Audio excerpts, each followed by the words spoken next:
don't stop.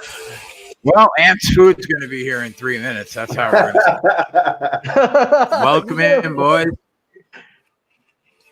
Fuck the Rona. Yeah, I got the Rona. My dad's got the Rona. But you can't keep me down. I got 102.7 fever right now, and I'm still loving life. So, what's going on, Aunt? What's going on, Spread? Well, I do not have 102.7 fever, so I'm thankful for that. But my step niece has the Rona, and she's sheltering in place right now at her home in Iowa. So She has the Rona? Yeah, my step niece has the Rona. Oh, man. That's the one that tries to get you for all the phone plans? No, that is my biological niece. I said my step niece. I'll make sure to get the chart of your family tree. So like I have more than like I'm the youngest of 5. So there's multiple nieces and nephews that get involved in my life. But no, she is 25. She is a medical worker at an urgent care in Iowa, and she's got the Rona. So Jay, how does it feel? Like I was surprised when you said you wanted to do a show today because I knew that you had been coming down with it makes you a lot more tired than normal. So my Dasher is here. Okay. And I'm looking down at them. They just pulled up to my house in a BMW. My DoorDasher from Wednesday night was a young lady driving a Mercedes CLA 250. And now this person looks like they're driving a BMW, and it looks like a 4 Series. What the fuck? What am I doing? What am I doing? I need to start DoorDashing. Oh, wait a minute. I already have a Mercedes. I'll be done. I'll be back in a minute, guys. This kid. I'm going to get my food. So just what? You're just feverish and you got a lot of fatigue? Yeah, like some people like have like a terrible like chest cold, and those are the people that where it's like really hard to breathe and they have to go on respirators, and then it can get like really, really, really, really bad, like ammonia and everything. Yeah, I don't really have that. Like I have a little bit of a sore throat. Like my nose was running a little bit. But like NyQuil takes care of like all the symptoms, except like I've had about 103 fever for like 3 or 4 days now, and nighttime is the worst, man, because you just sweat through all your clothes, and everything, and then like you're like hot, and then you're freezing cold. You have the chills, and then you got to change your clothes like a fucking couple times through the night, because you're just drenched in sweat. And you just feel like fucking tired. Like I definitely don't feel normal, but it's it's scary, bro, to think that there are people that are like dying from what's in me right now. But yeah, I don't know. I can breathe good. I don't really have anything going on in my chest. My dad's taking it like way harder than me right now. And my ex-wife, her mother-in-law has it like really, really bad. She told me. So I don't know what's going on there, but it's a bad situation. Yeah, well, good to see that you're doing okay and you're not completely floored by it all. Can tell a little difference, though. You are a little more pale than usual. Yeah. Yeah.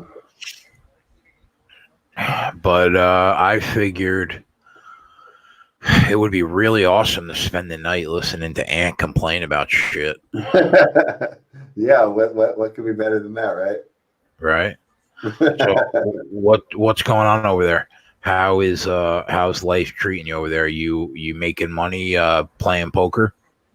Yeah, I'm up about 400 this week, so not enough to take care of all the bills, but at least it keeps me from depleting my savings too bad. So I just been doing that.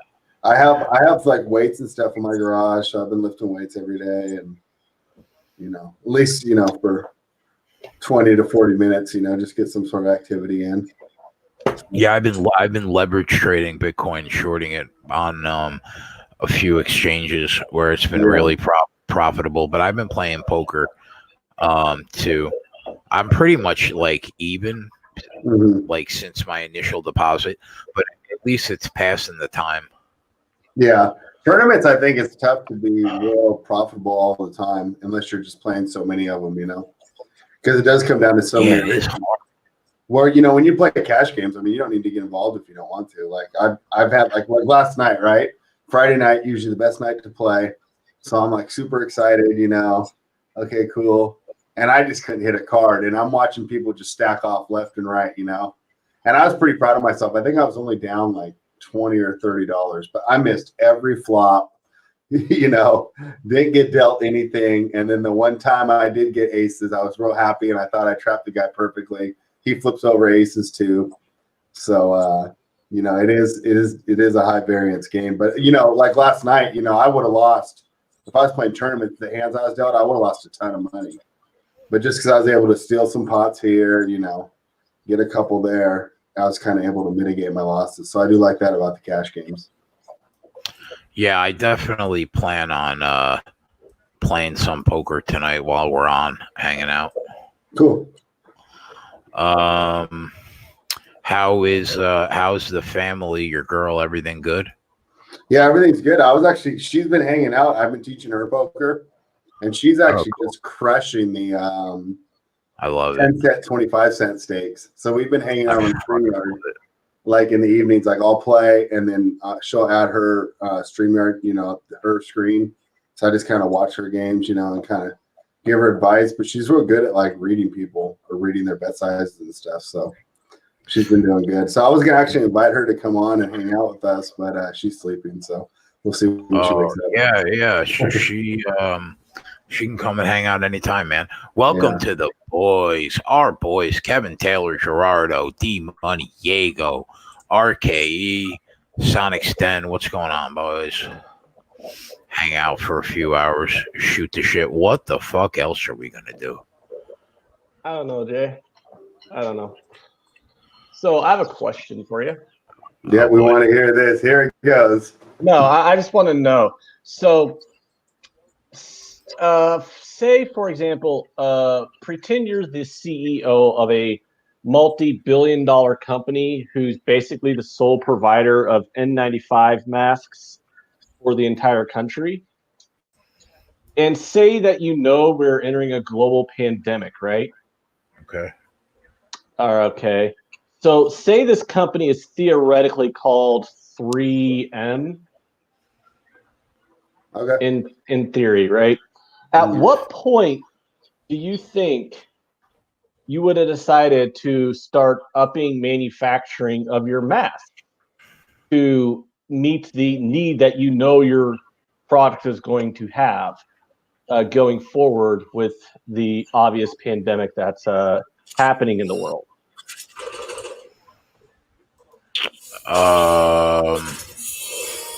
I don't really have an answer to that question.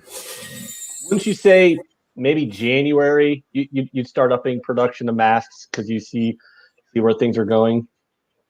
No, January, nobody had any idea, right? Oh, but I mean, because the coronavirus had already been an issue in China and Asia for months by January. Yeah, but every article, if you Google from the time, everyone says it. Even that Fauci guy that's talking now said in January it wasn't that big a deal. What about February? Would you up production of the masks that you're probably going to need? When did we know about February? it? When did you first dismiss it on the air during the middle of one of our shows? I'm not sure. The first American case was in January, by the way. Yeah, I know. Really? When did we actually start talking about it? Because I know in January it didn't come up, once, right? I mean, we were just live betting, looking for arbitrages. Yeah. All right. Well, so let me just continue here.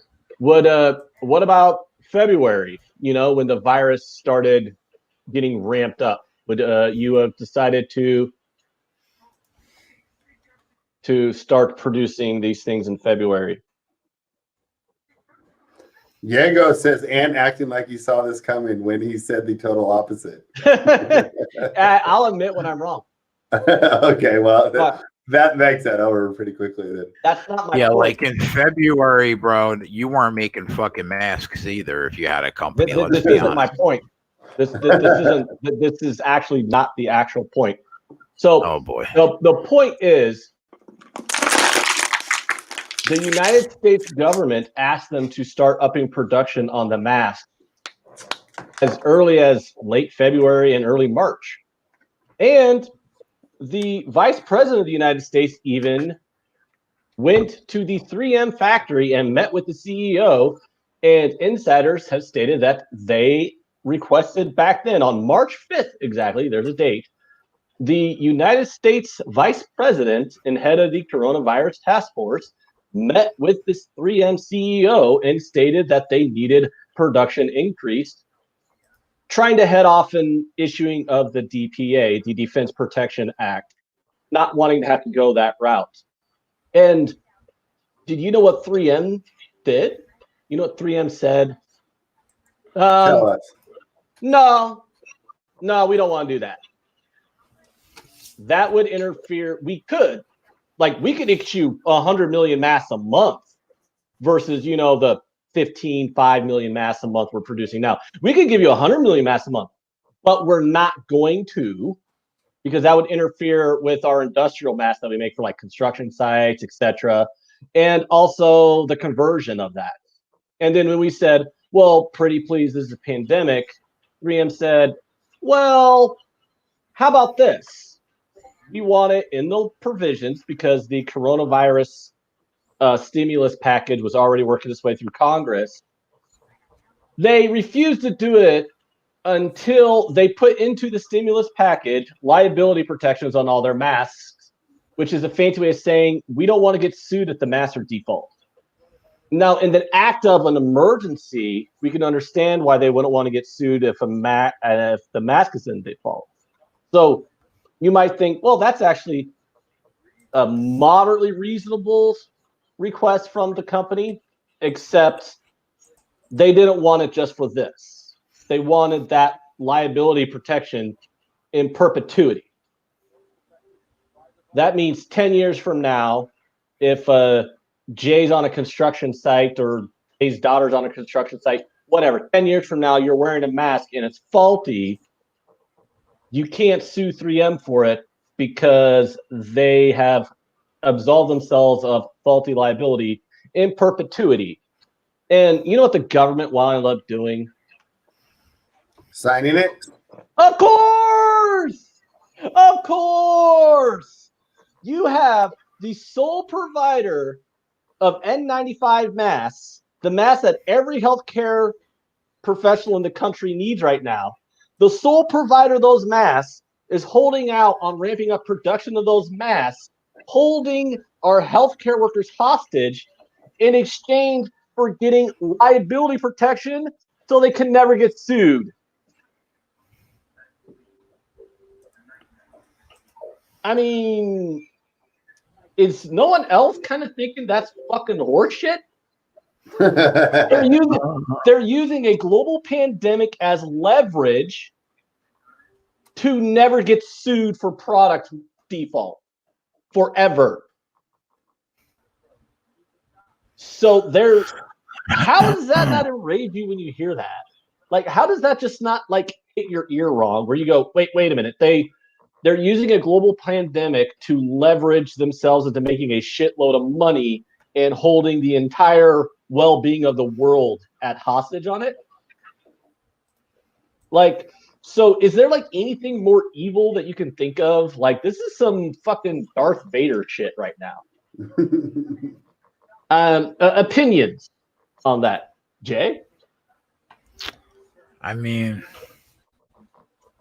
yeah, I guess I see your point. It's kind of shitty.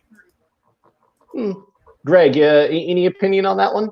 Yeah, does that just mean that I'm like so jaded that that's like exactly what I would expect a company to do?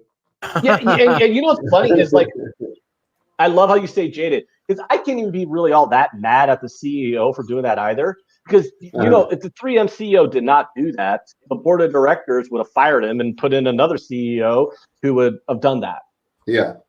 Because, like, in this world that we live in, the way we've built our economic model with publicly owned companies, the only thing that matters is turning a profit and making shareholders happy. Like, literally, like, altruism? No, of course that doesn't matter.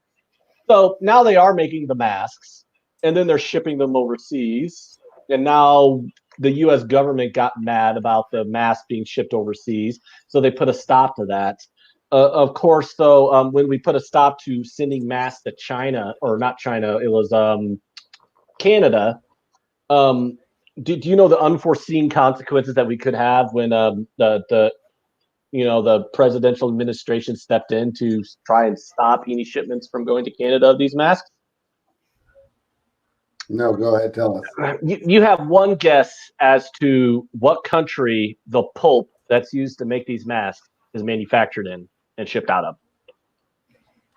of. China. No, but it starts with the C. Croatia? Canada.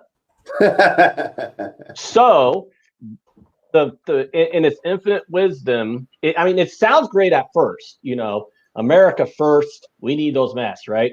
So in their infinite wisdom, without thinking anything through, because we all know it's shocking, because we all know how our administration, the presidential administration, always thinks things through before he makes a decision.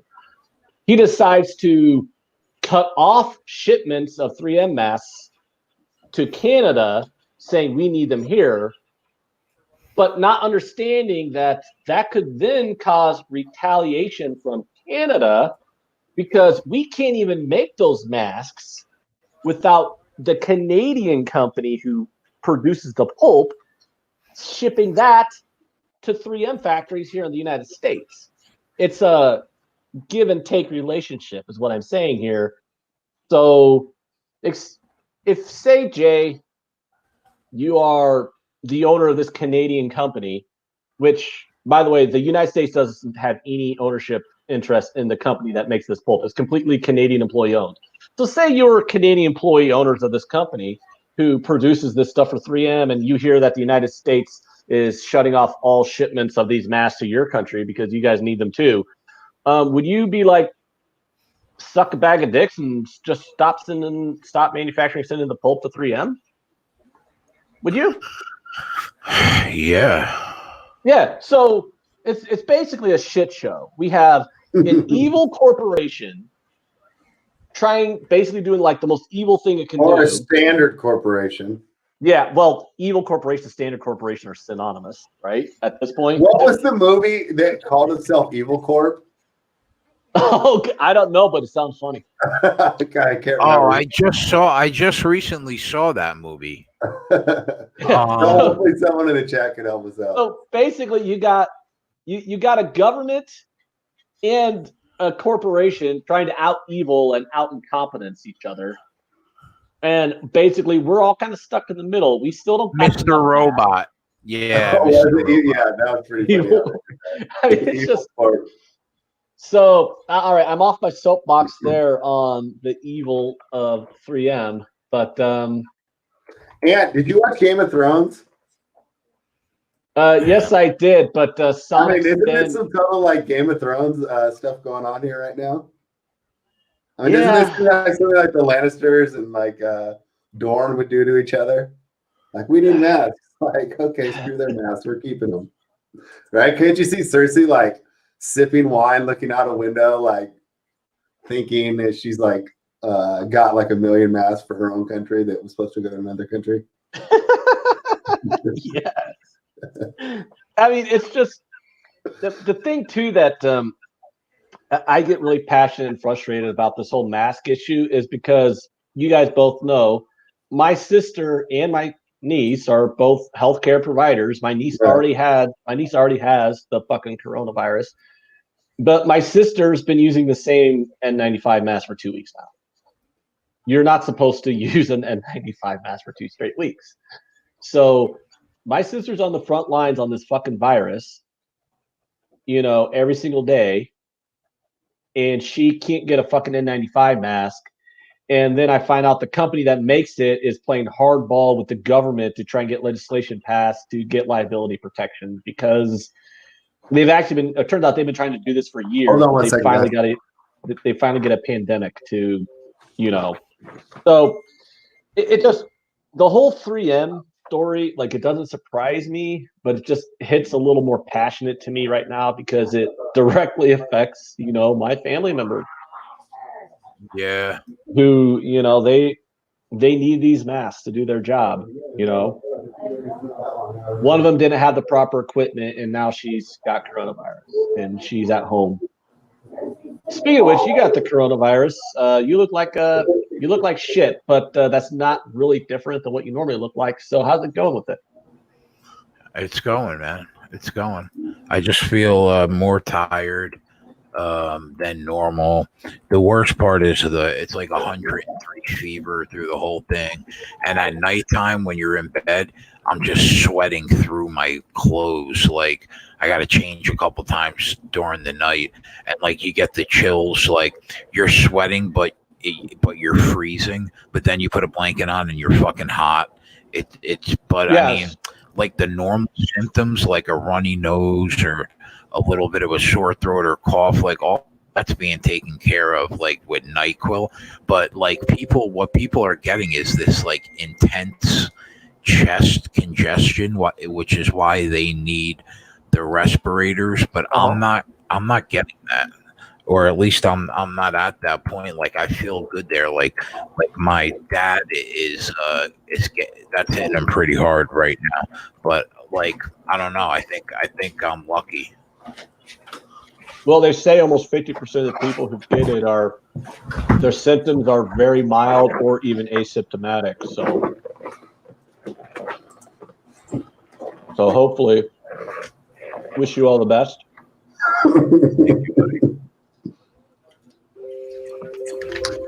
You see Aaron 007's comment?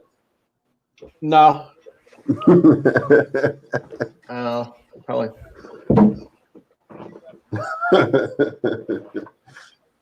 Oh, Aaron said you look like the guy who doesn't realize he has who just realized he doesn't have the energy for Ant on 10.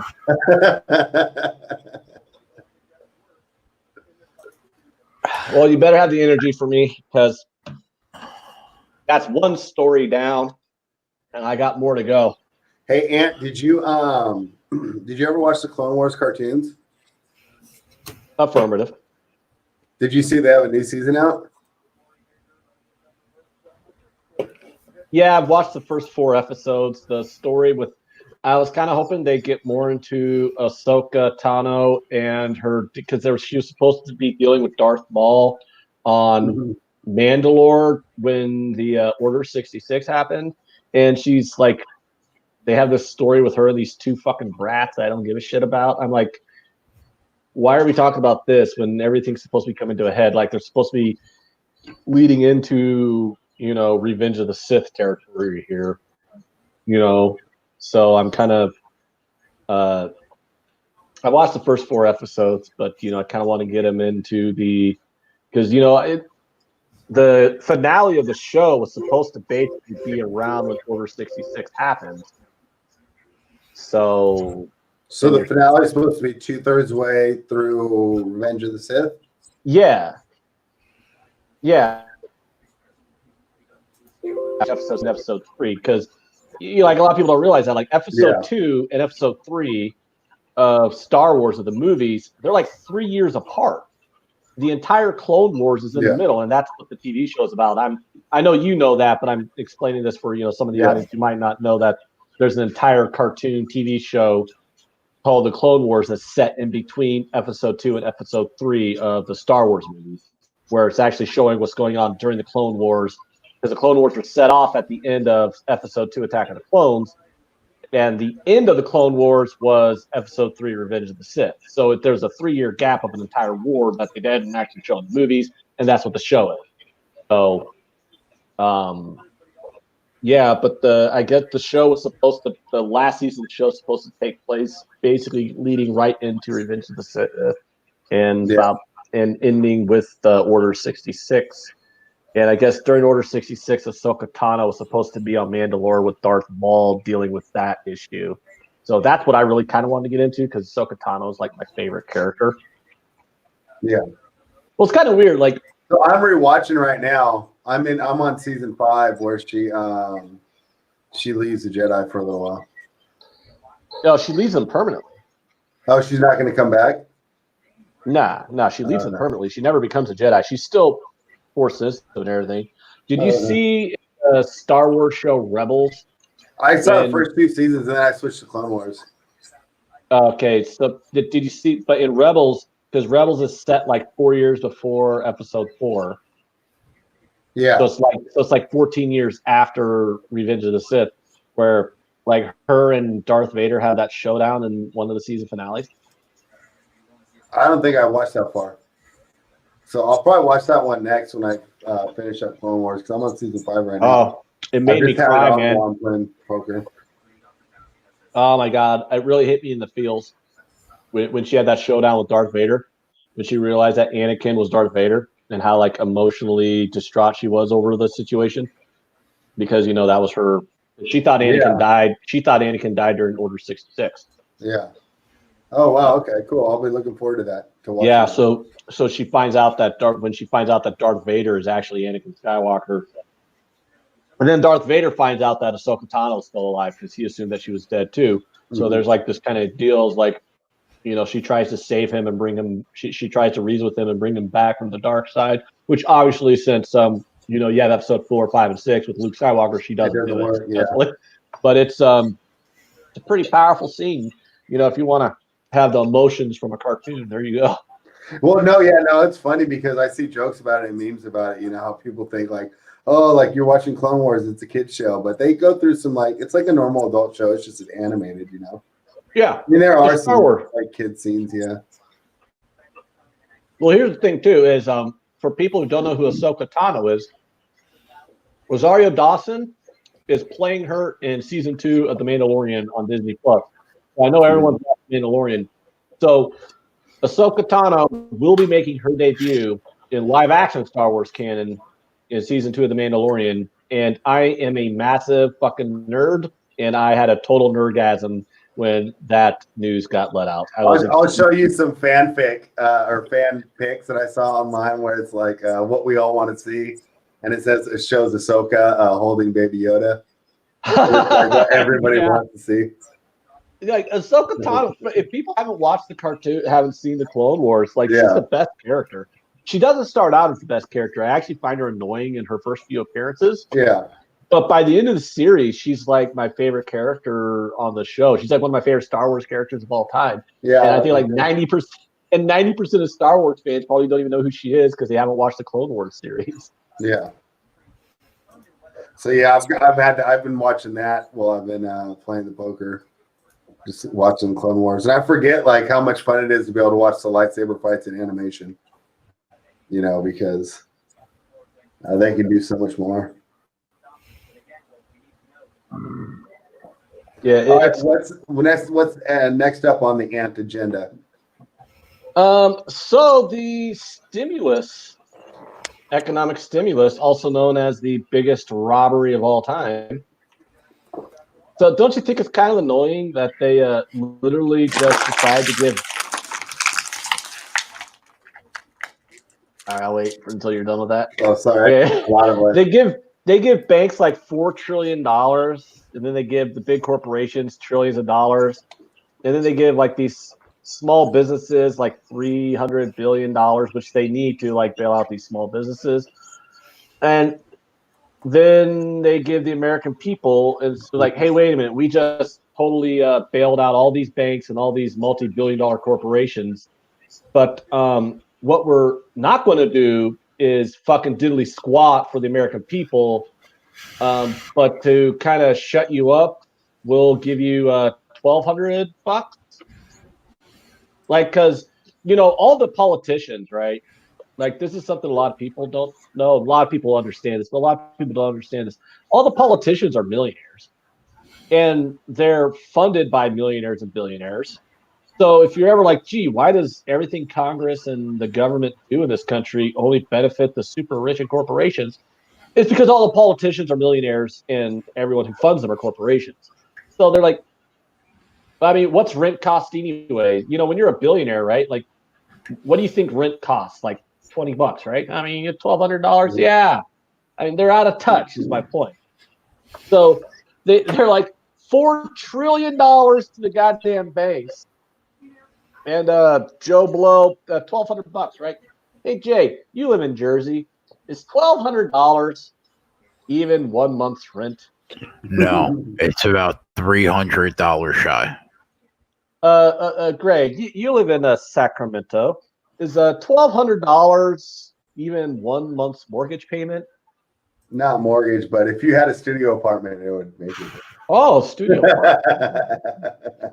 So we're going to hit record high unemployment numbers. Oh, we already have, by the way. We're hitting record high unemployment numbers, and the government's solution to this was to tell people to eat a bag of dicks and here's $1,200. So, did you see Bernie embrace UBI? UBI? UBI? Yeah, I saw Bernie. Yeah, I saw Bernie embrace it after he voted for the stimulus package. The stimulus bill that is the largest wealth redistribution from the bottom to the top in the history of the world. The stimulus bill that gives all the money to the millionaires, the billionaires, the corporate class, and fucks over 99.9% of everyone else. That stimulus bill passed 96 to nothing. So Bernie Sanders can say whatever the fuck he wants. He didn't vote against it. Alexandria Ocasio-Cortez made a big speech, huge impassioned speech. It was all over Twitter. Some of you might have seen it, some of you might have not. Huge impassioned speech from Alexandria Ocasio-Cortez against the stimulus, on how we're giving all this money away to the big banks, on how we're fucking over people. Like, everything in her speech was fantastic. It's like, you tell them, Alexandria Ocasio-Cortez. And then guess how many nay votes during the voice vote in the House the bill got? How many? 0. So you got this bitch fucking in Congress telling us how terrible this stimulus package is, but yet she doesn't vote against it. Bernie Sanders is out here telling us everything we need, which is we need a UBI right now. We need rent and mortgage protection right now. We need basically what they're doing in Canada, where they're giving people $2,000 a month for the next 4 months to get us through this. We need small business protection because small businesses are going under. Bernie Sanders, everything Bernie Sanders is tweeting about and talking about right now is correct. And Bernie Sanders is also talking about how terrible the fucking stimulus package that got fucking passed is. But he didn't fucking vote against it. Where was all this leading up? No, where was all this? We need UBI. We need this money. We need to protect the worker. We need all this in this bill before he voted for it. Like, it doesn't mean a bag of fucking dicks telling us that we need all this shit a week after you voted to pass the horse shit legislation in the first place, Bernard. Where were you before? Oh, yeah, you got feckless leadership. You're a big talker about what we need, but you don't fucking get down and dirty and do what needs to be done to actually get it through. That's why you lost the goddamn primary to fucking melting brain Joe Biden, because at no time during the fucking primary process did he ever have the fucking balls to point out that the dude's got dementia and he's a fucking liar. And now, in the middle of a pandemic where everyone's losing their health care, the Democrats are about to fucking nominate a guy who said who's on record just last week said, if I had a Medicare for all bill put in front of me, I'd veto it. 30 million people are losing their fucking health care, and the Democrats are so inept that they have a guy that they're going to nominate for their party nomination to be president who just said he would veto a health care bill while everyone's losing their health care. Like, is this winning politics? Like, hold on, let me look through my winning politics book here. I'm trying to find the part in this winning politics book where it tells you that you will win elections by saying you're going to deny people health care in the middle of a pandemic. I'm not seeing it. Nope, not on this page either. Not on this page either. Oh, wow. And people wonder why Democrats fuck up elections. Speaking of AOC, do you think that I heard the Democrats are trying to get her out? Would you bet that she holds her seat or no? I'm not into the weeds on the inner workings of the politics in Queens, New York. You'd have to ask Jay. He's closer to it. I mean, yeah, I have no idea. All I know about her district is whoever wins the Democratic primary is the general election for that district. Because what is it, like 80% Democrat in Queens, something like that. So I mean, that's really all I know about her district. So I mean, if she gets primary, I mean, I know they're primarying her. But I care less. I mean, she talks a good game about being this big progressive, and then she sucks Nancy Pelosi's clit every chance she gets. So fuck her. Okay. What? Nancy Pelosi's not a progressive. Like, that's what a lot of people don't understand. Corporate Democrats and corporate Republicans are the same fucking thing, guys. Let's stop pretending they're different. Literally, the only thing they're different on is abortion. And that's not that important of a topic to me. I mean, if you're passionate about abortion one way or the other, then go ahead. But you're not going to convince me on any issue that's not the abortion issue that a corporate Democrat and a corporate Republican are any different on these politics. They're the same thing. Their donors are the same fucking donors. Look, Nancy Pelosi is a centrist. Chuck Schumer, he's a centrist. All they care about is power. They don't care about you. They don't care about the people. And if you think I'm just trashing Democrats, Republicans are the same way too. Mitch McConnell is probably the epitome of evil. He's a political mastermind, by the way. Like, how Mitch McConnell just outsmarts Chuck Schumer and Nancy Pelosi at every fucking turn. It's actually very fascinating if you're into politics. Like, Mitch McConnell is just a fucking political genius. I mean, he's evil in every stretch of the imagination, but how he just completely massively maneuvers and fucks over the Democrats and gets away with it at every fucking turn. It's fucking it's a beautiful thing to see. You don't like Palpatine? Oh my god, yeah, it's an art form, dude. Mitch McConnell is so good at what he does. And I'm not trying to say that complimentary, because what I think he does is complete evil, but he's really fucking good at it. And the Democrats are very, very inept at they don't have the balls to stand up to him. It's fucking ridiculous. Do we know used to go to AOC's bar, he said.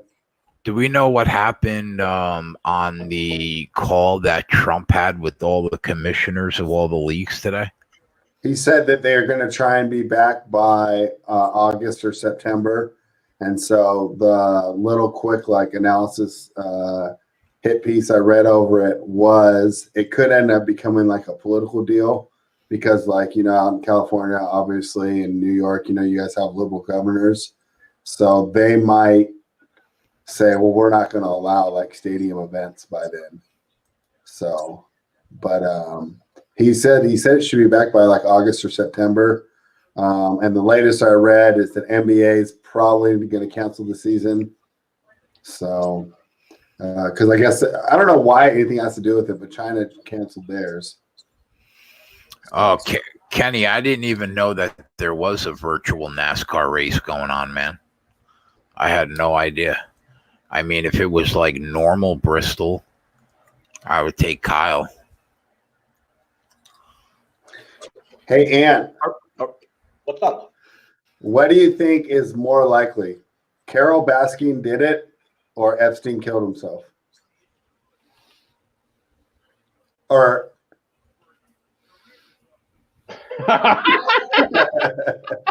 I mean, Epstein didn't kill himself. Epstein did not kill himself. So Carol Baskin killed her fucking husband. Hey, I know this one's been done to death, but isn't the great thing about Tiger King is the fact that there's no heroes in that show? Yeah. Like, people are trying to act like Joe Exotic is like the hero of the show. Joe Exotic is a massive piece of shit. Yeah, I know. Ken Peacock says it's not virtual. They're racing on their consoles. I didn't even hear about that. I didn't either. Where do you even watch that? So did you guys see the ESPN? What's it called? They ran the NBA players playing 2K against each other last night. That is a sign of massive desperation. So then Bet Online put odds on it, right? But the problem is that they had the games were not live. It was pre-recorded. So I guess they just got killed with the NBA players telling their friends and family, like, hey, go bet on me or go bet on me. So I guess Bet Online lost a crap load of money trying to put that, because they're like, oh, you're not doing it anymore? And they're like, no, we got killed. Like, we're probably not going to offer that anymore.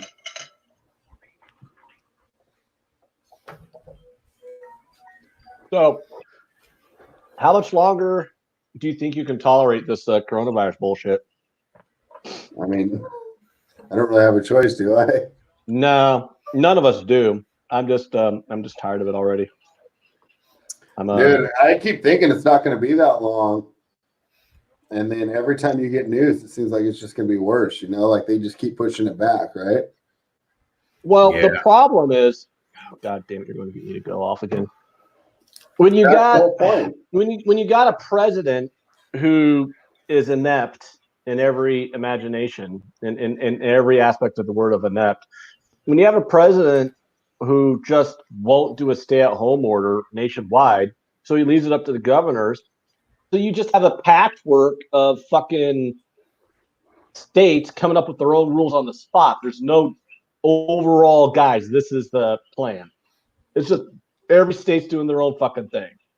You know, like Florida, which you would think Florida should be one of the first states to do a stay-at-home order, seeing as how it's one of the most populous and densely populated states. I mean, how many major cities does Florida have? Orlando, Miami, Jacksonville, Tallahassee, the Tampa Bay, St. Petersburg area. I mean, Florida's got a lot of people. Have you been to Florida yet? Yeah. I mean, not like well, I haven't been to the fun parts. Where have you been? North Georgia. What were you doing there? My sister lives in Jacksonville. Anyways, but it's. I like Florida. It's a little. Jay doesn't. I know. I remember Jay describing his trip to Florida. He couldn't wait to get back to Jersey. He said it was a swampy, mosquito-filled bullshit place to go. Yeah, I've been there like probably 45 times.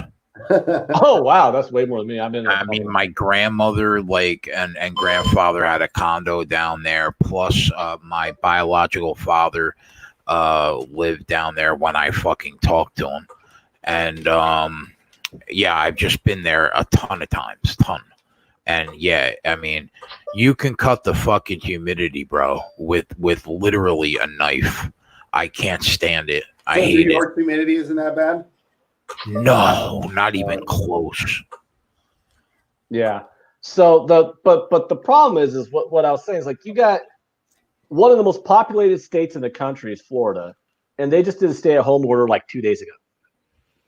Like, my state does not have a stay-at-home order, which, you know, a lot of people are kind of mad at our governor because they're saying we need one. But, you know, outside of the Omaha and Lincoln areas, there's like 400,000 people in the state. It's very sparsely populated.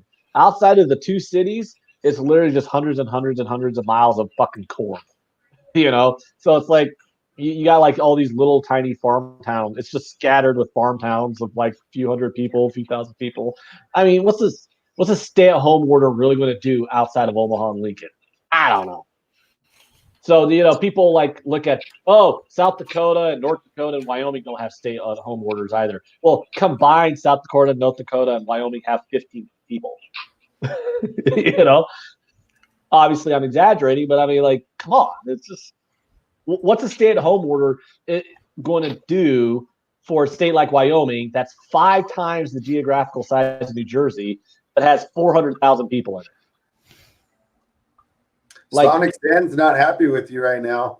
He says, get your facts straight, Ant. Trump can't enforce a national lockdown. The executive branch doesn't have the power. Do you really want military troops on your streets 24/7? Civil liberties, bro. I mean, you can have all your civil, at least when you're dying of coronavirus, you can at least go, well, I kept my civil liberties.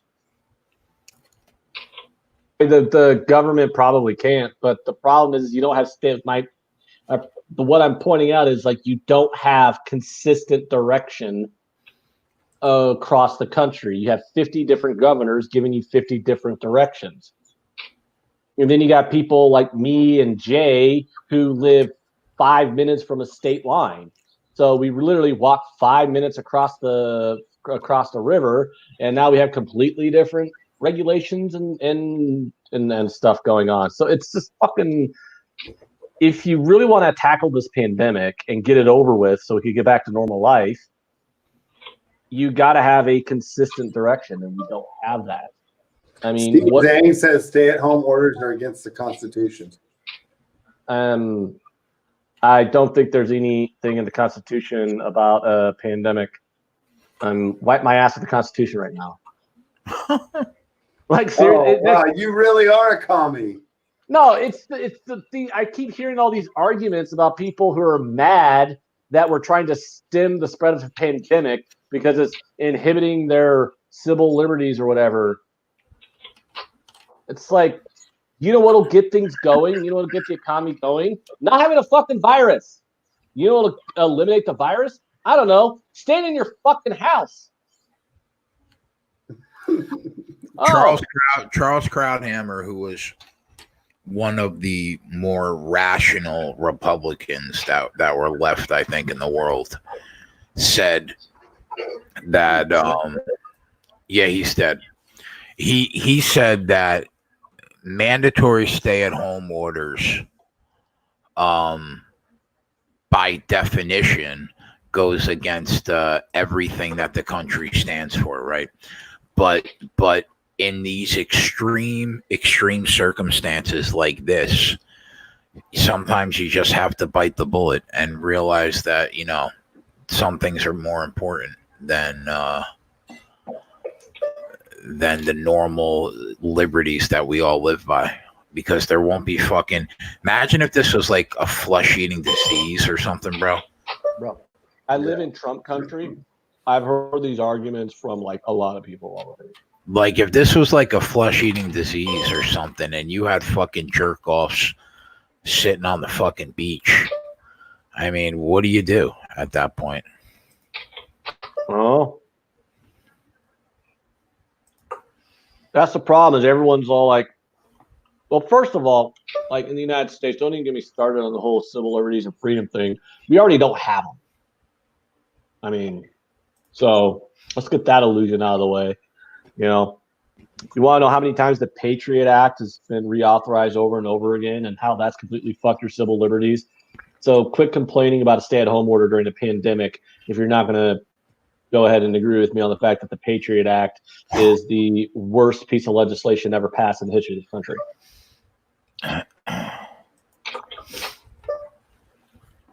Big man on campus says Creighton is out, dude. Get over it.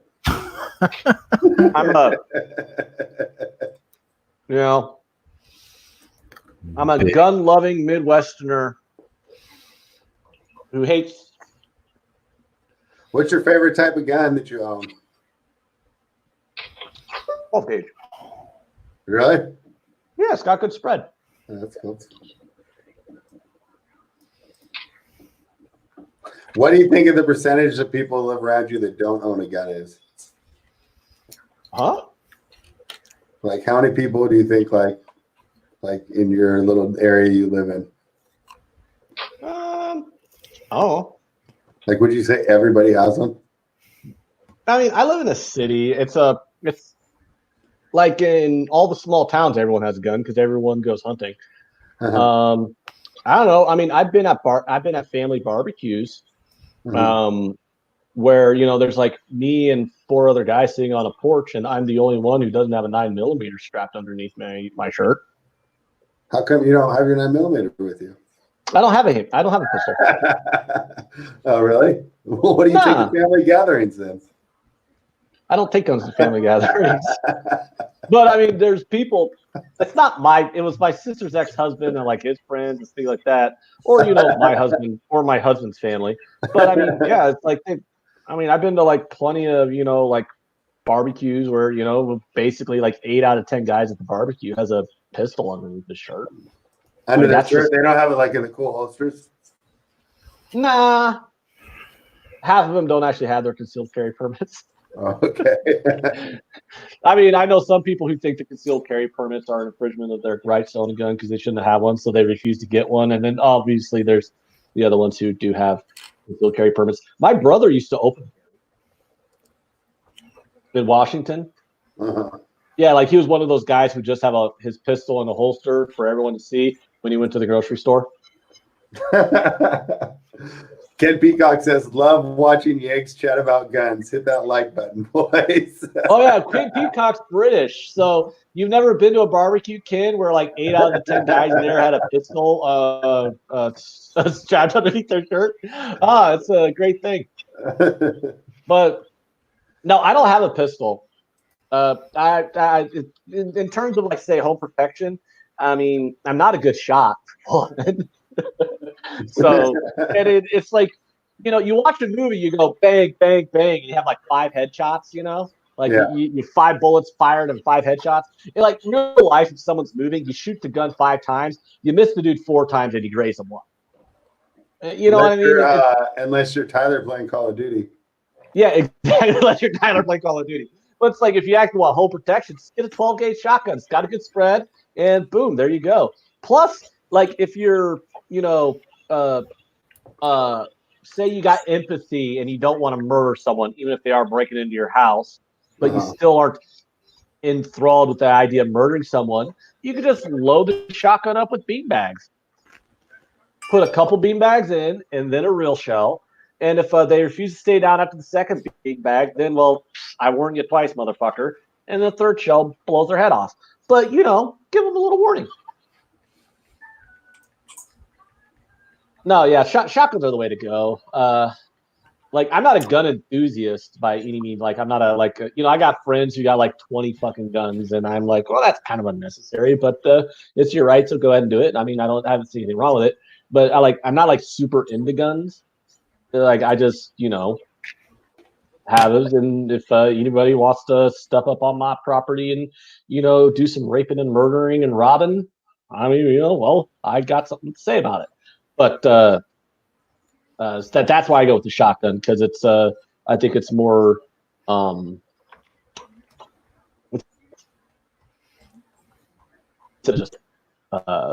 that's just my personal opinion. Especially, like I said, I'm not a very good shot, so I'll just miss you if I try a 9mm.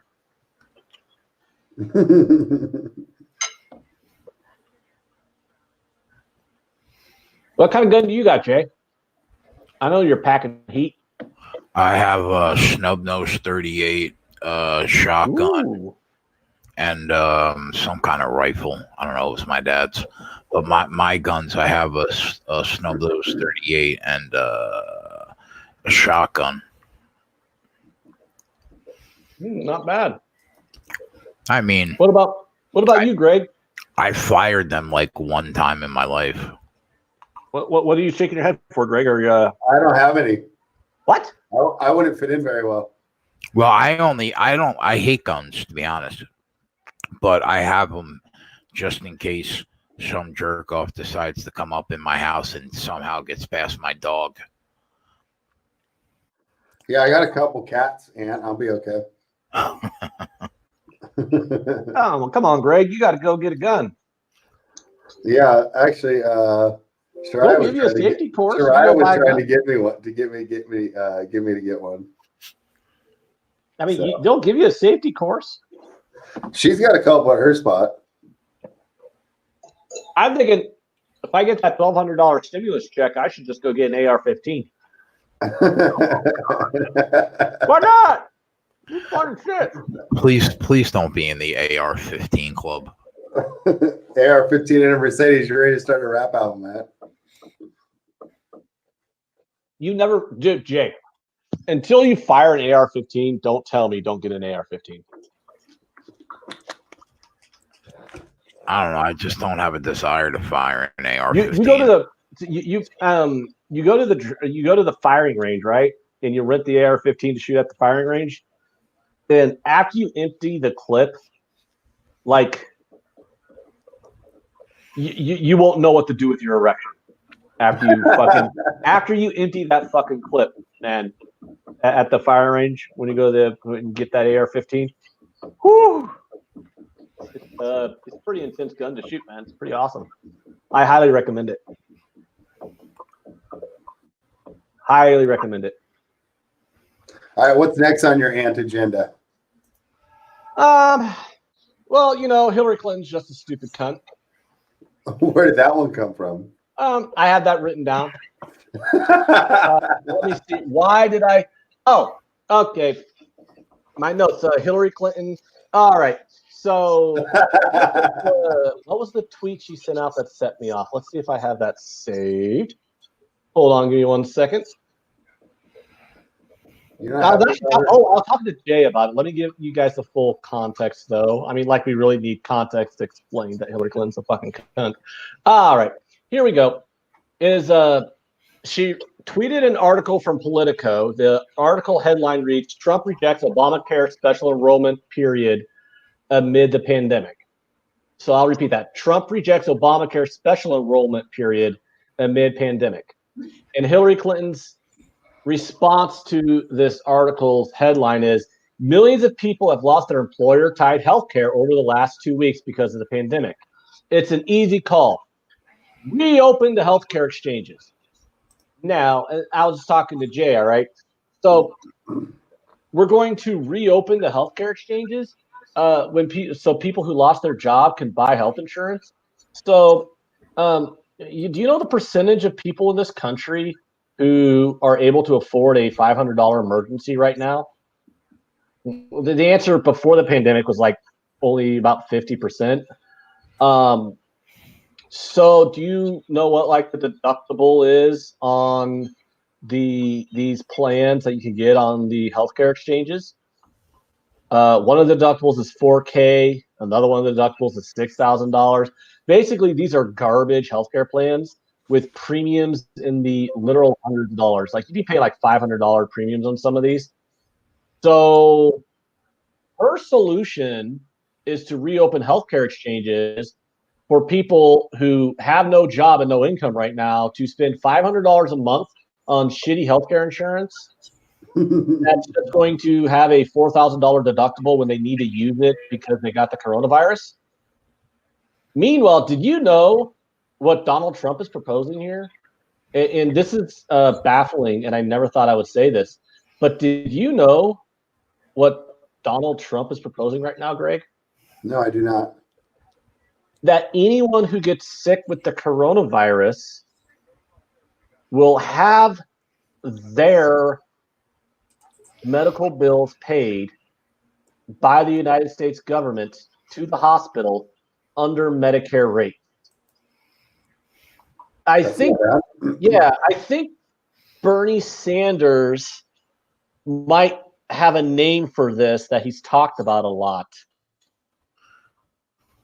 It's called Medicare for, what is it, Greg? You know what I'm talking about here. Oh, Medicare for all? Oh, yeah. Donald motherfucking Trump is to the left of Hillary Clinton on healthcare right now. Can you believe that shit? Hillary Clinton's solution in this pandemic, because she's a cunt, is tell people who have no job and no income right now that they need to get a health insurance plan that's going to cost them $500 a month with a $6,000 deductible. Meanwhile, the president, who we all think who liberals and progressive hate, is basically throwing out there that he kind of wants to adopt Bernie Sanders' Medicare for all plan, at least in the cases of people who got coronavirus. So could someone please explain to me what world I'm living in when Donald Trump is being more progressive and is farther to the left than the fucking Democrats? I mean, wasn't Trump a Democrat for like 35 years? That's the bait and switch, guys. That's the bait and switch. Trump was a Democrat for 35 years, and then he ran for as a Republican. I'm not that surprised that he is liberal policy, right? What did I tell you, Greg, earlier? What did I tell you guys? There's no difference unless you're talking about the abortion issue. Unless you're talking about abortion and guns. Yeah, not really even guns. Did you know liberals love guns too? Like the main difference between because you love guns and you're a comic.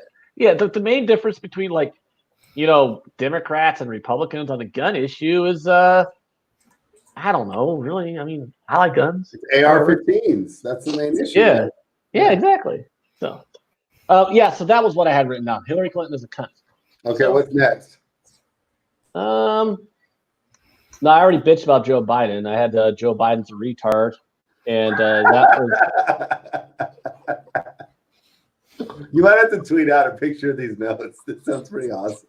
Yeah, so Joe Biden is what else to play about with Joe Biden is the fact that we're in the middle of a pandemic and he's still saying Medicare for all wouldn't solve anything, because a policy that would ensure that the 30 million people who are losing their jobs and are possibly also going to get sick from a pandemic virus will not have to worry about bankruptcy because of medical bills is not going to help anything. Like he's a fucking idiot. I mean, his brain's melting. I mean, he's got dementia like a son of a bitch. I mean, I will be on record right now say Joe Biden has dementia. He's going to be a puppet president anyways if he wins the election. He's just going to be a prop. Like Ronald Reagan was off his fucking rocker the last couple of years when he was the president in the 80s, and basically by the end he was just kind of a prop that puppeted whatever the people were speaking into his ear did. I'll be right back, guys. I just got to run to the bathroom. I'll be right back. So, what do you have any opinions on any of that, Greg? No, not really. I just listen to you guys. I'm of the age where I realize like I can't change anything, so just go with the flow. Well, I'm at the age where I realize I can't change anything either, but I like to rant about. I think it's because when you're my age, like you realize like you're in the second half of life. Like this year was like halftime, and then next year like the second half begins, and this is like might as well enjoy what I got of it, No, don't get me wrong. I really do enjoy life. I also enjoy railing against the politicians and the evil corporations and the fucked upness of the American healthcare system. Yeah. So, yeah, I actually follow more Clone Wars politics than American politics. The politics of the Clone Wars. Yeah, I'm like, Amidala's getting squeezed out. This is terrible. Aaron 007 says we have 2 universal healthcare programs in the United States, Chapter 7 and Chapter 13. Yeah, and the whole show is just off the rails now. Ken Peacock's over here rubbing his free healthcare in our face. Yeah, I know. I love like Kevin Taylor says, remember the good old days when this would be off the rails time? Yeah, but we're off the rails the whole time, so it's like there's nothing. No, there is no rails because this is. Yeah, I mean, it's like we have like no sports. Like there's nothing. I mean, well, this isn't a sports channel. That's something I don't think a lot of people realize. Yeah, I know, but I'm just saying. This is the channel. No context of the show. Yeah, this is the channel where. Yeah, this is the channel that we use to talk about whatever the fuck we feel like talking about. What else is on your agenda besides just nameless politicians being different curse words?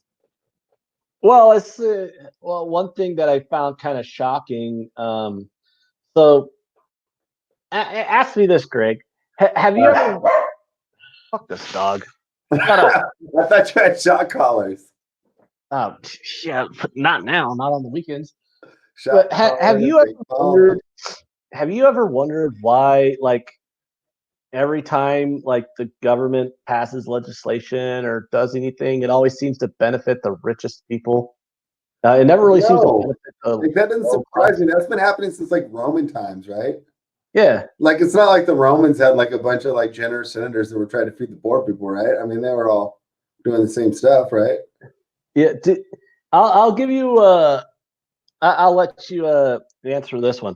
How many because I did some research in today. How many governors in the United States? How many state governors do you think are billionaires? 24. Wow, you way overshot that. How many is it? Well, technically 3, but in reality 4. I'll bet you there's a bunch of multi-hundred millionaires, though. Yeah, but I was looking that up today. I was kind of doing some research on that, and I'm like, so it's like the reason why we always get fucked over in all these, like every time there's a bailout and an economic stimulus, it never seems to help out the working class. It only seems to help out the rich and powerful. Because it's like, oh, wait a minute, these politicians really are all millionaires. And then when you look at like state governors' net worths, there's literally more. The fact that you have one is atrocious, but you got multiple state governors who are billionaires, not millionaires, billionaires.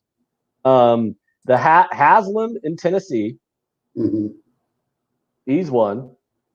You got the guy, what's his fucking name? It starts with a P. The guy in Illinois is a billionaire.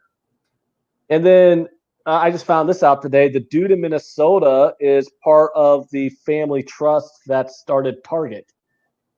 And if you were a billionaire, why would you mess around with politics? Like, I would just be having so much fun. Yeah, I know. I would not want to sit there and have to go to like meetings and speeches and like debate people and have people hate me. Like, that doesn't sound like fun. Get this one though. You know who technically the fourth one is, but he's not listed as a billionaire. But he really is. You know who the other one, the fourth one? My governor. That's what I thought. I just assumed they all are. No, not mine is. He said he claimed, because it was the Business Insider article was mentioning like the richest politicians, and there was an excerpt that said we originally listed Pete Ricketts, governor of Nebraska, as a billionaire on our billionaire governor list, but his office corrected us and pointed out that he's not a billionaire and he didn't want to be on the list. He's only worth like $850 million. No, his personal net worth is only like $80 million. But the thing is like, so he doesn't want. He's trying to appear like he's not that out of touch by claiming that he's not technically a billionaire. But the reason why he really is a billionaire is because if the name Ricketts sounds familiar to you because you're into sports, you're like, wait a minute, what's that Ricketts name? Where have I heard that Ricketts name in sports? Don Ricketts? The Chicago Cubs are owned by the Ricketts? Yes. So yeah. Okay. Yeah. They founded TD Ameritrade, and the Ricketts Family Trust purchased the Chicago Cubs. They're billionaires. Like, the Ricketts family are billionaires. They pocketed $2.6 billion from the sale of TD Ameritrade last year to Schwab. Oh, but this motherfucker is trying to pretend like he's not a billionaire on this list, trying to tell him to get his name off of it, when his family trust is worth like $4 billion. It's like, my personal net worth is actually less than 100 million. Wink, wink. I'm one of you guys. Wink, wink. Like, what the fuck, dude? Yeah, it's ridiculous. So yeah, you have like four. Because I'm counting Pete Ricketts. He can shut the fuck up with that. Well, technically speaking, it's the family trust, not me. He can shut up with that shit. There's 4 billionaire governors in the United States, and that's fucking ridiculous. Now, then you had Florida. They elected Rick Scott, who made his fortune committing Medicare fraud. And he was worth like $250 million. You know about that one? We lost 500,000 millionaires since the coronavirus started. And the 500 richest people in the world lost $1.4 trillion. But Jeff Bezos made $5 billion during the virus. Yeah. Well, it makes sense. His company's not shut down at all. Yeah. And anything, they're better, right? Because people that might not have online shopped have to now. Yep. Yeah, but Jake, don't you think that's ridiculous that we got multiple billionaires as governors of states? Like, people are just electing rich assholes and then wondering why all of the policies of this country only benefit rich assholes.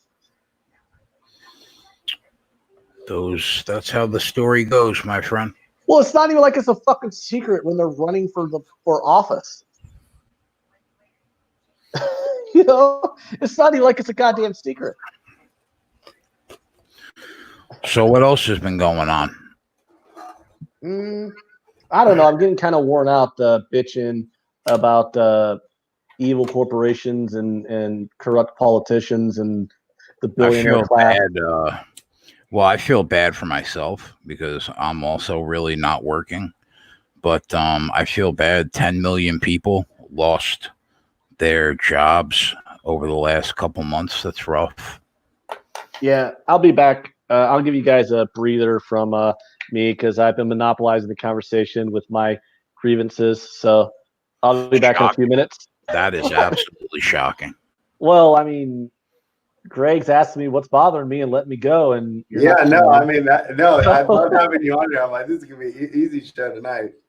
So yeah, your new name and your new Sith name will be General Grievance. Well, I'm actually kind of getting worn out bitching about the politicians and billionaires and shit like that. So I'll be back in a couple minutes, and hopefully we'll talk about something else because I'm pretty sure our audience is ready to move on too. Fuck the Rona. How about that? So as far as your symptoms, Jay, are you better or worse than yesterday? The same. The same? Yeah. All the same, my friend. I got a couple hundred in the fucking Poker Stars account, though. Gonna try to double up. That'll be fun. Yeah, I'm down about 80 tonight. How dare you? I stacked off. What did I have? Oh, I had top two pair. Well, not top two. I had 2 pair with the ace high, and I stacked it off to a set. I don't know. It was weird. I probably should have seen it coming. I think I was like a little tilted because I had dropped pocket queens with 2 jacks on the board and 2 people bet ahead of me on the river. And I said, one of them's got to have a jack, and I dropped it, and neither of them did. And I think maybe I was pissed off because of that.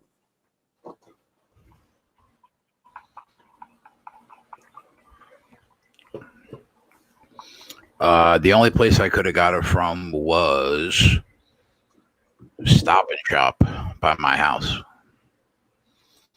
Because other than that, I wasn't anywhere else. Are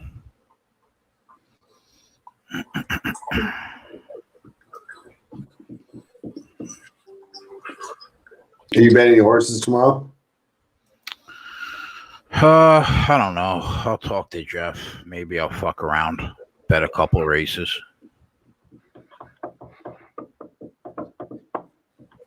What are you doing tomorrow, Spread? Anything good? I think I might have my girlfriend's son come over and watch a little WrestleMania with me. WrestleMania in an empty room? Yeah. See how it goes. See if he's interested. He's been wanting to come over. He's been cooped up. You know, it's all girls over there with him. So, Dustin, I would say, first of all, are you in the United States?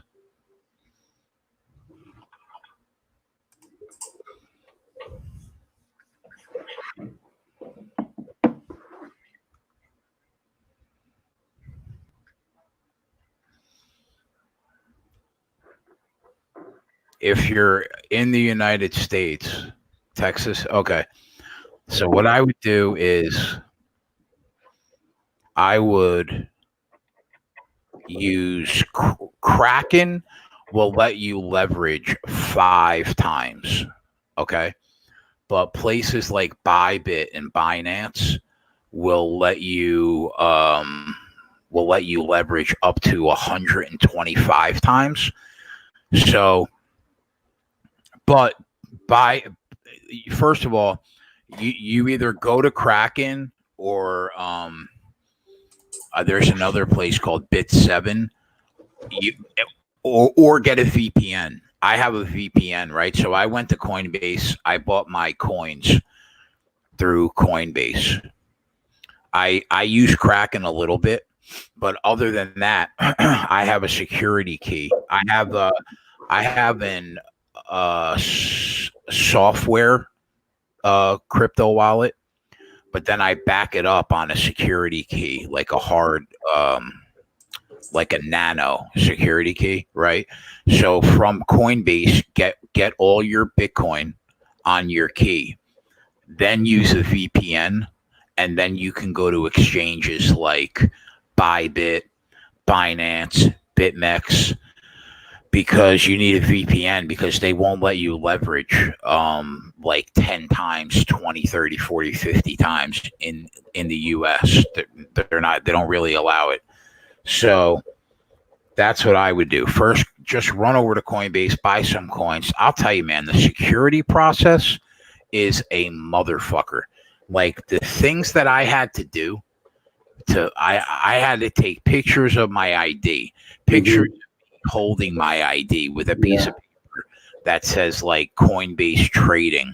It's fucking nuts, man. The hoops that they make you run through, right?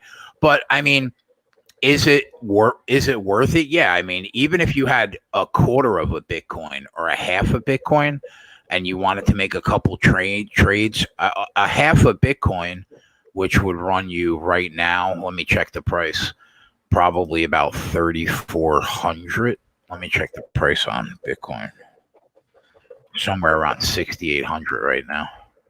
6,890. So I mean, 6,900. That's what 3,450. Even if you had a half a Bitcoin and you leverage that 10 times, you're trading with 5 full Bitcoin. And you're reaping the rewards on those 5 Bitcoin. You either short it or you long it. And Jeff's here. What's up, Jeff? How are you? Good, man. Hey, how are you? Hey, Shirai said she wants to come on too. If you want to send her a link, Jay. Yeah, sure. Hey, Jay. What's up, buddy? I hit the late pick 4 at Gulfstream. You fucking idiot! It was 108,000. No, it wasn't. $320. What hit for 108,000? Pick 5, pick 6. Oh, did you? I think the pick 6. I think the pick 6 hit for like. I have to check the final price, but it was high. How is it only 300? It was fucking bombs away. Because there were. Let me go back and get you the prices. That sounds really cheap when you think about the horses the odds that no, one. I mean in the final race, $8 horse came in. Fuck, man, why is it so difficult to find fucking? What is that? Makers? Oh, I don't know. What are you drinking now? Maker's Mark. Maker's Mark, huh? Yeah, Jay. The prices weren't that high. They were like they started slowing down once the latest races came in. Can you read that, guys? Yeah, Well, 110 proof.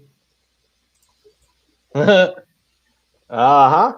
And Hey, Anthony, what's up, dude? check this out. This is a Maker's Mark rock glass. And I'm glad you're here, Jeff, because I'm glad you're here, Jeffrey, because I was actually going to ask I'm going to Jay. get one too. I'll be right back, Ant. I'm not going to get Maker's Mark though, but I'll join you. All right.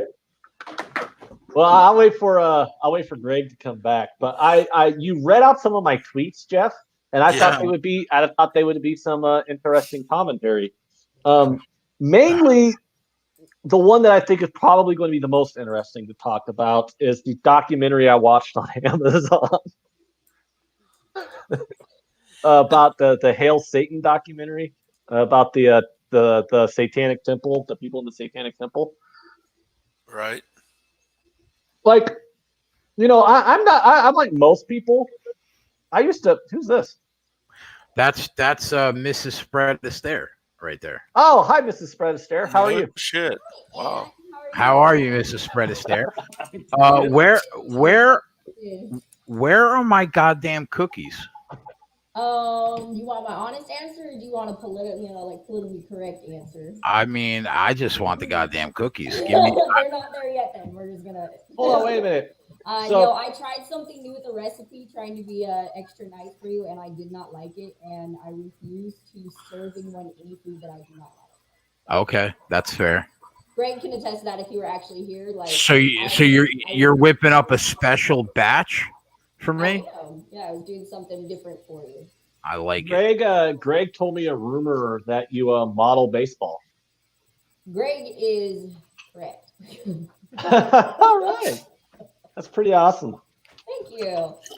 My knowledge is not as abundant as yours or anything, or even Greg's for that matter. Although I do go toe to toe with him sometimes when it comes to the baseball.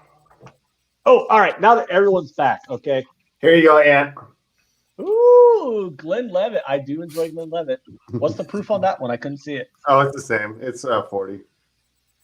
Oh, Or so 80 proof? Yeah, 40. Yeah. So, like most people for like a long time, I thought like the Satanists were just like really weird because they worship Satan. And like it's Here we go. No, if you worship Satan, Yeah, that's now that he's fucking- drinking, it's all gonna come out. Yeah, if forget you- about it. I would say, like, if you're worshiping Satan, that's pretty fucking stupid, right? I mean, I don't worship anything because I tend to I would call myself an atheist just because I have to call myself something. I don't believe in any of the higher power stuff. But I'm watching the documentary because I thought the description of it was kind of interesting. Now the documentary is called Hail Satan, and they're talking to basically people who are members of the Satanic Temple in the United States, because they're the people who whenever like a state is trying to put like say the Ten Commandments monument or something like that on like a state capitol grounds, the Church of Satan or the Satanic Temple or whatever they call themselves, they're the ones who are like, well, now you got to put this statue of Bahamut or Bahamut, however you pronounce that, on here too because of religious liberty, blah blah blah. They're those people, so they're basically just kind of trolling Christians in that regard. Well, it turns out, like, after watching the documentary and then doing a little bit more research because I was intrigued by it, like, they don't even believe in Satan. They're just like my tweet said, they're just atheists who play way too much Dungeons and Dragons, are super fucking nerdy, and have way too much time on their hands. And they just have this, they just really want to troll Christians. I don't really have a fucking clue what you're talking about. no. What are you Hey, talking about? fucking get on Google and research Oklahoma. Oklahoma was the main state who did it. Who had Oklahoma 10 Commandments monument and Bahamut statue. Google that. And fucking Yeah, do I'm some a bit research, offended dude. by this conversation, to be honest. Oh, let's Really hear care. let's hear this. Why? But Well, I I mean- thought it was like weird. It's like these guys they're a bunch of fucking dorks, man. That's like my point. how Phil- Yeah, they better Tweet. stay out of my fucking parish. How I'll give did them a you fucking pull slap. that? They better That's stay like out a of my full glass, parish. man. Look at my They're glass just a bunch compared of to fucking yours. Woo. Well, I mean, I got to cover up the two ice cubes. They're just a bunch of fucking dorks, is my point. Like, everyone's like all worried, like, oh, they're sacrificing babies or something. Like, not really. They're just fucking nerds. I'm not an advocate of joining the Satanic Temple or anything. I just thought it was an interesting, I mean, I find documentaries interesting. I don't advocate caging tigers and I agree with that. and That's fucked feeding up. and murdering your husband and feeding him to those tigers. But that documentary was fucking fantastic. It's Yeah, the same thing, man. I mean, if you can't even watch a documentary to learn about these people, then I mean, come on, have an open mind. And I went into it with open mind, and I came out of it going, "Well, those are a bunch of fucking dorks." Mrs. Spread, did you watch the fucking Tiger King? I did. I had a lot of my coworkers text me and they said, "Hey, you have to watch this. It's right up your alley." I was like, "What? Why is it?" Okay. Now I only watched it because they told me I would like it. So the first episode, I was like, "What is this? White trash, trailer trash? Like, why are people this is right up my alley?" So I kept watching it, and I was just flabbergasted. But by the time, I think probably about like episode 5 or something, I was like, "Oh, she killed her husband. Go girl. Yeah. $1,000?" Like, Yeah, she did. I thought it got really dope when that Jeff guy showed up. Not you, Jeff. The other Jeff. Oh, right, the Las Vegas 50-year-old fuckboy. Oh my lord. Okay, can you explain this one to me? Because Gay and I did a riff on it for about 20 minutes, about a week and a half ago, and I kind of hinted at this one. If a dude showed up to you in a Ferrari, obviously trying to be flashy, with that Oakley hat and that leather jacket, and he's like 50, and would you go, "Oh wow, he's rich," or would you go, "Oh wow, he's trying to con me"? I mean, I wonder where the camera was at. Exactly. The dude is so obviously like full of shit. I mean, Tiger was desperate. He was getting hounded by the crazy hippie bitch who just murdered her husband. So I mean, Well, that was Joe Exotic's fault. Like, Jay and I went over this. Like, how can you be so dumb to infringe all the right, copyright and think you're not going to get we can sued? weigh in a little because as a gay man, Joe Exotic is a little bit extra. So He's retarded. So, from the gay community, from like a gay man's perspective, what did you think about that? What were your thoughts on his incredible talent to fuck like guys that weren't gay? All right, that was so a hell of a drug. do you want to know what my husband said about that? Yeah, like you would like I would not suck a dick for meth. Like he said, quote, Well, you're not on meth though. he said, I don't. And My husband said this was his opinion on Joe Exotic. He said, I don't know how that raggedy ass looking old man keeps getting hot 19-year-olds to suck his dick. He need to quit with the Tigers and just start playing the lottery for a living because that was ridiculous. Because like his first husband had no teeth, but the other two guys were hot. the one that blew his head off by accident or not by accident wasn't a bad looking guy. No, yeah, he was cute, and the other one, the third husband, he was hot. And I mean, the guy first probably one- has like a lot of money though. And I'm pretty sure, like, if he didn't have like all those cheap ass tattoos, and maybe he had a full set of, I can't tell because the lack of teeth is just so. But I mean, if you threw some teeth on the first one, I don't know, like his face probably wasn't ugly. I really couldn't tell. Like the lack of teeth was just, yeah, the lack of teeth really threw it off. Like I couldn't give you an opinion on whether he was attractive or not unless he had a full set of teeth. Then I could like actually focus more on outside of his fucking mouth. Like, but he wasn't obviously ugly, is what I'm saying. Like, you look at his face until he smiles, then you're like, holy shit. But like until if he kept his mouth closed, it's like, well, I mean, he's average looking. He's not ugly or hot. I mean, he's kind of in between. But then whoa, oh fuck, he had no teeth. No, my opinion on Joe Exotic was wow. Yeah, that He's a little much. That was a bit interesting. I just, like a being a mom and everything, I was like, oh my god, those guys must have just been so tore up, like constantly beyond just high as shit. Like they're like, oh, we're not gay, like, and yet you kept taking it. Like, I mean, you had to have been pretty gone with it. So totally gay. Yeah, like. I mean, hold on, Jay. Are you saying that if I had tigers and meth, you wouldn't suck my dick? That's exactly what I'm saying, bro. All right. I'm going to write that down. It's right next to what? Joe Biden's a retard. I mean, I don't know. That Tiger King. I just like the shit people get baffled about is I'm more baffled about the fact that he could not see from the moment of looking at the guy that Jeff Lowe guy was a complete fraud. I mean, that he didn't realize that what he was doing. He's so dumb. He accidentally committed major campaign finance violation.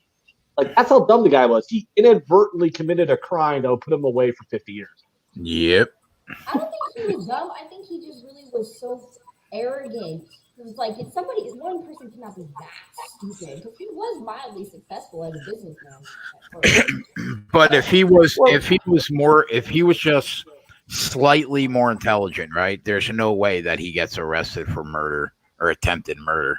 If he's slightly more intelligent, there's no way he gets sued in the first place, because how could he be so because this all started with that lawsuit that Carol Baskins won against him on the copyright infringement. Like, how do you not know that you can't fucking take her copyrighted logo? You want a hot take? Exactly the You want a hot take right now? Jeff watched one episode and he was like, "This isn't for me." I mean, sometimes people are like that. I mean, sometimes people. I mean, that's I'm not a big like zoo guy. I think it's inhumane personally, but I didn't really like. Plus, the guy was super annoying and. Oh, he was. like I knew where the story kind of went, so plus I don't know, I just wasn't into it. I don't know. Did you ever watch that "Don't Fuck with Cats" documentary, Jeff? No. So, bro, if you don't know the story, like if you're not Canadian and you don't know the story, it's pretty wild. Yeah, I never saw that. You got to watch that. I think that it's really good. Cats freak me out, dude. Yeah, but you couldn't fathom where that story goes, bro. Sonic's Den says if he's slightly more intelligent, there's no show, Jay. That's true. But it's just it's just like seriously. The shit that baffled me is like the shit that like no one else talked about, like the not realizing the copyright infringement, the inadvertently committing campaign fraud. Like those are the two things that like baffled me more than anything else. And then the other one too. And I love true crime podcasts and true crime, right? And if there's one thing that I've learned, right? So if everybody, this is some advice for everybody out there. If you ever want to have a murder for hire plot, okay, why is my dog barking? Because he's a fucking rat. All right. If you're going to start a murder for hire plot, if you want to get that murder for hire plot going, okay, if someone's willing to kill a guy for less than the cost of a 2005 Civic, all right, you're either talking to a cop or you're talking to a guy who's not going to get the job done. Either way, if less than the cost of a 2005 Civic is enough to get the ball rolling on murder, you're going to jail. I mean, murder costs generally 5 figures. Like if it's not at least 5 figures, it's probably. Yeah, but you know what I will say in defense of the guy, and not everybody is like you and I with like politics. The average person has no clue what it would take to violate finance, campaign finance violations. You know what I mean? Yeah, I guess. Oh, what politician doesn't violate their campaign finance? That's true. That's true. But they do it a lot more Our smoothly than he spent did. $6,000 on a cake. That's not campaign fraud. Like I'm like, really? Hey, I want some of the cake. What? That must have been really good. Have you ever tried to buy one cake? All your district representatives spending and everything, you can track it. And I was like, $6,000 for a cake. He actually came third in a governor's race in the United States. No, Jay. Third. You guys don't think maybe Trump watched him? Let me backtrack you guys there for a second. He was third in the Libertarian primary.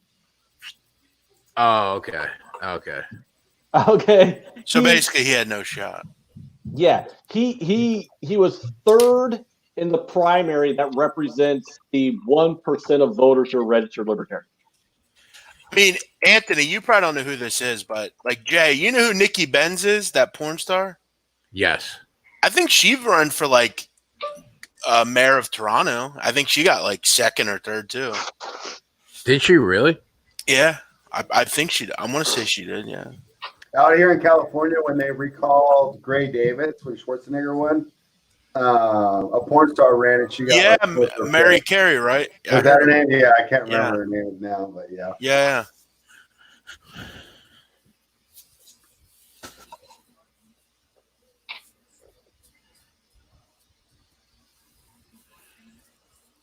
What was silent? Yeah, I know. What was the new focus of the Mafia podcast, Jeff?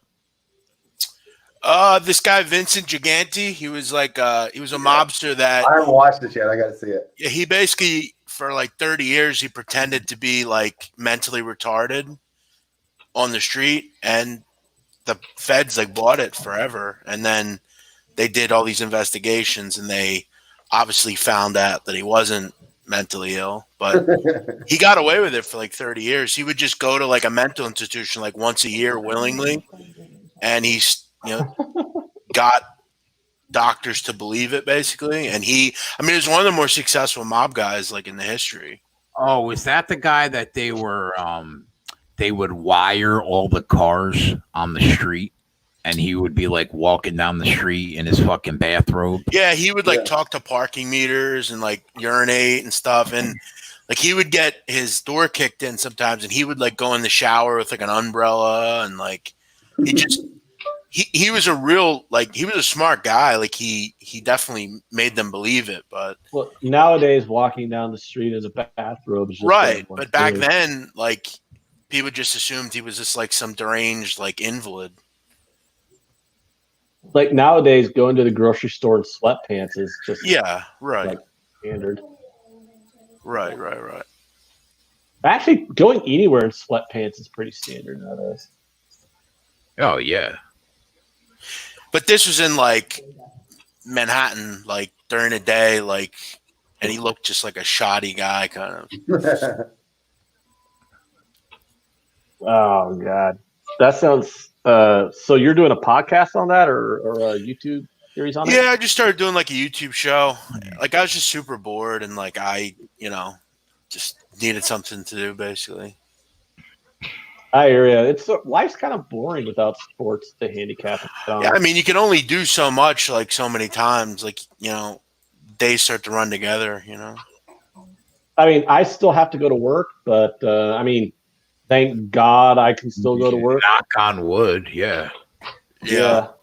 Well, because like my job did start a round of layoffs, but like the people they laid off were, the ones we would expect. You know what I mean? Laying people off, or are they furloughing them? 8 of them got furloughed, and 4 of them were just laid off. I read an article yesterday where it was Hobby Lobby is furloughing their employees because the employees wanted it, but apparently the majority of the country doesn't even know what the word furlough means. So they didn't realize that just means that you're still not working, but you're not getting paid. It just means you can do, you just walk back in the door. Yeah. They furloughed 8 employees, and they permanently laid off 4 other ones. And they said that all they're doing for now. But me and my buddy, like we're drivers. Like we know we're not like on the list to get laid off. But like we're looking at each other, and we were both in management at like our old jobs. Mm-hmm. And so you can see like when companies want to restructure, the first thing they do is get rid of some management. That's like they call it trimming the fat. And we just started naming to each other like names of managers and supervisors who are in duplicitous roles. That it's like, what exactly is the role of that? What exactly is that guy's role? And we are already thinking of like 4 people that if they want to do another round would like be gone without, like, for example, if you have a general manager and then you have 6 other managers, but in between the general manager and those 6 other managers is like a senior manager. Who do you think the first person in management is going to be that gets laid off if they do another round? Like that dude that's in between the general manager and those 6 other managers is probably selling off all his stock. Yeah. You know what I mean? Like he's It's probably like shitting bricks. unnecessary position. Yeah. Or like there's like supervisors where at its finest, actually. Huh? Micromanagement at its finest. Yeah, it's just like one of those things where it's like, we're kind of looking at it, and we've already figured out like from a like I don't want anybody to get laid off or fired at all. Like if you're in a useless management position, keep making your money. Like none of these people I have a problem with. I like my job, and I've never had an issue with any manager or supervisor at my job. So I don't have a problem with any of these people. But like me and my buddy, we're like thinking, there's at least 4 people that we could think of that should probably be shitting bricks right now because their roles are kind of, they're either pointless or they're duplicitous. You know what I mean? So it's just one of those things where it's like, it's just kind of shitty right now. It's just a rough go of it. And I feel really bad for the 8 people who are furloughed because they're only making like $16 an hour. So, they're like paycheck to paycheck. They can't afford to lose a paycheck. And now, whoop, if business picks back up after the whole coronavirus thing, it's like, yeah, they could still have a job if they want it, but, that could be like 4 months from now. Yeah, but in the meantime, they're having to deal with, how many people applied for unemployment? 3 million 2 weeks ago, and then 6 million last week. Right. So and we won't know the numbers this week with the unemployment department on that, and good luck. Yeah. Yeah. It's a big old mess. Yeah, when you got like 10 million people in 2 weeks applying for unemployment, it's almost like having a healthcare system where your health insurance is tied to your employer was kind of a bad idea the whole time, huh? Furloughed. And then they put me back on. Are people already getting checks? I've heard of a few people getting them, but for the most part, most people, you can't even get through. The lines are just, you can't get for unemployment, right? Yeah. Yeah. No, I mean that government check that they're the bailout money. The stimulus things. Yeah. They just send that to you, don't they? You don't. They apply. do. That's just supposed to be a direct deposit according to whichever account you used on your last tax return. I don't believe those have come out yet. I haven't heard of anyone getting them. This is the first time I've ever had this Maker's Mark, and it is very strong. Would you like it? I have a Templeton ride that's like that. That's 46 proof. I think it's a little too much for me. No, this is 109.6. Yeah. So in case for novices, your alcohol by volume percentage is just the proof divided by half. So yeah, 54.8% alcohol by volume. That's a lot. It feels it because most liquors between 40. So do you like it? I think it's too overbearing when they have that much alcohol in there. It's why. Well, yes, I like it, but also one trick is to let the ice melt. It waters it down a bit. Yeah. So after that I don't know if anybody caught on, but like when I first sipped it, I like, yeah, But once you start letting the ice melt, it waters it down a bit, so it's not as overbearing then. Of course, you could always be a real man and just drink it neat. Yeah.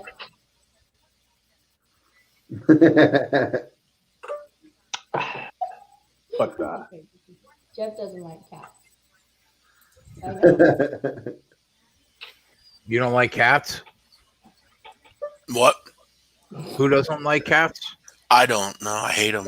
I'm in complete agreement. They skeeve me out, man. I don't like cats either. Sonic Dins, we're the only ones. Sonic Dins is asking if I work for UPS or FedEx.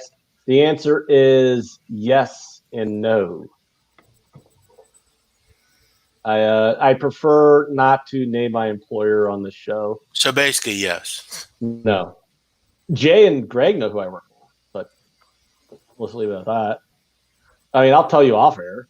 No, I'm not interested in You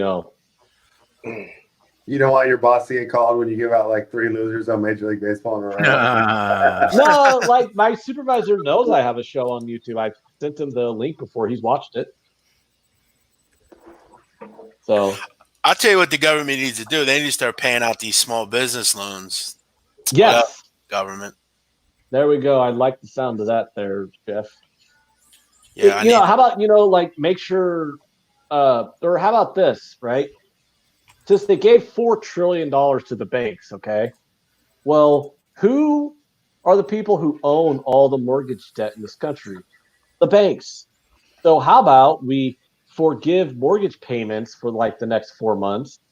And then now that we can forgive mortgage payments, that also means that the people who landlords can forgive rent payments. Since a lot of people don't get this. They think like a lot of landlords who are like big time property developers are fucking loaded. But if you are paying rent on a house, more than likely your landlord has a mortgage on that house. And his profit margins on you paying your rent are not Did that you high. did you hear what Mark Cuban said that they should have did? Mm-mm. He was saying they should have did for businesses and like for people overdraft protection where they just pay people out like that work there, or you pay your rent or whatever and it just gets paid back to you instead of you getting like a stimulus.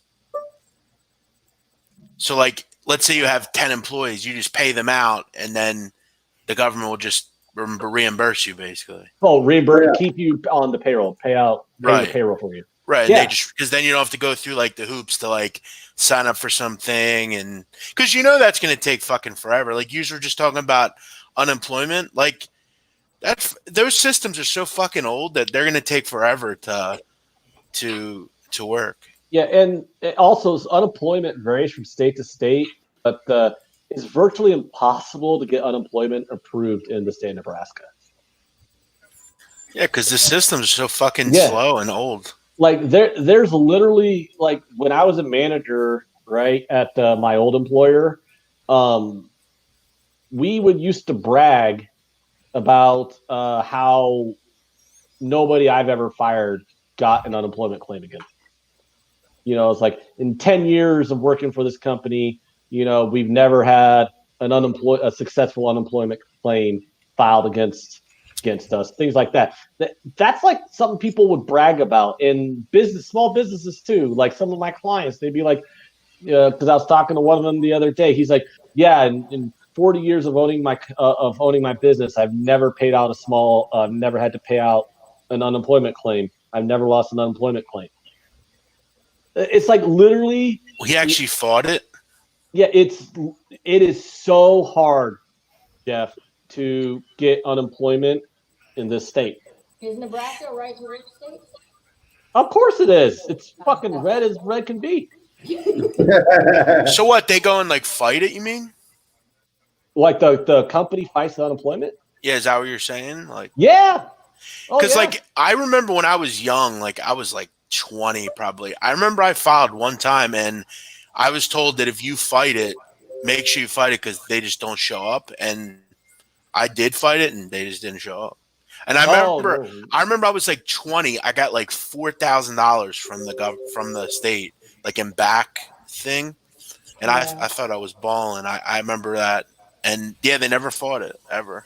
Yeah. And I'm trying to think of, oh God, I fired a lot of people, but and don't get me wrong. Why does that not surprise me? No, honestly, like the worst part of management is having to fire people. It really does suck. Like I don't want to come off like too callous. I do want people to understand it is seriously the worst part of being in management is when you're basically pulling someone into the office and informing them that they're not going to be able to fucking put food on the table. It fucking blows having to fire people, but it's part of the job. So what are you going to do? But I think we lost one case in like the 8 years I was in management. We lost one unemployment case.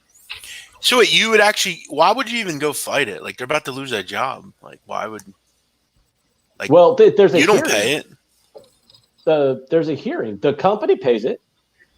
Well, not. I mean, everyone pays it technically. I mean, that's why you pay it. I mean, you have to pay it regardless whether you have anyone unemployed or not, don't you? I mean, it comes out of everything. Not really. Well, it comes out of checks, doesn't it? Like, isn't that why there's an unemployment thing? No. Yeah, what are you drinking now? Oh, this is beer. You're enjoying your Saturday night, huh? I mean, this is Saturday night. What am I going to do? Sonic said he's no longer ashamed to admit that he's fat in Nicaraguan soccer. No reason to be ashamed. I mean, if you have an angle, even when there are sports back, like I bet on stuff that no one else would. But if you have an edge, you have an edge. And by this time, you've been betting it for a month. You got to be pretty familiar with it. Yeah, yeah. That's going to be a hard pass for me. I don't know. Like it's kind of boring without sports, but not having any major sports to bet on also does kind of feel like a mini vacation. Because like for the last couple of years, if I'm not at work, I'm handicapping sports. So it's like, well, at least it just kind of feels like a bit of a. It's like I finally have a bit of a breather on that aspect. I wish I would have gotten a breather in a different way than a global pandemic. Because right now, not only am I handicapping sports, I still have that in the back of my mind of, am I going to get laid off? I don't know. I prefer not to.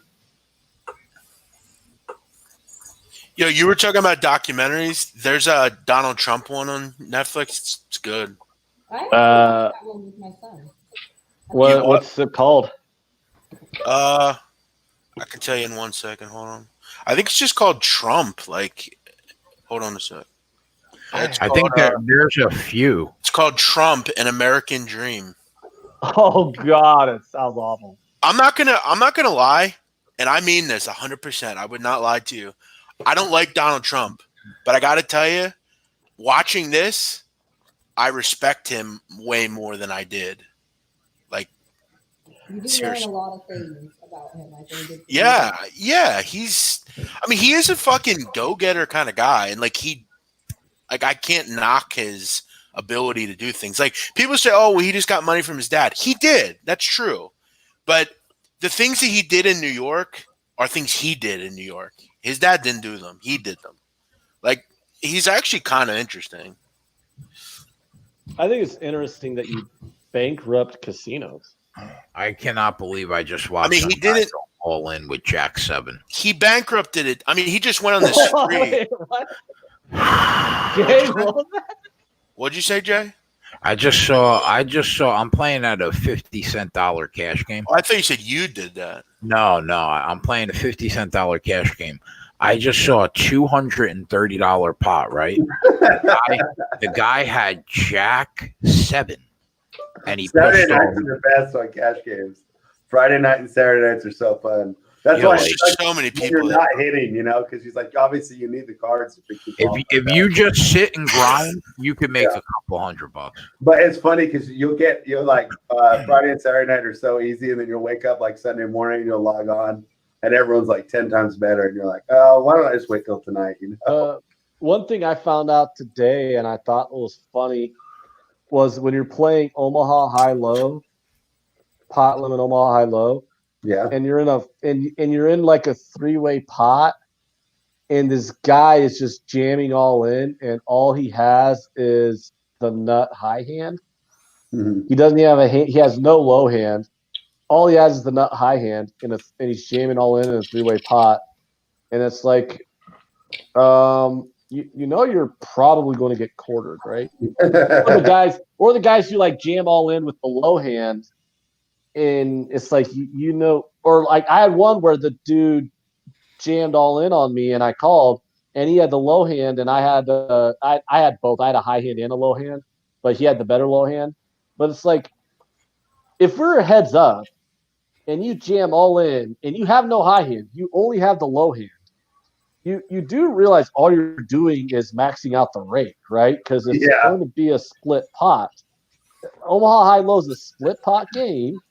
If you don't have a scoopable hand, you don't raise. I don't know how to play that game. I've always stuck to just no limit hold'em. Omaha's fun. The Omaha's fun, but Omaha High Low, it's like it adds the low hand possibilities, and you would do it too. Like I used to play stud high low a lot online. I loved stud, and I played high low, and I like the high low games. But like the people who go crazy with the hand that can only win half the pot just fucking blow my mind, especially if it's a 3-way pot. Because, for example, if you have the best low hand but you have no high hand, best case scenario, you're winning half the pot. But if another guy is also playing low, you're going to get quartered. Yeah, I you're know. going to win because you're going to win half of a half. So Yeah, because when I was trying to learn high low, I kept doing that. I kept quartering myself. Yeah, I did that too. Like, don't get me wrong, I used to do that too. Yeah, because my idea was like, well, I got the low. I'm already I'm just free rolling on the high, you know. Yeah, So, until you realize the other guy's playing that. low. Yeah, and then I'm like, wait, what just happened? Oh man. Yeah, you won half. Because if another of a guy's half. got ace two, you usually split it, you know. Yeah, you both got ace deuce, and the other dude's got the nut flush. So the Yeah. dude's got the nut flush, wins Wins half the more than pot, you, and then you two share half the pot. Oh wait, there's Yeah. 3 people in the pot, and you won 1/4 of the money minus the rake. Yeah. Oh, you lost money. Yeah, it sucks. Yeah, that happened to me. I learned that, but it's so fun because like no one fucking gets that online. Like you're like, you're, or when you're jamming all in and it's a low hand and all you can win is a low, and then you're in a heads up pot, but the rake wasn't maxed out yet before you jammed all in. So jamming all in, all that does is max out the rake. Yeah. So that's another situation where it's probably worse at the casinos when you have like a $5 rake, where like online it's like 50 cent, 5 cent, whatever the fuck rake is online.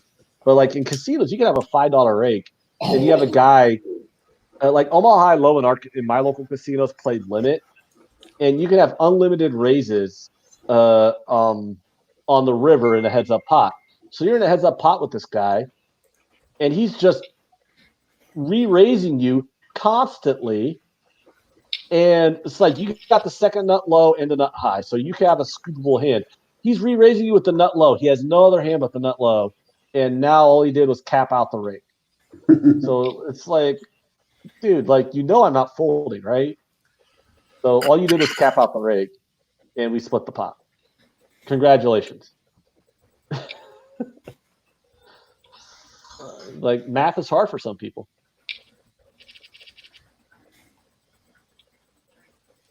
What else is on the ant agenda?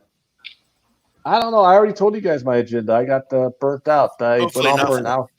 hour. Oh, fuck you, Jeff. I went on for an hour. I monopolized the entire first hour of the show, bitching about 3M, international trade agreements, politics, and politicians, and the corruptness of our government, and the millionaires and billionaires. I thought I'd give you guys the rest of the show to come up with some concepts. You can talk about how the Astros got cheated out of their next title. Oh yeah, there we go. You and Ant can argue about the Astros. That's why I was like, it's coronavirus, conspiracy against the Astros. Well, who got cheated was the Dodgers. Oh. No, I'm talking about this year. Like I'm not interested in revisiting all that cheating scandal of the Astros. Well, I'm talking about like this season, the Dodgers got cheated because the Dodgers on paper were a team that if they won 115 games, I would not have blinked. I'd be like, yeah, that's probably right. The Dodgers their division so bad though? No, it's not because the division is bad. It's because literally on second in that division. Diamondbacks. But I'm telling you, on paper, the Dodgers are the best team in 20 years. No, I'm saying the Dodgers are the best team in 20 years on paper. No. Yeah. Better than that. Well, I guess that would be over. Yeah, they have the deepest starting 21 years. How about 99 Yankees? They are the best team since the 99 Yankees. That's why I'm saying since in 20 years. They are the best team since the 99 Yankees. And for context, that's the Yankees team that won 114 games. I'm saying the Dodgers. No, I'm not. I'm not going to say I predict the Dodgers are going to win 115 games. I mean, I figured the Dodgers were going to at least win 100 games. The Dodgers just had some stuff fall right for them. They could have been 114, 115 win team. They're that good. They're going to be that good this year. And I mean, they were the best team in baseball last year, and they're better this year than they were last year. Yankees. I mean, the Nationals won the World Series. You don't think the Yankees are better than the Dodgers? Hold on, what was that, Greg? I think that Dave said I never thought I'd say Ant's voice is actually soothing. I think the Yankees had a better team than the Dodgers this year. I mean, you're wrong, but okay. Why is that? Well, no, I get you though. I think the Yankees are the best team in the American League. I like to make those statements to get a reaction. Yeah, But the Yankees are already had injury problems, like Soriano. No, not Soriano. Is it Soriano? I'm getting a little drunk. The pitcher who was out all last year looks like he's going to be out again this year. It is Soriano, right? Whatever. Like the Yankees are looking like they're going to have some more injury problems again this year, which is kind of like, Severino. Thank you, sweet baby Christ. I had that on the tip of my head for a while. Yeah, Severino was looking like he's having injury issues again. There are some other guys who look like they're going to have some. What was it, Stanton or Judge? I mean, honestly, it's been like 3 weeks since I paid any attention to it because once the season got delayed, I just kind of like got bummed and haven't looked at my notes since then. But going into the season, I had the Yankees as the best team in the American League. But I had the Dodgers as the best team in baseball. And it would be like the second year in a row, I think the Dodgers would be the best team in baseball. The only reason I think the Dodgers might have a better chance to have a better record is because their division's so much weaker. Oh, I mean, honestly, regular season records don't really matter though in terms of who the best team is because it's not a balanced schedule. You play like a 30-year games against your division. Yeah, no, that's what I was saying. I think that the Dodgers might have had a better chance to have a better record because, we talked about it. I don't think the Red Sox are going to be that bad. Is everyone just completely writing them off? I think they will. The Rays, you do? The Red Sox are 500 team. Who do they got? I mean, who the Red Sox got? JD Martinez and Chris Sale. I mean, they got rid of the second best, or they got rid of a top 5 hitter in the league in Mookie Betts. They traded away. I mean, David Price is not the David Price of Tampa Bay. But right? Yeah, David Price is not done. David Price is still a really good pitcher. You think so? They got. All right. Yeah, I mean, he's not like the top 20 pitcher in the league anymore. But David Price is still going to go out there and give you some really good outings. He's above average. I mean, he's not like an ace anymie, but he's awful against the Yankees. Well, he doesn't got to play the Yankees anymore, now does he? True. Yeah, it'd be a little easier to go against Deep Money's Padres. So I mean, the Yankees are the second best team in baseball, and and the thing too is like a lot of people don't realize, like in basketball, like in the NBA, the best team wins it every year, pretty much. But that's not necessarily the case in baseball. Like the Washington Nationals were not the best team in baseball last year. It was the Dodgers. The Dodgers didn't even get into the fucking championship series because the Nationals beat them in the NLDS. But I mean, that still doesn't change the fact that the Dodgers are the best team in baseball last season. But who was the best team in baseball last season? And being beat by a better team, they were not the best team. No.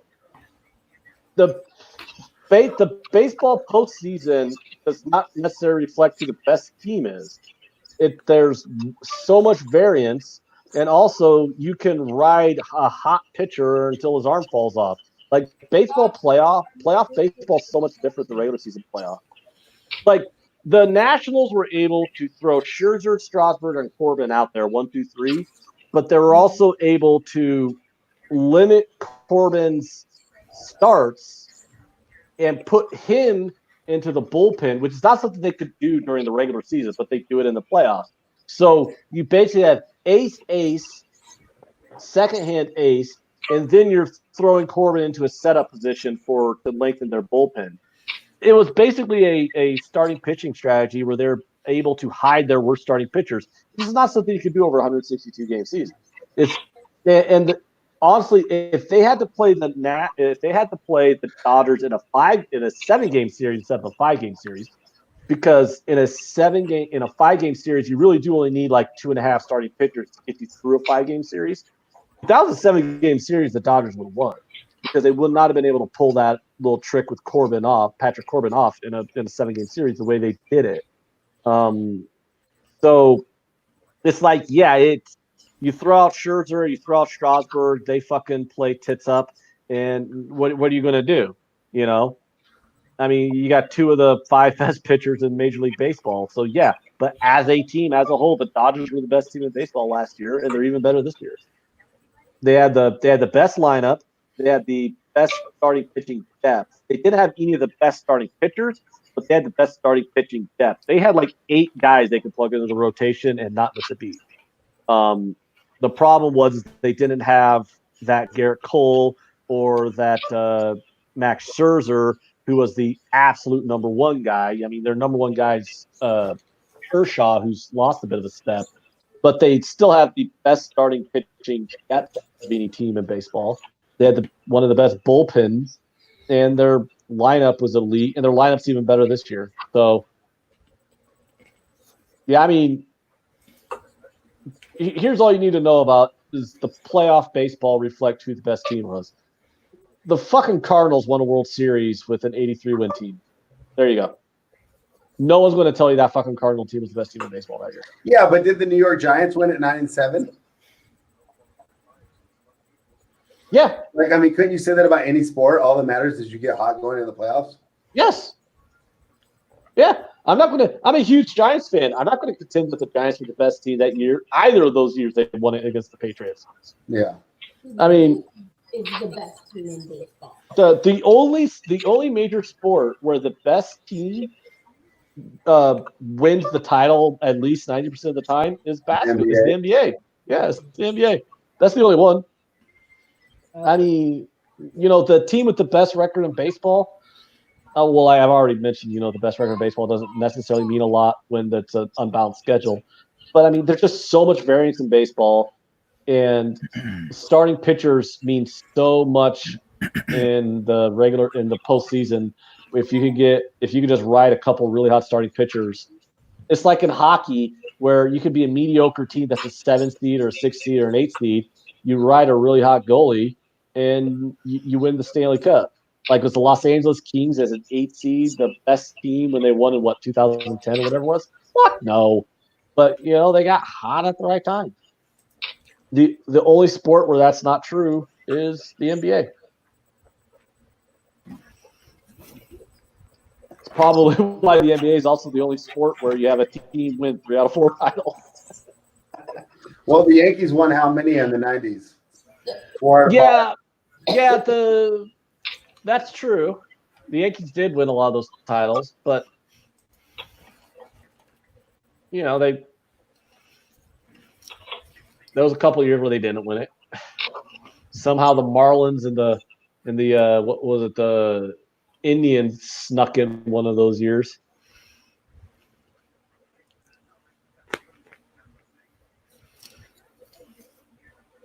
What was it like being a Mets fan, Jay? And the Yankees were like just pimp slapping the world for like 6 out of 7 years. It's fucking terrible. Although we made the World Series in '99, I think, or 2000. Oh, when you lost to the Yankees in like 5 games? Yeah. I mean, you wait a World Series. You know what I will always remember about that era of Mets baseball? 7-game lead to make the playoffs with 17 games left in the season, and we didn't make the playoffs. You know what I'll always remember about Mets baseball is Clemens on the bat at Piazza.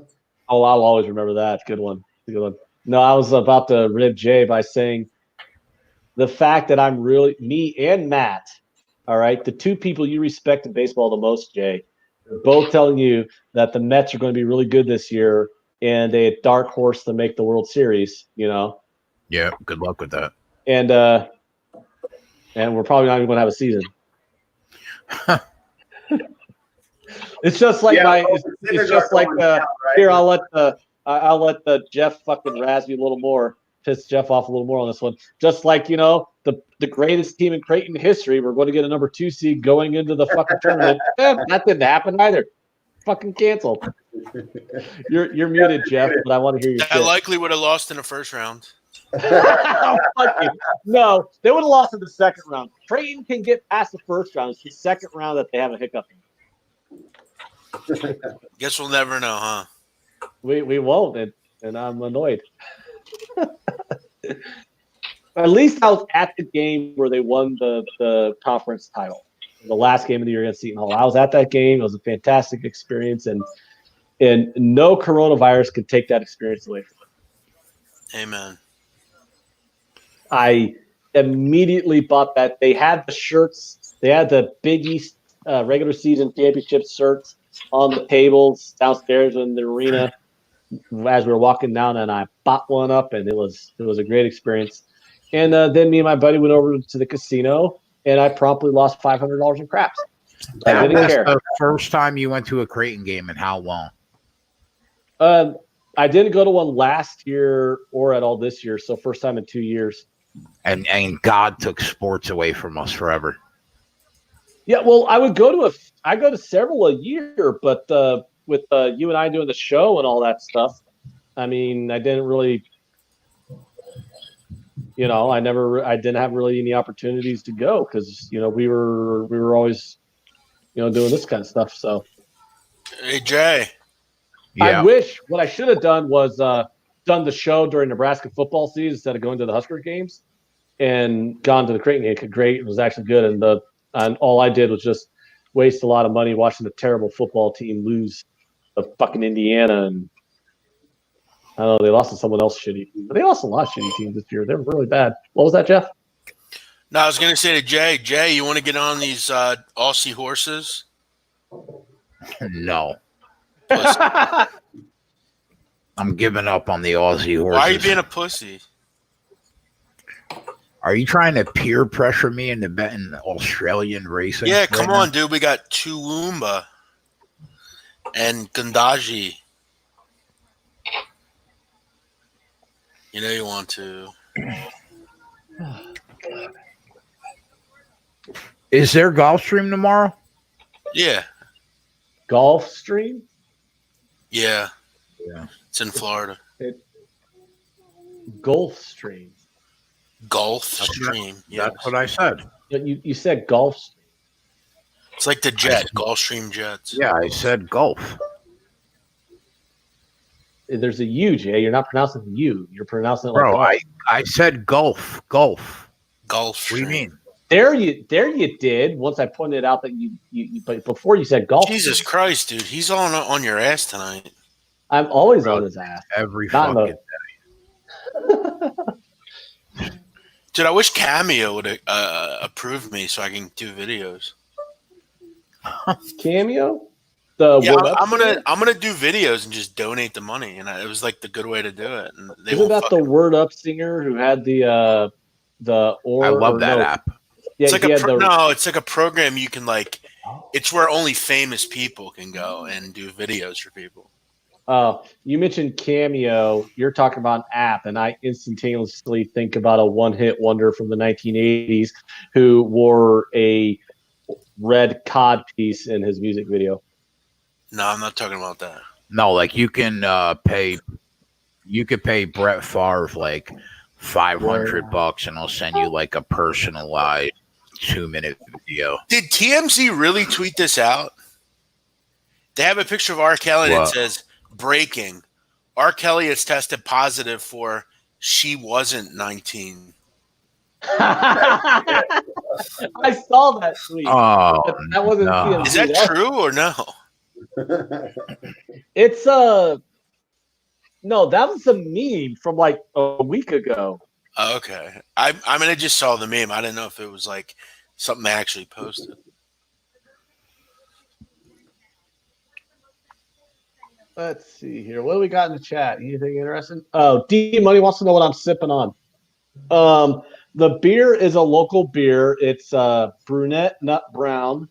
It is some kind of brown lager from Nebraska Brewing Company. And the liquor is Maker's Mark Cask Strength. It is 109.6 proof, 54.8% ABV. Mrs. Spread is contemplating life choices right now. She's like, "What the fuck am I doing with this crew?" I was actually looking up all the MLB transactions, but And are the A's going to be better than the Astros this year? Are the A's going to be better than the Astros this year? No, but I would not be shocked if the A's won the division at the. Well, I mean, I'd be shocked if there's a Stop it. what? Stop what? Come on, man, with that. Why does everybody think the Astros are just nobodies now? That's not what I said. I already said I don't think the A's are going to be better than the Astros, but I think the A's do have an outside shot of winning the division. It's You like wanna bet me on that? 20%. It's like a 20% chance. Okay, 20%. I'll give you. How much you want to bet if I'll give you plus? Wait, what's the odds right now? I'm not betting with you on that because I don't even think there's going to be a season. No, You're negative. Well, that's not negativity. I'm just. You really don't think there's going to be a season? I heard. Did you hear the latest rumor? Seriously? Mm-mm. The latest rumor is that they're going to use the spring training stadiums for the season. Yeah, I don't think there's going to be one. I think there's less than 50% chance. Okay, I don't. But why though? If they could come up with like Jay and I were talking about this earlier. If they could come up with a system, right, that could check you within 5 to 15 minutes. All they'd have to do is make sure the whole team is clean, the coaches and the equipment people. If the whole league's clean, it should be fine. No fans. You know, I heard that they were installing thermal detectors in the Vegas casinos. They should. Just whatever. My boss was actually on a business conference out there, and he said, you know, in the coronavirus, and that's when everything, he was there right when everything was getting shut down and we were all going on lockdown, and they pretty much, you know, like kicked them out of the city, and the casinos were already starting to install thermal detectors for anyone coming in and out of the casino, like within along those lines.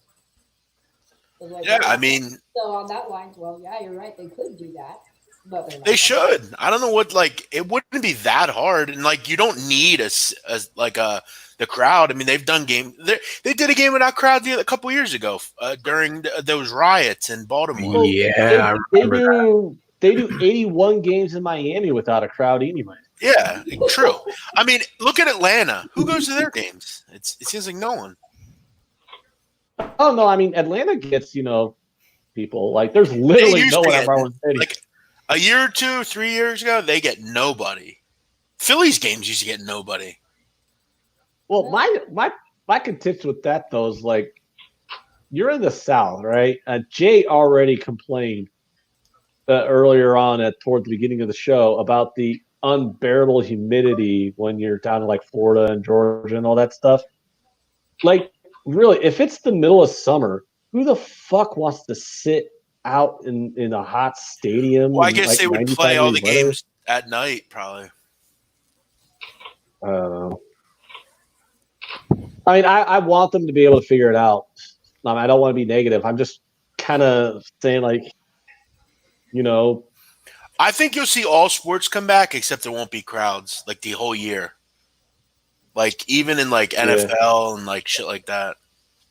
And, like, I think the first sport you'll see fans will be, like, January of next year. I think it might be more difficult with football than the other sports because football, you have bigger rosters, you have more coaches on the sidelines. Like you could go, hey, no fans in the crowd for a football game, right? You're still going to have like 200 fucking people. Yeah, but I mean, you could check their temperatures and shit, and like if you have a quick test that you can do, like I don't know.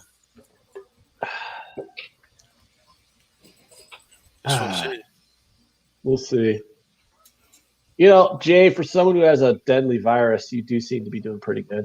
So I would like to, give you more encouragement to keep it up. I was talking with him earlier about his symptoms, and I'm gonna tell you right now, like a month and a half ago, I had the same fucking symptoms for like 5 days, and they just went away. And I'm pretty sure I had this shit. I would love to like take that antibody test. Well, that's the thing is like close to half the people who get coronavirus are either a cross between just being completely asymptomatic to also just being like where your symptoms are so mild. I bet 85% of the people that get it are like Jay.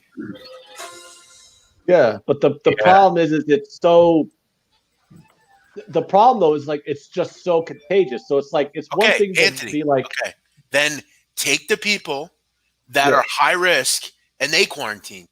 You can't do this forever. We cannot do this. It will not work. Our economy will fucking tank. Look at it already. What's it it's going on for already 3 tanked. weeks now?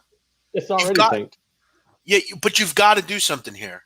In the next month, they've got to do something here. Yeah, it's rough. But the problem is, you know, you can't necessarily say, oh, people who are, you know, you don't know who's because people act like, well, it's just going to be old people or people with underlying symptoms. I mean, You again, got people in their 20s. You got I people in agree. their 20s who are like fighting for their life. Like my niece, she's 25, and she's no offense to Jay, but she's in a lot better health than Jay is, and she's a lot worse off than Jay is right now. I guess it just affects people differently. It's weird, Yeah. but I just, you know, at some point, you know. I get what you're saying, but what I'm saying is the problem is it's just so contagious that, like, for example, you might or I might know. I could have it and I don't even know it, but I still try to protect myself when I'm doing my job, not just to protect myself, but like I said, if I have and I don't know, I don't want to spread it to other people because if I'm one of those people who's asymptomatic, that doesn't mean you can still spread it to people, and That's then what they're getting that's what sick. sucks about this, because like if you knew you had it, like there was a way, like let's say there was no way you could be asymptomatic. You either have it or you don't. Like you know if you have it. That's why the flu is not this, because you know if you have the flu. You're not just normal with the flu. Or the SARS, like when people talked about SARS, like how SARS went away so fast with not that many people wound up dying of SARS. SARS was so deadly, right? If you got SARS, there's such a high probability that you're going to die, right? But the problem is no one was asymptomatic with SARS. If you caught SARS, you fucking knew you were dying. So they were able to contain it because you were able to pinpoint the sick people. With this, they literally say that, you know, worst case scenario, up to 70% of the people in the United States, when this is all said and done, could wind up having coronavirus.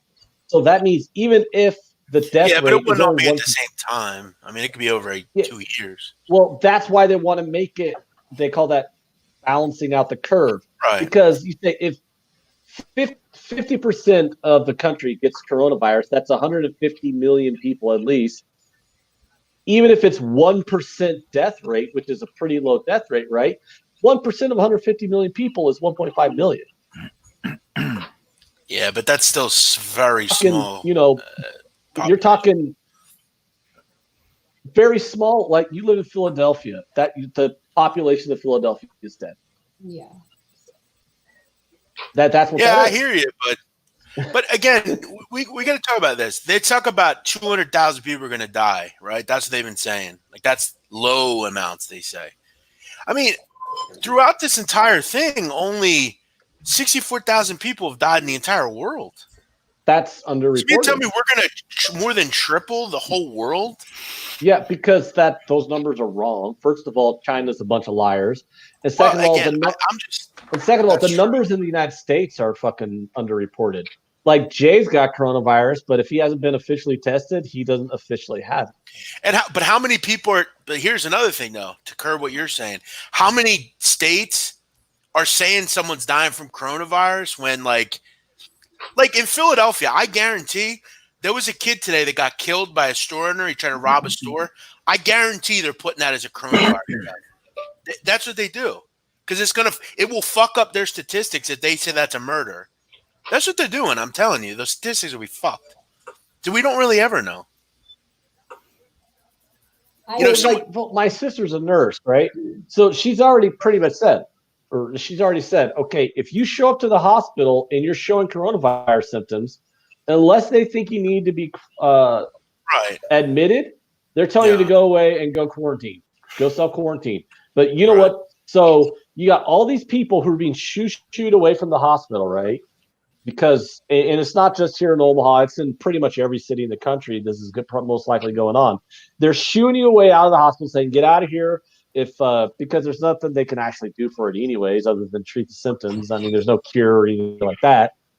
Unless you need to be hospitalized because you need to get put on a ventilator, you're being shooed out of the fucking hospital.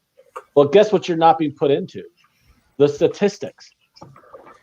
They're not giving you a test, so you're not going under the coronavirus statistics. Yeah, but both me and my dad were tested, and he was sent home one day. I was sent home when I went the next day. No, I'm talking about people being sent home without even getting tested. They're basically saying, "Get the fuck out of here, go away." Yeah, because they're going to be they're just going to recover eventually. They don't, who cares? Yeah, but that's not going into the statistics. People go, Right. "Oh, well, how many people have it? They only have this many cases." No, basically, this is what my sister told me. She said, "Whatever number they told you is how many people have coronavirus. If you multiply that by 10, you're going to have a lowball estimate of the true number of how many people have the coronavirus." Listen, man. And then if you go home and you die at home, if you wind up dying at home and you never got tested, you're never going into the statistics of the test. I can't believe the front page of the New York Post actually said people with cardiac arrest, if EMTs can't bring them back, pronounce them dead on the scene. Don't even bother bringing them to the hospital. We don't have any room. I'm still wondering about the whole hospital thing because there's a guy. Did you see that guy on YouTube that was just going around all the hospitals and they all looked like completely fine? Yeah. Jay, No. did anyone see that? Nope. There was like a guy in New York. You did? You said? Yeah, and it's unfortunately the way the social media and everything is for one video that you find that says all the hospitals are fine, you can find another one, that Yeah. the hospitals are packed. So it's like, Yeah. I'm trying to stay away from all the social media with anything. I do too, but like I just found that to be kind of like interesting. Like he went to like that Elmhurst hospital and like it looked fine. Like he went inside and it was like perfectly fine. Well, I know Sacramento's hospitals are just fine, and California. You said they are fine? Yeah, they're fine. Well, California also hasn't California handled this a lot better than most other states. Yeah, but Anthony, at the end of the day, what do you mean? About California handling anything correct. But the state. But seriously, Anthony, 21 states. No, they did not. 21 states have under 1,000 cases. I mean, what do you mean? I feel like the country's done pretty good at this, to be honest. Well, I just told you the cases are underreported.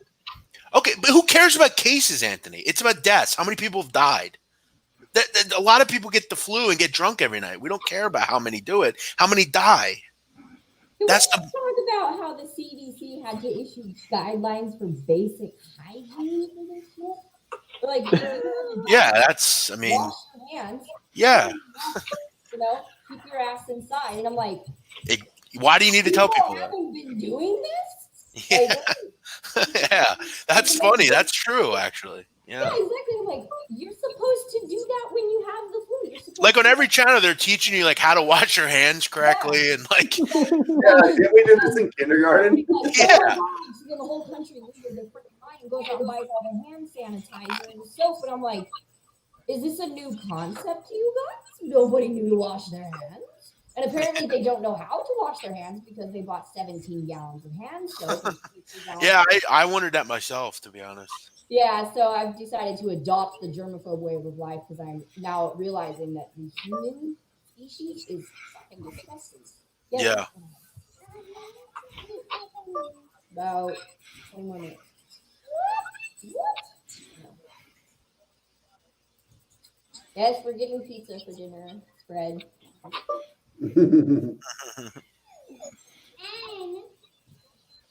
Oh, and apparently ice cream.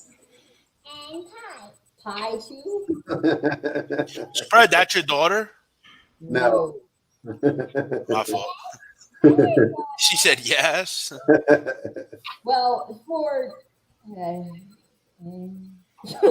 he has been in her life for 3.5 years, and she's 5. So for all. Oh, nice. Basically, all that. Father figure to her.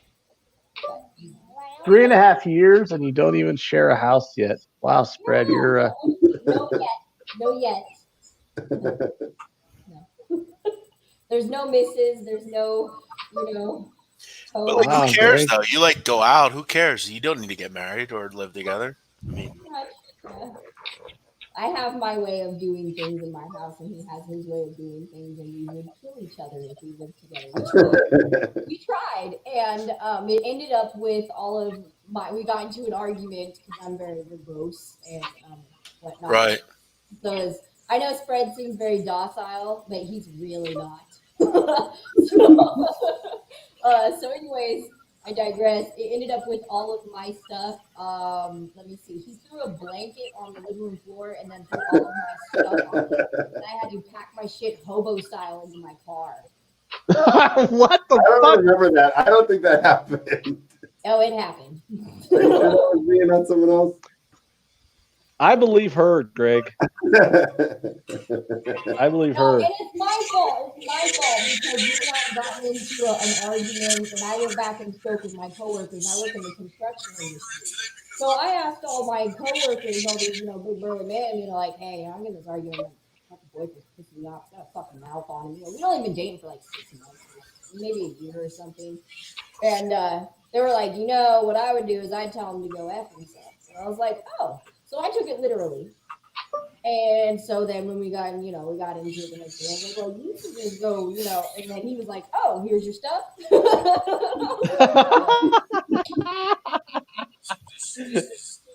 You actually listen to those cunts? Oh my god.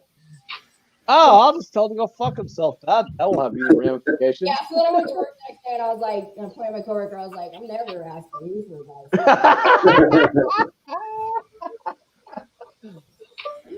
And he swears it never happened. It happened. What's that? Yo, that's why I don't like cats. Watch. He has his cat, and then yeah, fuck cats. Like seriously, I don't like cats either. Yo, listen to the cat. Listen.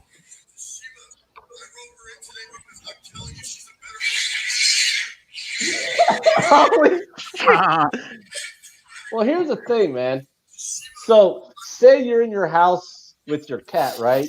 And you die of a heart attack, okay? Within like 10 minutes of you being dead, that cat's gonna just start eating you. Yeah, If you no. If you die in your house with your dog, you know what's gonna happen 10 minutes later? Your dog's gonna be on top of you, like his paw's gonna be up here and gonna go. Or he's gonna, bark. Your dog's gonna cry himself to pieces because he's so sad that you're dead. When your cat's just gonna eat you. Cats are snakes with fur. Don't worry, yes. the dog eats you too, Aunt. My dog ain't gonna eat me. He loves it. Hey, Shirai, you know how Penko went out earlier and we were like trying to get her to stay inside and she went outside? I just let her in right now. She's soaked. She's so wet. My cat went outside in the middle of a rainstorm and came home and she's not happy. Cats are assholes. Let's just be honest. I would think that you would like cats, Ann. You need to meet my cat, Jay. I would enjoy cats more if I wasn't so horribly allergic to them. Oh well, yeah, that ruins it. Like as soon as I even look at a cat, like my eyes just start watering up and get all red and everything. Same spread, maybe a different type of watering up. Well, it's basically like my body warning me that they're evil creatures. I need to stay away from them because they're fucking horrendous. But I've never had. My dog has never caused me to go into uncontrollable sneezing and itching fits. My only issue with dogs, I just like animals in general, but my only issue with dogs is I work a lot, I work from home right now, but normally I work, 40 hours a week. I'm not even home 12 hours a day. Dogs need more one-on-one attention, like my son. So I can't give my dog, if we were to have a dog, I wouldn't be able to give them attention. And I would find it to be cruel. My children want a dog very badly, and I love them, but it would be cruel to not be home with this dog. Whereas cats don't give a shit. You leave them alone for, 3 days, and they're cool. They don't care. Because they're cunts. You can give them some food, water. They're cool. Make sure they got food, water. They're cool. They're independent creatures. Cats are cunts. Who said this on Twitter? If you're betting horses, you might as well light your money on fire. Good luck. Yeah. Oh, that was me. Who said this? Baking is easy. Literally just follow instructions. If you can do that, you'll be an expert. Baker in a week. Is that Ant again? Yes. That sounds like me. Yeah, it's true though. I was responding to someone though on that one, wasn't I? Who was I responding to on that? That wasn't something I just tweeted. That was a reply to someone's tweet. I remember that. Jay, have you seen Onward? It's on Disney Plus. No, I haven't. Is it good? I'll watch it. Really cute. We watched it for our family Friday, and it was like a really good family. Is Frozen 2 good? Because I liked Frozen 1. No, It's it is not? not good. Really? The first one was pretty good. The first one was awesome. Anthony's literally tweeted 20 times about if you bet under 20 in Serbian soccer, you have a problem. Not 20 times. No, you've tweeted like off and on with like different ways of saying it like 10 times. Yeah, I know, because it's like every time I get on like Twitter and I have all these people who I like follow because I'm like in the gambling Twitter world, they're all betting all this shit. And it's like, guys, like seriously? Here's another one. Like, we haven't had What about sports. the picks we are seeing now for Serbian under 20 soccer, cricket, and throwing? Motherfuckers don't even know the rules to cricket. That First of all, was it's under 21, not under 20. Oh, man. But am I wrong about the cricket one? Because like literally, we had no college basketball for 3 days, and dudes were already tweeting out their expert packages on cricket. And I'm like, bitch, you don't even know the fucking rules to cricket. This is a good one. So my beloved Creighton team is a top 10 team, and we're on pace for a 2 seed and a real shot to make some noise in the NCAA tourney. And guess what? A fucking pandemic cancels it. Yeah, I was mad. Like, what do you want from me? If you're beloved, what, Villanova or Temple or you're a Philly team? You're the Philly teams? Yeah. Yeah, Nova. If Villanova looked like super awesome this year, you'd be mad too, wouldn't you? True. Or are you a Temple fan? I don't know which team you. I like Temple, yeah. Okay, Temple. Yeah, if Temple was fucking 30-1, you'd be pissed off too. I'm just kidding. I know you're kidding. I actually find it funny. That Hey, you're- Jeff, did you see that ESPN poll? I like how you read my tweets in a cadence that is not how I would. Yeah, make intend it. I love the. I'm not gonna lie. I love the cadence. Yeah, I love the think cadence. That's it's what I good. just said. I love how he's reading the tweets in a cadence that is not. This is how you would read it. Yeah. Who says SDSU is garbage? They're going to be a 1 or 2 seed. That was a response to. Why don't you read the context? That wasn't the tweet I tweeted. That was a reply to someone saying SDSU was garbage. I know. I'm just kidding. No, read the fucking tweet I was replying Here's to. another thing he loves saying a lot. He like someone will tweet something that he doesn't agree with, and he'll go, "I'm just here for the ratio."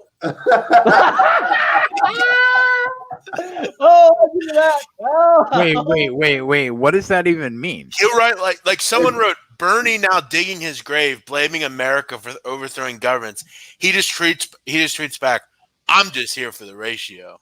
That basically means that there's going to be a ton of replies because everybody's fired up, but nobody's going to favorite it and no one's going to retweet it. It's like today, Donnie Rightside tweeted something out, and he got like 73 replies and only like 20 likes. What was it? Do you want me to read it in Donnie Hold on, Rightside? Jay, Do it in Donnie voice. Jay, you need to go ask Seth about what ratioing is on Twitter and why that's a bad thing. All right, this is what Donnie Rightside said. Hold on.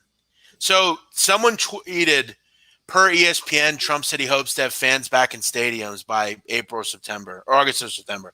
Donnie Rightside writes, why would hoping to have fans in the stands in August and September be a conflict to anyone? Imagine making something like getting back to normal or hoping for the best be a conflict to one party. Insanity. Yeah, Donnie's got a lot of stupid takes. Whoa. Oh, that's harsh, bro. Wow. Well, he Donnie, is fairly, right? he is You fairly know that. conservative. That's why. You're going up and in on Donnie. No, he Right? does. No, he does have a lot of stupid takes. Like, listen, I want to make this clear for anyone that's not from fucking this area. Nobody, and I mean nobody, eats lettuce and tomato on a fucking cheesesteak. It's nonsense. It's not normal, and nobody fucking does it. Donnie does that. Yeah, he does it. It's stupid. No, guys, we've done the Kate, or what is it, the live line or whatever the fuck our show's called. We're on SBR. I've done shows with Donnie. I like Donnie. He's a funny guy. Let it be known for he's record keeping purposes that I defended Donnie Rightside in this. It's not about defending him, but his takes are stupid sometimes. He knows that. We fight all the time. He said Tiger Woods would never win another tournament. He wins the Masters like a month later. That's true. Very cool. Yeah, it was like, but Jay, you gotta understand, Donnie Rightside is a bit of a conservative, and it's not exactly a secret that I am an unabashed, hardcore left-wing progressive. Well, I'm not a left wing, but I agree. I mean, when 90% of the Democratic Party is too conservative for me, I mean, you kind of know where I stand. And Donnie's a conservative. So, of course, I'm going to, if Donnie tweets about politics, I'm going to be like, he's got some stupid take. Guess what? If I tweet about politics, he's going to go, hey, Anthony's a fucking moron. I mean, it is what it is. Yeah, I mean. It doesn't mean I don't like the guy. I live in a guy just went in all in with 10-8. I called him with ace king suited, and you lost. The flop came 8-8-10. Jay, it doesn't even match the flop came 8-8-10. He could hit an 8 on the river. Ace king is not an insurmountable lead. Wow. Yeah, but it's like 70-30. It's not even 70-30. Bro, 10-8? Ace king is 10-8? Ace king versus 10-8 suited is only 60-40. No, ace king suited against 10-8. Yeah, but he still should win. That's his point. Yeah, 70% of the time. Yeah, not even 70. No, because you have the flush opportunities. You have all the times that your ace and your king hits, and his 10 and his 8 hits. Yeah, but you don't have any. But it's not. I will take a 10-8 versus an ace king versus an ace queen versus an ace king. Here's a good tweet from Anthony. Listen to this one. This is a good one. Coin flips have always been a part of caucuses. They're dumb. What's fucking me is the baby boomer caucus chairs who couldn't figure out a smart for that because everyone on the planet except the Iowa Democratic Committee knew that baby boomers wouldn't be able to figure it out. That's totally something I would have tweeted. Ann owes me $100 because of his excellent fucking. Oh, am I wrong though, Jeff? Am I wrong? No, it's very rudimentary for sure. Rudimentary? Are you saying that I'm rudimentary? Or no, obvious? That's the flipping the coin thing. Yeah, and here's the context behind that tweet: is there was this big deal made about people flipping coins to break the delegate ties during caucuses. And they're like, I can't believe this is happening. It's like it's been happening for 50 fucking years. I mean, listen to this. To be fair, John Bolton is a bloodthirsty, warmongering pile of shit who would certainly rot in hell if there was one. Jesus. That's true. This is like. Is there any other context to that? Because I mean, that's absolutely true. I mean, John. One of these like priests said he was like a scumbag or something. Yeah, John Bolton is a bloodthirsty. This is like when Jimmy Kimmel reads. Yeah. Jimmy Kimmel has like celebrities who read their own tweets. He only gets to the tweet where I bust his ball. I think there's a tweet during football season where I busted your fucking balls. I don't remember. You'll get to it eventually if you keep going down my timeline. Yeah, weird comment here by Diehard MMA podcast. I don't know what this means, but kind of weird. So, Jay, you tweeted out about Joe Rogan, and this guy comments, I'd tap him. Means that he would beat him in an MMA fight? Oh, you mean tap that? Okay, yeah. Never mind. I would tap nobody. Yeah, no, Joe Rogan does jujitsu, so I'm sure. I thought he meant in like some sexual way. Yeah, if I'm saying I'm going to tap somebody, it's not about it. Okay. I will be honest with you guys. In jiu-jitsu slang, that's how they would say it. I would not tap any of you guys because the dudes on this show are ugly, and the chick on this show is a chick. Good to know. Yeah. Yo. So did you see? This is where it's so funny when everyone's talking about history and legacy, right? And in my mind, I'm always like, once it get past like 20 years, like nobody's gonna remember, right? So when all these sports athletes are talking about going for history and going for legacy. So here's the prime example, right? ESPN puts out a poll. Who's the best college basketball player of all time, right? Oh, yeah, I saw that. So Michael Jordan beat Kareem Abdul-Jabbar. Did Kareem Abdul-Jabbar win like 3 titles? He only lost 2 games. He was like I mean, I'm never going to be mad when like Michael Jordan gets picked for something, but I don't not know. for college career, though. Listen, the best basketball player I've ever seen was J.J. Redick. But again, I wasn't around for Kareem Abdul-Jabbar. Yeah. I wasn't around for, Oscar Robinson or whoever the hell. By the way, is there anyone more like delusional than O.J. Simpson? Seriously? I mean, he's the most delusional guy like on Go earth. read his Twitter feed. You'll No, be like he appalled. posted a video the other day, like talking about that Tiger King show and how like he thinks that woman actually did kill her husband. Like, should he really talk about that? Seriously? Did he really? Did he Yeah, really? he did. I saw Yeah, that tweet. listen to this. Listen to this. Go read it. This Listen. is great. This is great. OJ voice. I saw the tweet. I saw the tweet. Course where I actually played pretty well. Now it's back at home, back to the couch, and back to television. Listen, I've had so many people on my case asking me to watch some show called Tiger King. Hey, Twitter world. This show, and oh my God, is America in this bad a shape? Coming from him. About 6 episodes of this show, and I couldn't even believe what I was looking at. White people, what's with you and wild animals? Leave them animals alone. The show is crazy, but it's so crazy you kind of keep watching. One thing I will say, there's not a shred of doubt in my mind that lady's husband is Tiger Sashimi right now. Take care, and I hope you're fine. Like, Hey. should he really Hey, be? Twitter world. Hey, Twitter world, it's me, yours truly. Was that really his account that said I did it, April Fool's? No, that was a fake one. Okay. I saw that one too. I was like wondering, like, if that's not a real OJ account, is it? Yeah, no, that was fake. The account does have like 50,000 followers, though. Yeah, the fake account. It did have Yeah. a blue check mark on it. Those OJ blue check mark guy. Also, like, what was up with that comment he made when he first started on Twitter? He's like, I got some getting even to do. Like, what does that mean? Like, It's like, hey, OJ, you got away with murder. yeah, maybe you should just stay off Twitter and like. Then he makes a video saying that he's not Khloe Kardashian's father. Like that's actually Robert's daughter. Yeah, because of that conspiracy whatever was floating around. Yeah, that he was. Yeah, it was with Kris Jenner.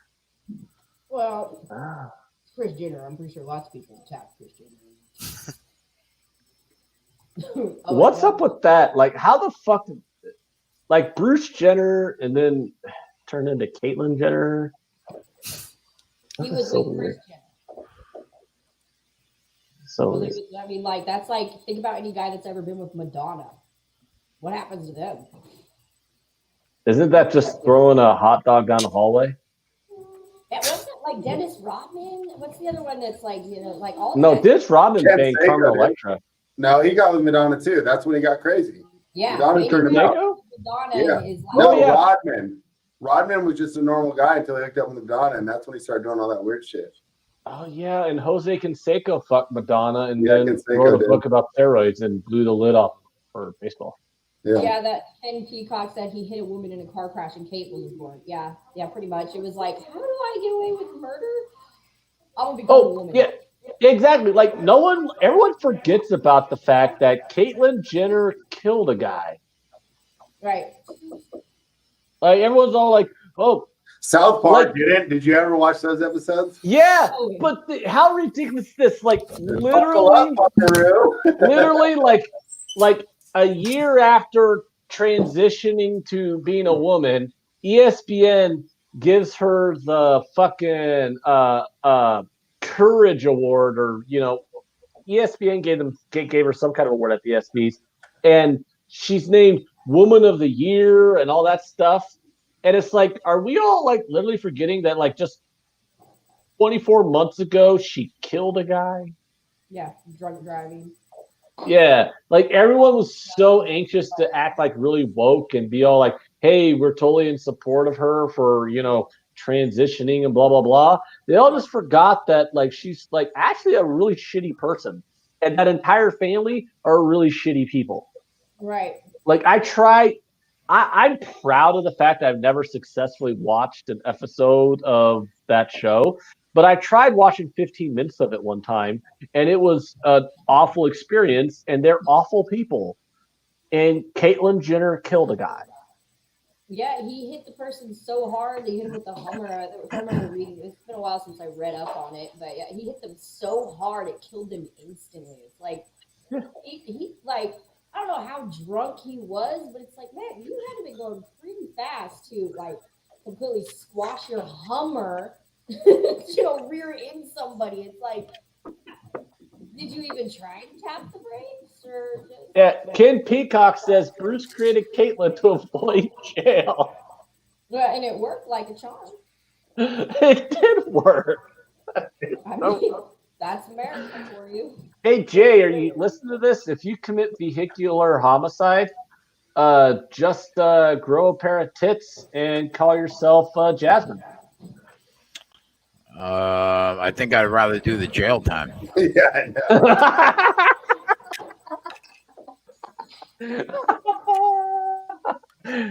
know. Well, Hey, so Jay, under the gun raises to 4.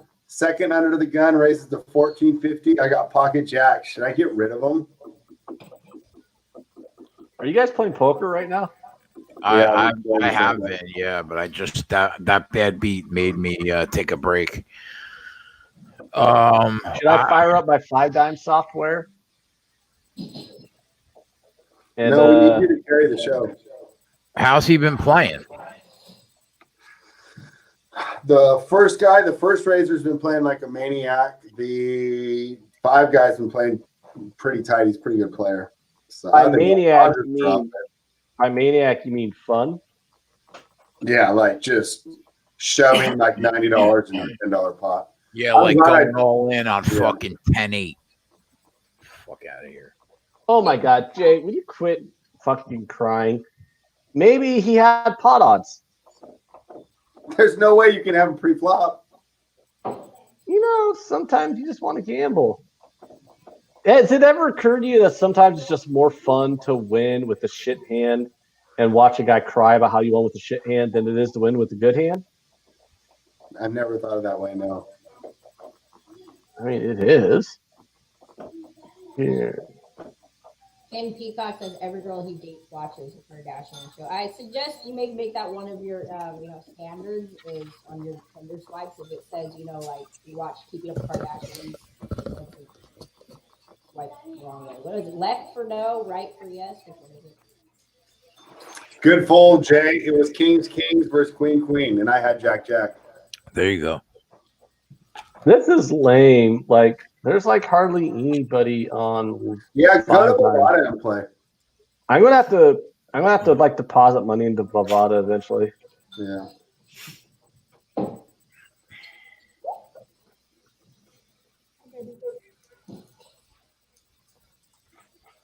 Yeah, like 5 dimes is very limited. Do I hear Australian racing right now? Yeah. What do you got? I had a daily double here.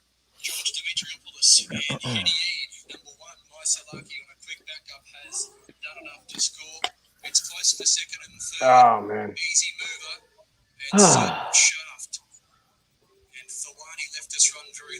So it looks like I'm about to start heads up here. And 10 cent, 25 cent, Nolan hold him on 5 dimes. Raise every button, man.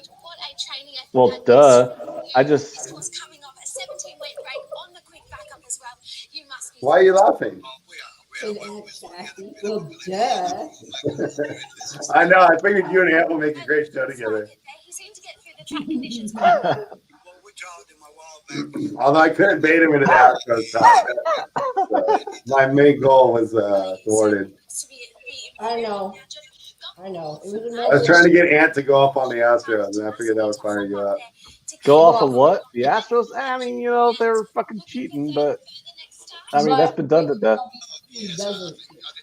Yeah. I think the only thing that'll get her to go off now will be talking about the greatest quarterback of all time. Hold on. We've been calling her Mrs. Spread Astaire, but what's her actual name? Shariah. Shariah? Yeah. That sounds complicated. Can I just call her Shar? No. Raya? What nationality are you? Greek. Greek? Greek and Ecuadorian. Shariah, like Sharia. So she's white? So I'm white? Yeah. No, she's Greek and Ecuadorian. Greek's Ecuadorian, white. And then Creole. I mean, I don't really. Hey, Jeff, it's with the C, right? And I was spelling it the way that you were spelling it. Like, Sharia. Yeah, I was texting like Sharia law, and I was texting her a week before she corrected me that I was spelling her name. I would have thought like I didn't know if it was like Sharia law. Yeah, that's what I thought too. Can someone explain to me, like, I'm gonna be shot or beheaded as soon as I get off the airplane. I'm literally in Sharia. Nah, you ain't gonna get shot. I'm an American. They're gonna behead my ass as soon as I get off. what I want to know is, like, why do, like, white people always pretend like they're not white by saying, oh, well, I'm Italian or I'm Swedish or I'm German. You're fucking white. Okay, listen, but if you're from Greece, Italy, Albania, like all those countries, you're white. You are. I sound white. Are you though? Here's the thing: is Greeks. You need to look at their history of how they exactly. Actually, they bred a lot with Africans. Like a lot of Italians are tan because their direct descendants were black. Everyone's direct descendants are black. The entire human population is. But no, they were like from Northern Africa. I don't know. That's why they say. I don't know. WrestleMania is actually on a Saturday night. I thought it was. Yeah, Sunday. I know, but it's like I don't know what it is. The big matches are tomorrow. Yeah, but Goldberg is fighting Strowman for like the Universal title or something. Tonight? But I'm watching it. But it does say night. Goldberg still exists? Yeah, he's like 108 years old. He's pretty terrible now. Okay. He was terrible back in the day. Yeah, that's true. He had one move. He speared you, and then he did that jackhammer thing, and that was it. So, Marty, I get a lot of the same stuff. Most people think I'm Hispanic, too. I go up to the taco trucks, and I'll order, some, like, tacos, and then they'll start talking to me in Spanish, and they're like, no habla español. And they legitimately look at me like I'm fucking lying. If you told me you were from, like, Iran or something, I would believe you. Yeah, that's kind of cool. I could, just... Like Iran or, like, Syria or something? Well on social media, too, because I can just switch it up. If I'm talking to somebody who's like, you're racist, I'm like, I'm Creole. Can't be. Yeah, I could see that, though. If you were like, yeah, I'm Iranian, I'd be like, well, all right. Yeah, exactly. I'm just chameleon it up a little bit. It looks great for social media. It confuses people. Dating works out well. Gregory had no clue how to pronounce my name. No idea what I would have said Sharia, like Sharia law. Yeah, Can I call you Gregory from now on? Oh God! I've been calling him Greg this whole time. No, only I can call him Gregory. Even then, he gets mad at me sometimes. Well, I call Mr. Nadu Jeffrey on occasion. It's all right. I mean, it's a name. Yeah, I don't care. I think it's because I don't know. Why don't you like it when I call you Gregory? Oh, no. Italians are racist and same as Greeks. Wait, say that again? Well, Italians are. Italians are what now? You said Italians are racist as hell and the same as the Greeks. Who said that? Who said that? You said Italians are racist to Greek? No. That Italians are racist as hell, same with Greeks. Yeah, I know a lot of Italians that are pretty racist. I mean, the Serie A did have multiple teams this year get sanctioned by the league because of fan racism. Yeah. So I mean, most of Europe is fairly racist. I mean, outside of like England and like Germany. Yeah, like saying, "Oh, Italians are racist," isn't like it's not exactly like letting the cat out of the bag here. In my country, you should see how they treat gay people, Anthony. Oh God.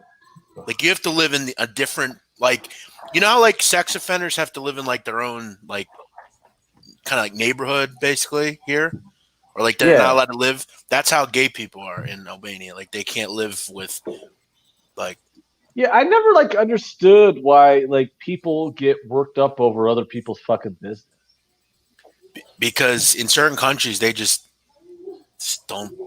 But then again, I mean, in our country, like we still follow like blood feuds and shit. So it's like it's But very primitive, you know. it just never understood that. Like, even if I wasn't gay, even if I was like, oh my God, tits and pussy, I just can't wait to get more tits and pussy, I would still be like, I would still not like understand homophobia. Like, it's, hey, wait a minute, that dude wants to fuck other dudes? Yes.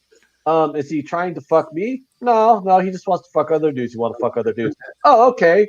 So how's that any of my fucking problem? Yeah, I'm not disagreeing It with you. doesn't make sense. It's like, mind your own fucking business. I like his version of the straight guy. Yeah. Oh my God. Titty and pussy. Yeah, it's like, I just don't get it. I'm sorry, I don't. Even straight guys are like that. They're like, Okay, maybe my impression of straight guy was a little off, but I mean, let's just be honest though. Like, why would you be involved or care what someone else? because humans are assholes. Yeah, it just doesn't. I just don't give enough of a shit about what people do to like get worked up over what they do.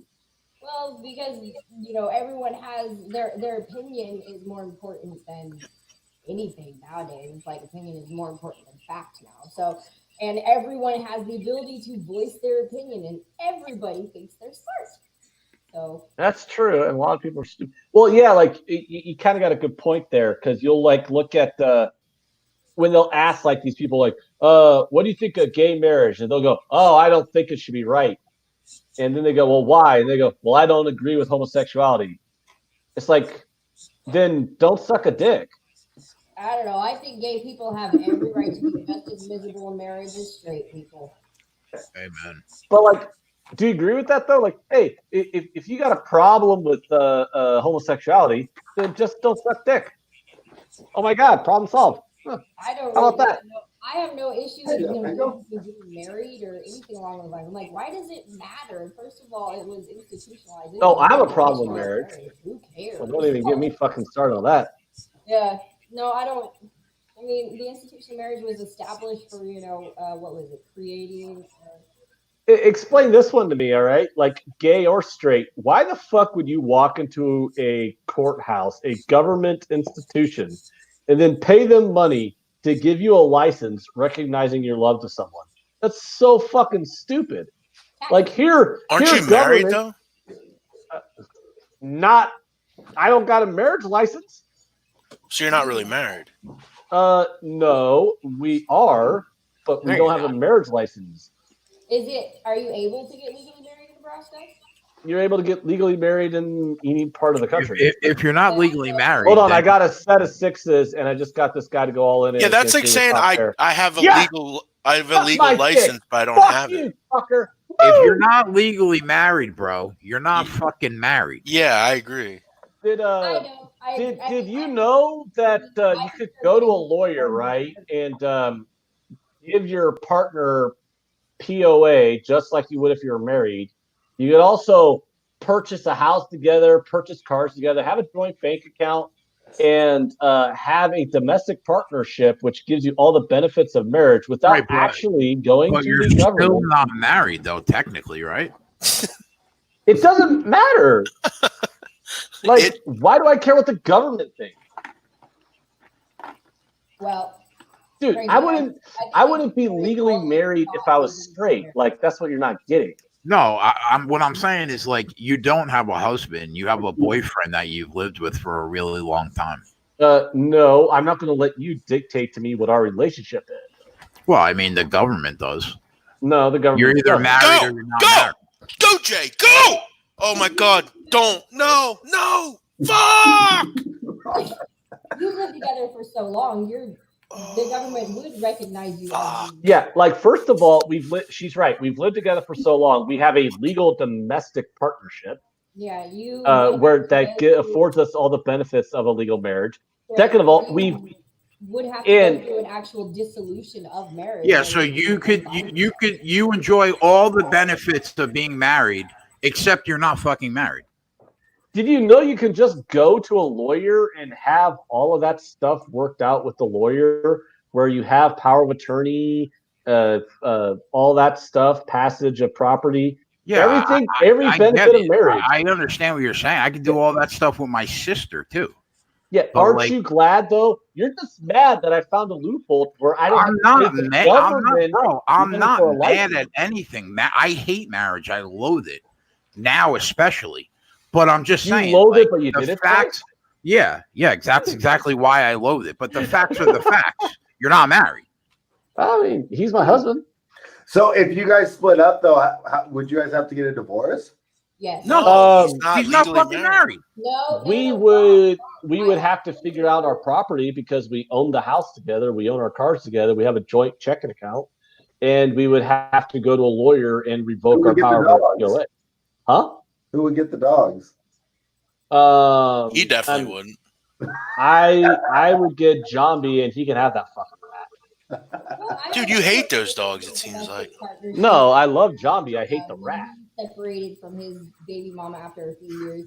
He actually they never got legally married, but he had to go through a legal dissolution of the domestic partnership, and he pays spousal support. So even though a lot of people are like, well, you just don't have, all the, you get all the benefits, but you don't get all the punishments of, if the relationship ends. It's not true. They do. They still get all of the benefits. I think the fact that you're not married makes you the smartest person in the room, but you're still not married. However semantic arguments you want to give, Ed. He's just breaking his balls, I think. Yeah, it's like... Well, it takes one piece of paper to bind you to someone, and it takes about $300 and thousands of dollars to unbind you from them. So just do what you do, Anthony. She's right. Hey, that's like... Hey, can I ask you guys a question? Be honest. We're not going to tell you no, so go ahead. Do you guys think it's fat if I order cheesesteaks off this company's website and they get them delivered to me?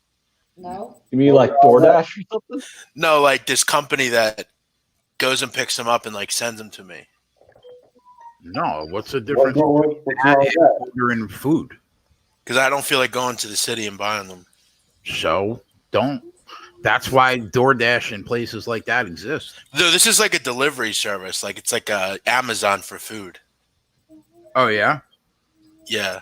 Like you could order, like Spread could order Pat steaks if he wanted to. Yeah, I signed up for that Amazon Fresh the other day. What is that? It's like groceries. Really? Amazon does it? Yeah, Amazon no shit. Fresh. Yeah, I get Instacart coming every Sunday, but I might do that. I didn't know you could do that. Is it good, the food? Like it actually comes and everything? I mean, I've only ordered like not like meals. Like I haven't ordered like raw meat or anything like that. I feel like they would have everything. They probably do. I've only used it once, but I signed up for it. Amazon Fresh. Damn, Amazon Fresh gets high. They're getting higher pay too, so that means they're definitely going to include everything. Damn, I might use that thing. It sounds cool. Look, who's that? Who's that? Ah, shit, I just got me all in. Oh, yeah, suck my dick, bitch. Fuck you. Damn, chill, Ant. I just got all in against this bitch. She had ace-3 off. You got a little kid sitting there, bro. Relax. I mean, I don't even see the screen. All I'm seeing is my fucking poker screen, right? It's okay. We live in California. They've heard this isn't a children's show, so, like, what do you want from me? So, You hear? You have no shame, dude. You hear this kid, bro? He's got no shame, this guy. Damn, I can't get Amazon Fresh. No, you're talking to a guy who told his 10-year-old niece one time to quit being a little cunt. Oh, dude, you're a dick, man. No, it says it's not available in my location. She was being a little cunt. What did you want from me? You're a dick, bro. This is Jeff. Yeah, that makes sense, Jeff. Because you're out. Like, how far are you out in like the boonies, like where Tyler is? No, Phil, like near Philly. Oh, okay. Well, that's weird. I would think Philly would have it. Tyler's in Pittsburgh. He's on the boonies. Well, he is kind of. He's in like the suburbs. Whatever happened to Tyler? Is he still around? Yeah, he's Yeah, been working a lot Duty. and making a lot of overtime money. Well, that's good for him. I'm glad he's getting that overtime Yeah, that's what I told him. I said, "Do it, man." before the place shuts down, because you never know. Like, if you get overtime right now when other people don't even have a fucking job, take advantage of it. Because you don't know how much longer you're going to have that job, so you might as well get your money while you can. Yeah, I don't know how essential what he does is to. Well, if he's society. still working, he ain't gonna stop. Because in this state, they've. Do you mean McDonald's workers essential? I don't really put too much stock in the whole essential worker thing. The only people I believe are essential are medical personnel, like aunt, sister, police. They should probably just. Basically, any business that can get away with claiming essential is going to be considered essential. Yeah, and McDonald's is claiming those. So. Well, yeah, McDonald's is like. Liquor store. There's a lot of businesses like people don't think about that claim essential. Yeah. Essential. The only difference with McDonald's now is they still fuck up my orders. I have not gone to McDonald's in 4 years, and I'll tell you why. So the last time I went to McDonald's, it was about like 2 a.m, and I wanted to get some what do you call that? Food? Yeah, food. I ordered a chicken sandwich, right? They gave me the sandwich without the chicken patty. They literally forgot the chicken patty in the chicken sandwich. Sucks for you. You guys have In-N-Out Burger out there, right? Yep. Is that like the best burger ever? No. No, It's I've good, never though. had it. For fast food, it's good though. It is, but frankly, I think they're overpriced, overrated. It's more of a tourist trap. But What I is like it it. equivalent to like Smash Burger or Five Guys, that type? Five Guys is way better in my opinion. Five Guys is better, but it's way more expensive. It's Yeah, not Five just- Five Guys is twice the money. Yeah, it's not cheap, Five Guys. I don't know. Last time I went to In-N-Out Burger, they wanted like $7 a burger. No, Yeah. I don't think so. I spent $52 at freaking Chick-fil-A when I went and got us food the other night. That sounds good right now. I'm not getting you Chick-fil-A. I just said I got a chicken cutlet sandwich on garlic bread tonight with vodka sauce and mozzarella. That sounds good. And Yep. this is why I want to move to Alabama. The food's better the farther east you go. I got Cuban food. I got a good Cuban spot by my house called Cuban Pete's. Yeah, Cuban. Why is that funny? What is funny about that? I have no idea. Are you guys seriously not remembering 1994, The Mask, the song and dance number with the cops? No, No. we're not. Refresh our memory. None of us are remembering that. Jim Carrey, they call me Cuban Pete. I'm the craziest to run the Not sure beat. why that's that funny, but I think the 55 proof or whatever. Yep. yeah, you've just been babbling for a while. You still can't understand that you're not married legally. Ken Peacock says, "Don't order food with this Corona shit." Well, Ken, number one, you're right. Why? Number two, I have Why? it already. Wait, why? Um, That's a dumb thing. yeah, I have heard a lot of doctors on CNN saying that it could be carried on surfaces like for up to a certain amount of time. Right. So you just slice all your shit after. So they mean like on the food or on the container that the food comes in. So they tell you to like take the food out of the container immediately, put it on a plate, wash your hands after you're done throwing it in the garbage, shit like that. Yeah, I get that. But I have it, so I don't have to worry about that now. So you don't have to worry about anything because you don't. I don't have to worry about coronavirus on my food right now. No. Yeah. That's true. Yeah, it is true. Like while the rest of us are all worrying, he's just chilling. You know what I would love right now? Some fucking California homemade cookies. What? We started those, and then they didn't. What happened? They didn't turn out to be the best, huh? I did not like them, and I will not send you. Yeah. Yes, I'm good. What was I getting? Like, I was gonna send you double chocolate chip, white chocolate, milk chocolate, and then chocolate dipped. yeah. Yeah, but I didn't like them. They came out too kind of too dry for my taste. Did you go? Was it like a snickerdoodle cookie? No. No, just regular. Just regular. I would have got down with that. Snickerdoodle cookies are the shit, dude. They are so good. Good. If it's not 100% delicious, I will not serve it. I don't care. I'll throw it away. That's good. Sonic Sten said, Jay, watch out for Corona 2.0. Let me tell you something right now. If that's true, we're all fucked. This is Corona 19.0. Just, oh my God. So it would be Corona 2.0 because it'd be COVID 20. Yeah, we're all fucked if that's the case. Well, there you go. What was the last novel virus that affected us? SARS. Was it SARS? Yeah, SARS was a novel virus, but SARS was way more deadly, but less Contagious. Yeah, less contagious. So they're able to contain it because if you had it, they knew you had it. Or this one, it's like, everyone gets it, and half the people don't know. It's kind of a little wild.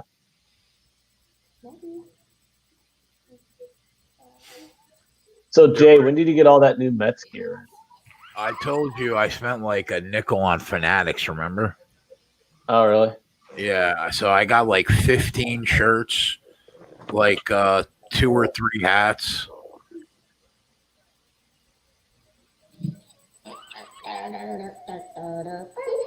Marty says only eat expired canned food because then that way you know it was made before all this started.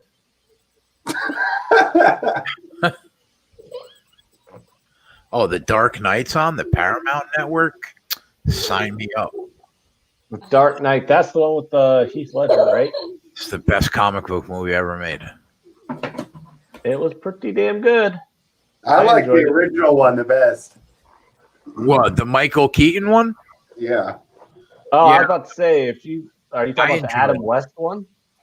No, but have you seen on Amazon they have these cartoons that they made where Adam West and the other guy, they do the voices, and it's almost like a parody of how they used to be. They're hilarious. Is Adam West even still alive? No, he passed away. How long ago? He was on like Family Guy forever. Yeah, he died like last year. It was real recently because the most recent movie was like 2018. So how long have you guys been dating? 3.5 years. And you don't let me tell you something. I think the fact that you don't live with each other right now, I have incredible respect for.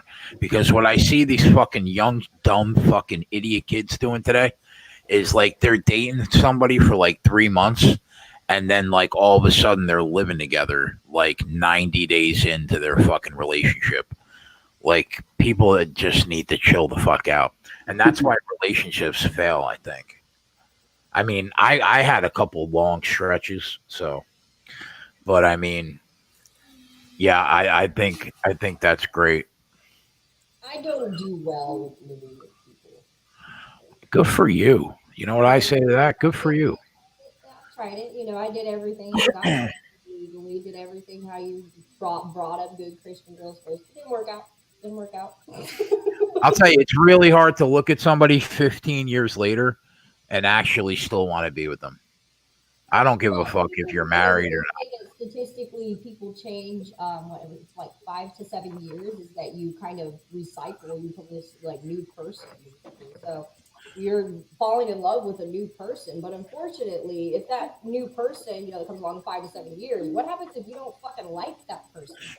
Yeah, I was with my ex-wife for 14 years, and like at the end, I just every day I asked myself, how did I possibly marry this girl? How? Maybe she was asking the same thing about you. I mean, I'm sure she was.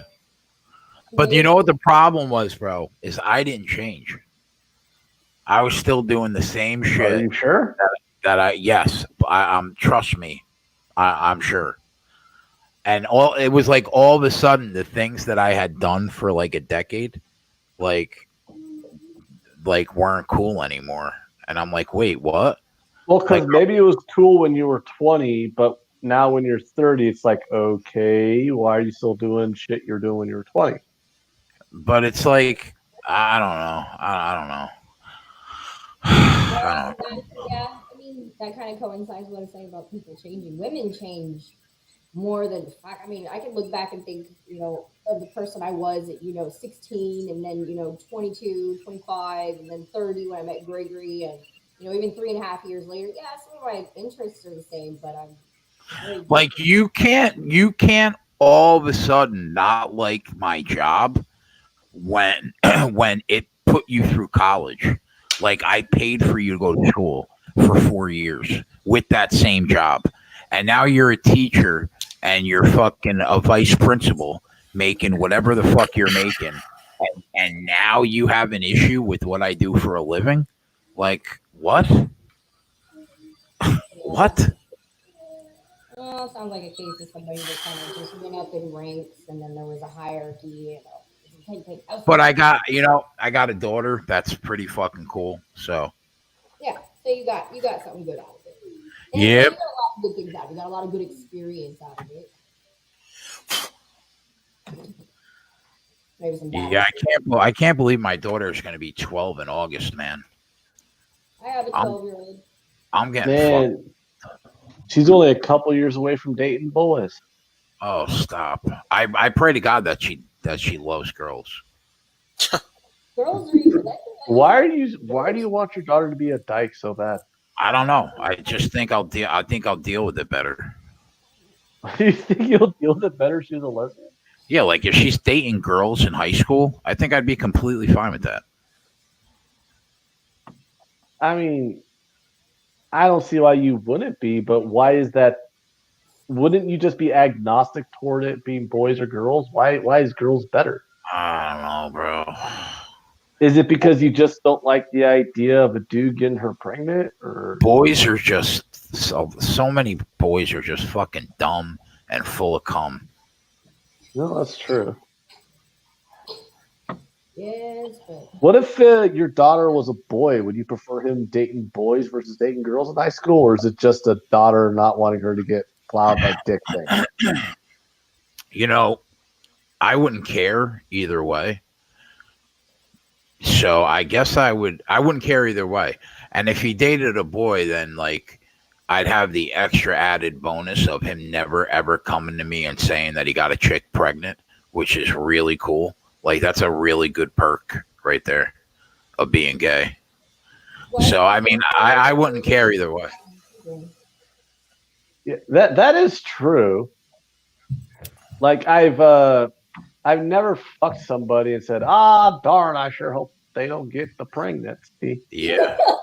And then like all of a sudden you have like a bill for the next 40, 50 years that comes before you and anything you ever want to do in life.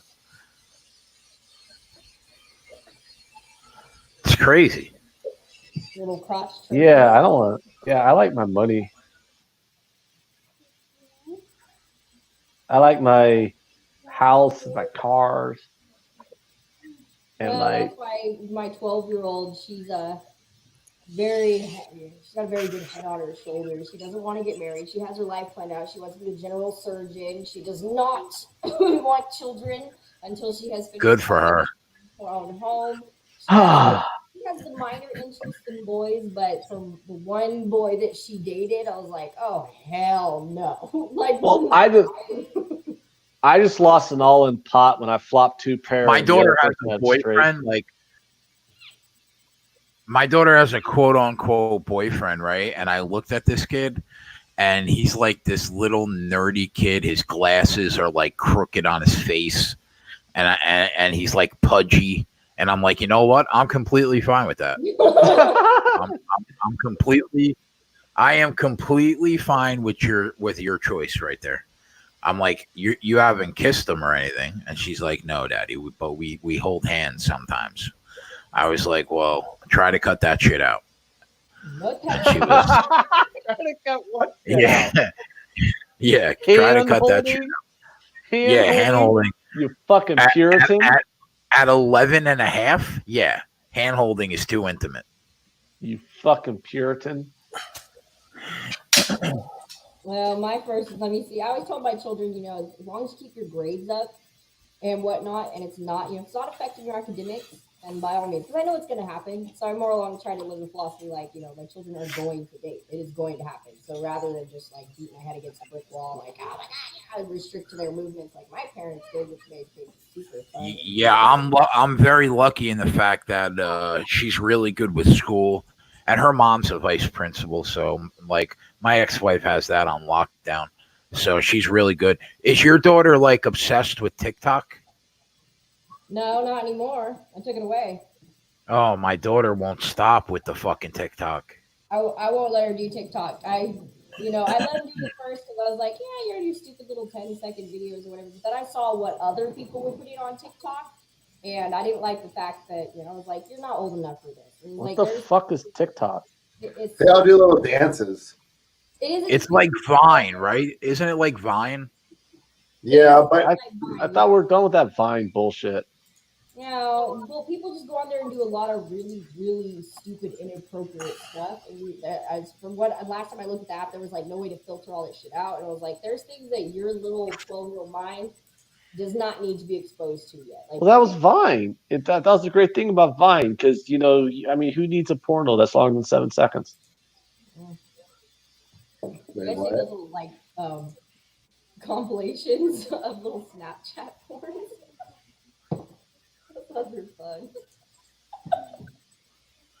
Well, people put in compilations of like nude Snapchat shit.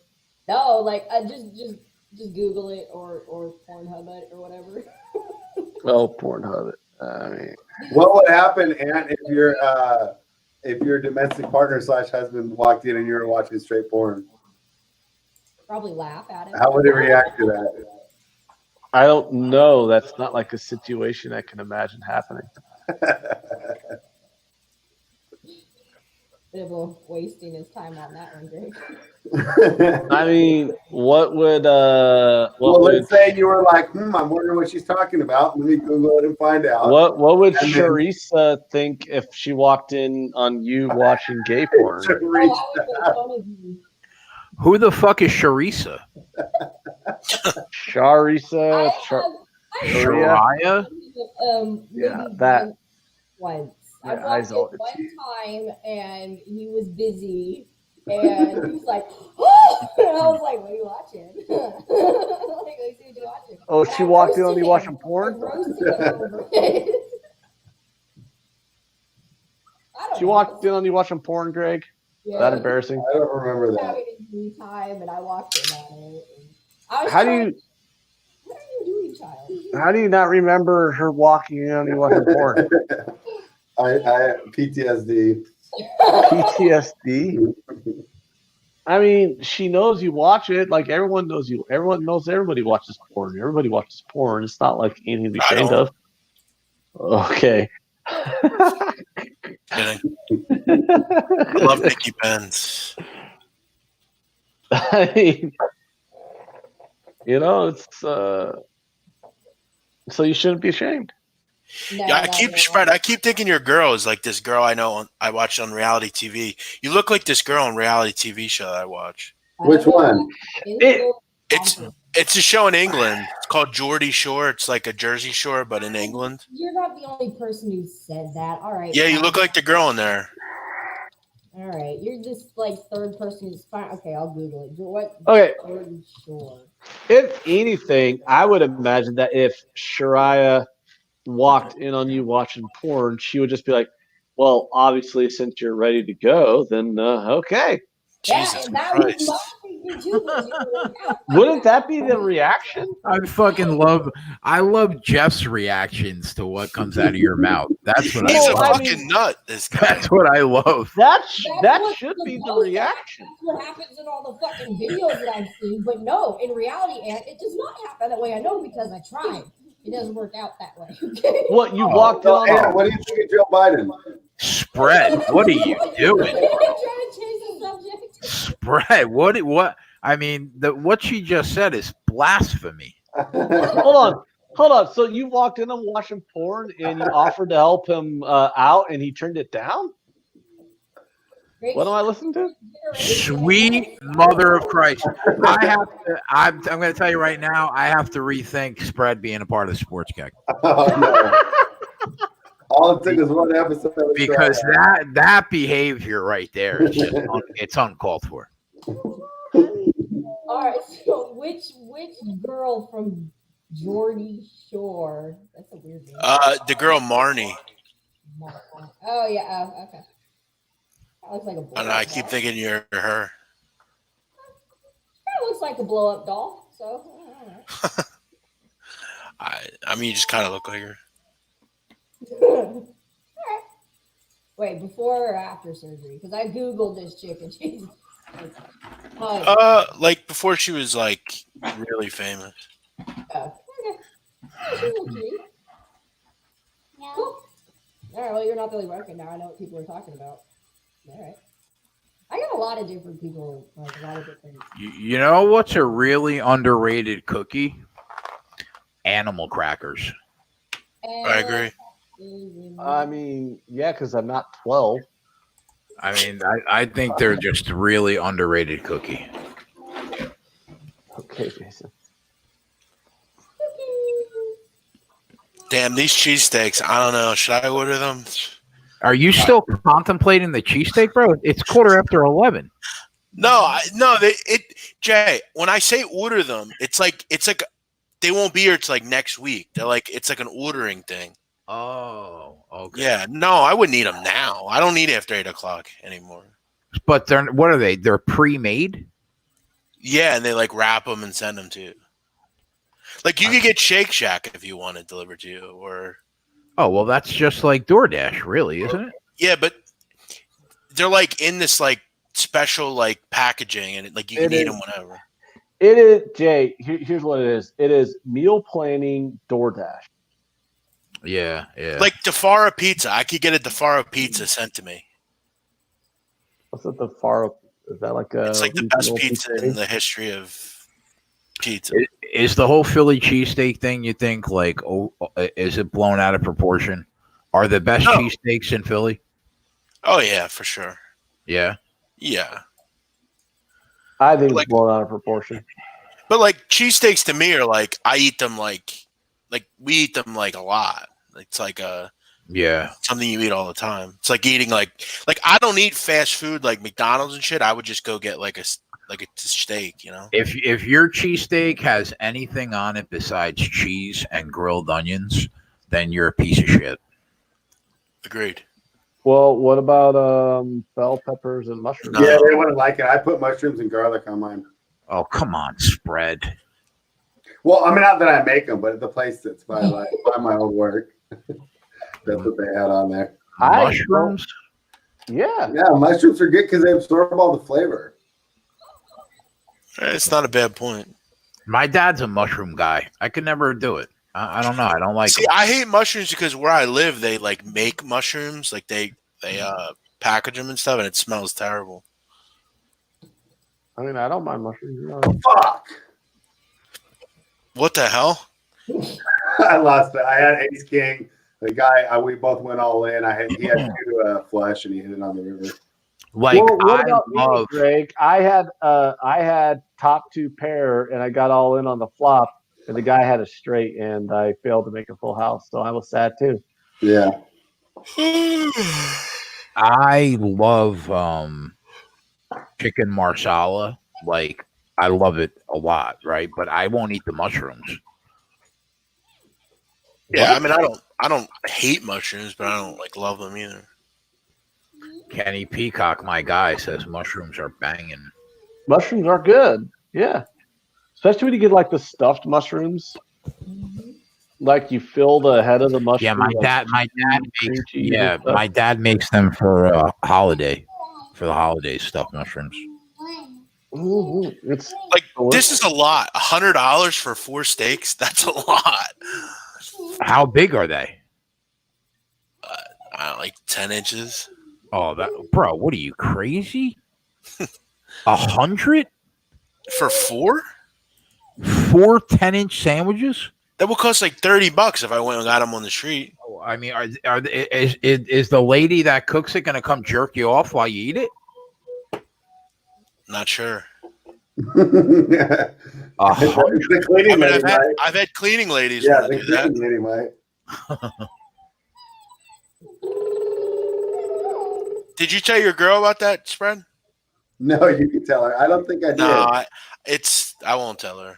All right, I'll tell. We'll do it a different time. Can't do that. I It's in a I'll tell roundabout her. way. I had a cleaning It's lady. a fantastic story. I'll be right back. Basically, when I moved into where I'm at now, my mom told me, she's like, men can't clean. She goes, get a cleaning lady. I said, yeah, right. That's fine. So I went on Craigslist. This was like 4 or 5 years ago, and I was looking for a cleaning lady. So I reached out to this lady, and she gave me her number. She's like, just text me. She said, we set it up. So we set it up. She tells me I'm going to be there Monday. I'll bring all my supplies, da-da-da-da. So I said, all right, perfect. So she comes. I let her in my house, and I come into my office where I am now because I can clean this on my own. And she starts cleaning, and we had agreed on a price. Okay. And it was a little bit more than like other people wanted, but she seemed like she was good. She had references, and I'm like, fine. So I'm sitting here like 10 minutes into the cleaning. I hear a knock on my door right here. And I'm thinking it's my cousin because my cousin lives across the hallway from me, and he just comes to my house. He yelled at him on the show before. Yeah, he's a fucking idiot. So she's cleaning. She knocks on the door, and I'm not kidding. I open the door, and she's topless. That was full service cleaning. So I was just like, I made this exact face. I'm like, what are you doing? That's exactly what I said to her. And she's like, well, I told you. She's like, I was a little bit more for a reason, basically. She's like, I have a full service cleaning. And I'm like, she's like, you can do whatever you want with me, like during this, if you want to touch me and stuff. She's like, my husband's down in the van. He's okay with it. I'm just like, well, he's here? She's like, yeah, he's downstairs. I'm like, listen, I'm trying to I'm not trying to be rude. I said, but this is not what I'm looking for. Like, I really want a cleaning lady that like will clean and be professional and leave. Like where I could leave her at my house and I don't got to worry about her stealing shit. I was thinking like, so I like was very nice. I was just like, look, this is not what I'm looking for. And I made her leave, and that was that. Wow. Did you already pay her? No, I waited until the end, but we had agreed on a total already. And I mean, Did she I mean- do a good job cleaning? I gave her a few dollars for coming, like that she came, because she came out of her way to come, but phrasing. He's stupid, man. Are we still not doing phrasing? Come on. Well, yeah, did she so- do a good job cleaning for you? say that again. Did she clean well for you? I don't know. She barely did anything. I had her leave. I didn't do it. If she didn't say the shit about her husband, I may have did it. That was the deciding factor. But I didn't get. Listen, here's the thing about hookers, okay? And I'm gonna be real. Sometimes you get a feel like some hookers are like higher class ones. Like you can trust them that you're not gonna get fucking diseased and shit. Like they're classy chicks. They just occasionally fuck dudes for money. Like that's fine. But like sometimes you can tell when a chick has like a pimp and she's like a stone cold like gutter whore. Like Yeah, I don't want you in my house. And that's how I got to feel with her. And I had her leave. You're like, Wasn't oh, I'm not okay with syphilis. it just didn't feel right. I feel like she would I steal mean, from me and You shit. just don't have a Z-Pap on hand? I mean, I wasn't like at that point. I wasn't like I didn't need. I don't need to do that. You know. You still have her number? Greg's birthday's coming up. There you go. Maybe he'll give you her number. Yeah. He doesn't even give a shit when I clean his house topless. Damn, really, Greg? You got to focus, bro. Yeah, Greg, you got to focus. God damn it. Why did I invite you on here again?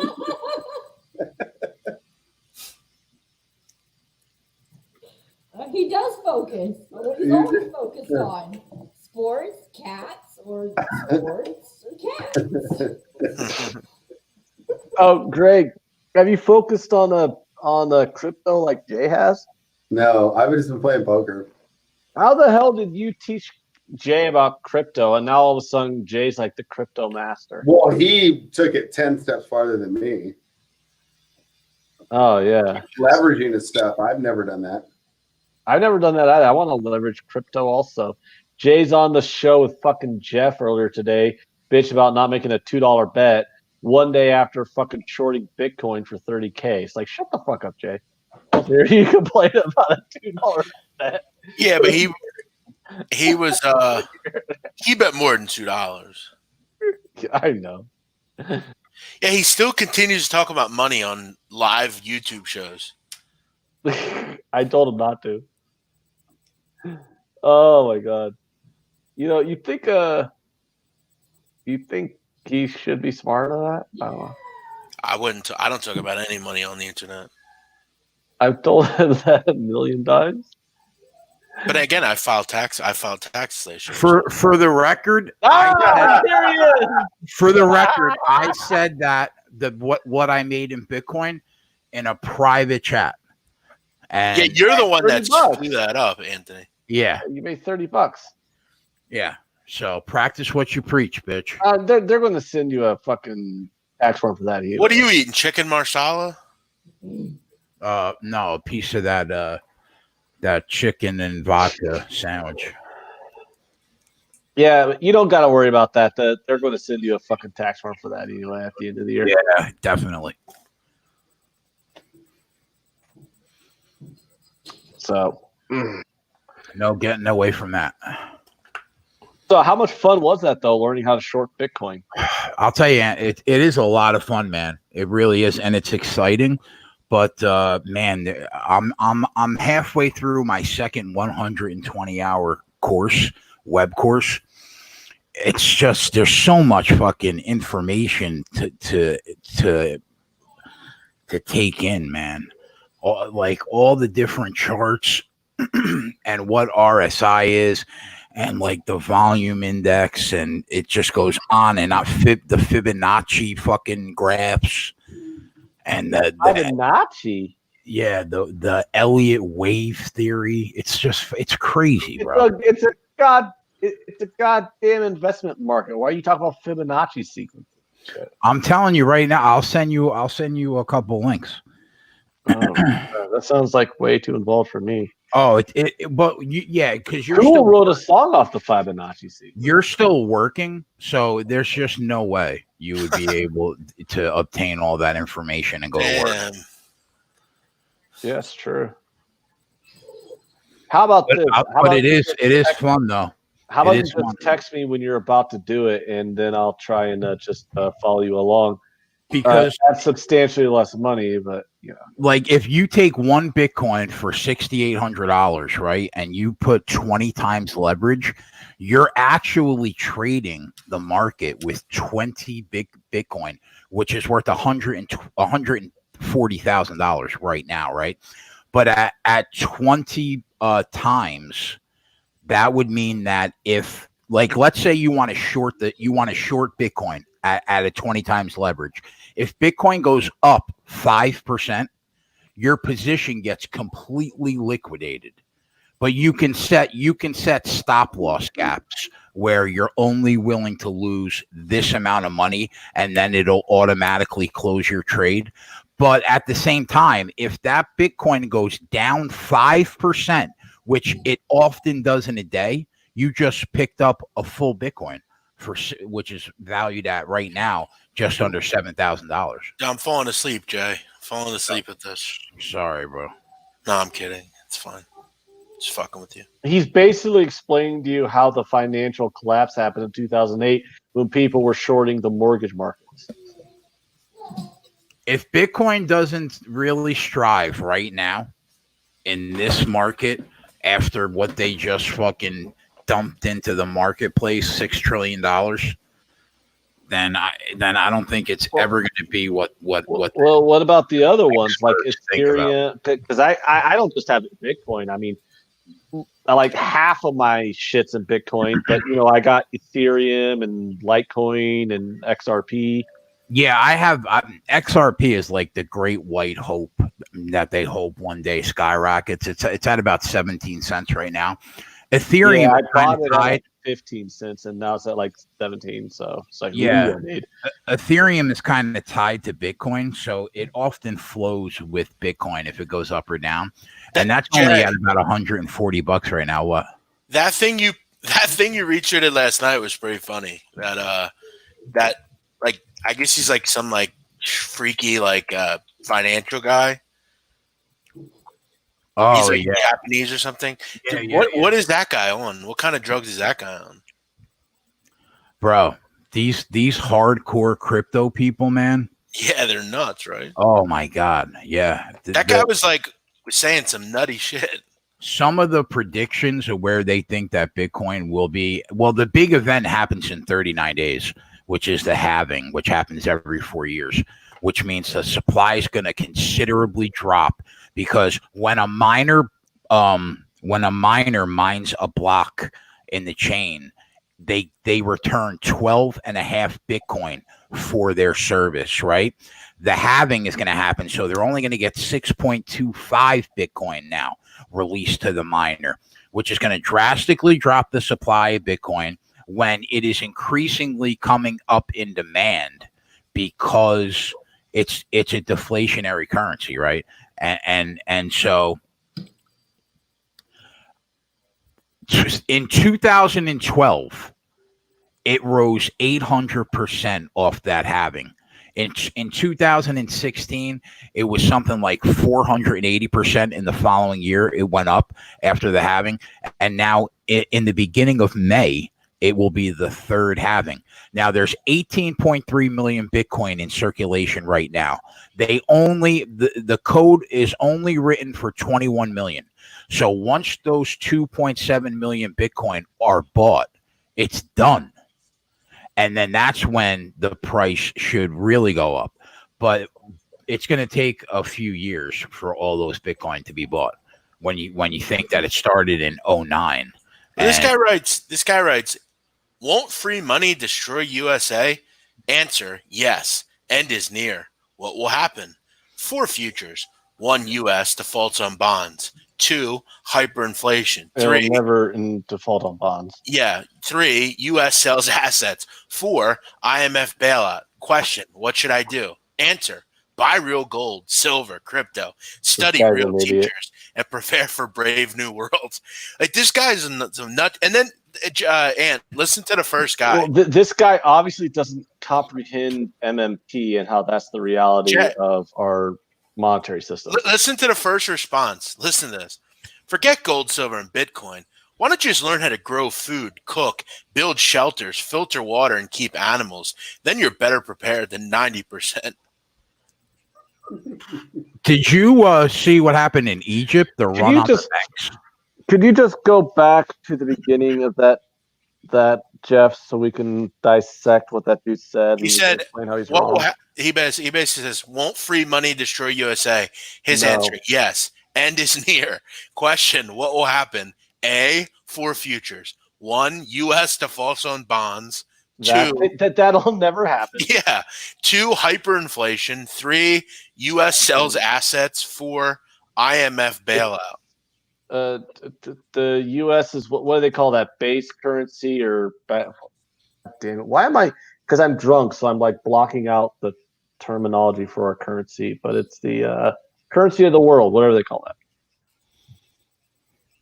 Anyways, it's a default currency. Like you're not going to have the hyperinflation, and they're never going to default on the bonds because the bonds are paid through U.S. dollars. And who controls the supply of the U.S. dollars? Oh, I don't know, the Fed. Like the United States government cannot default on their own debt because they're a currency creator. Like people don't seem to understand the difference. Like a national debt, whether you're the United States or Canada or Japan or England, like when you control your own currency, your debt does not work the same way, yours and my debt work. Like if you have $20,000 in credit card debt and $100,000 in mortgage debt and $20,000 in car loan debt, right? You got to pay all that off because you're a currency user.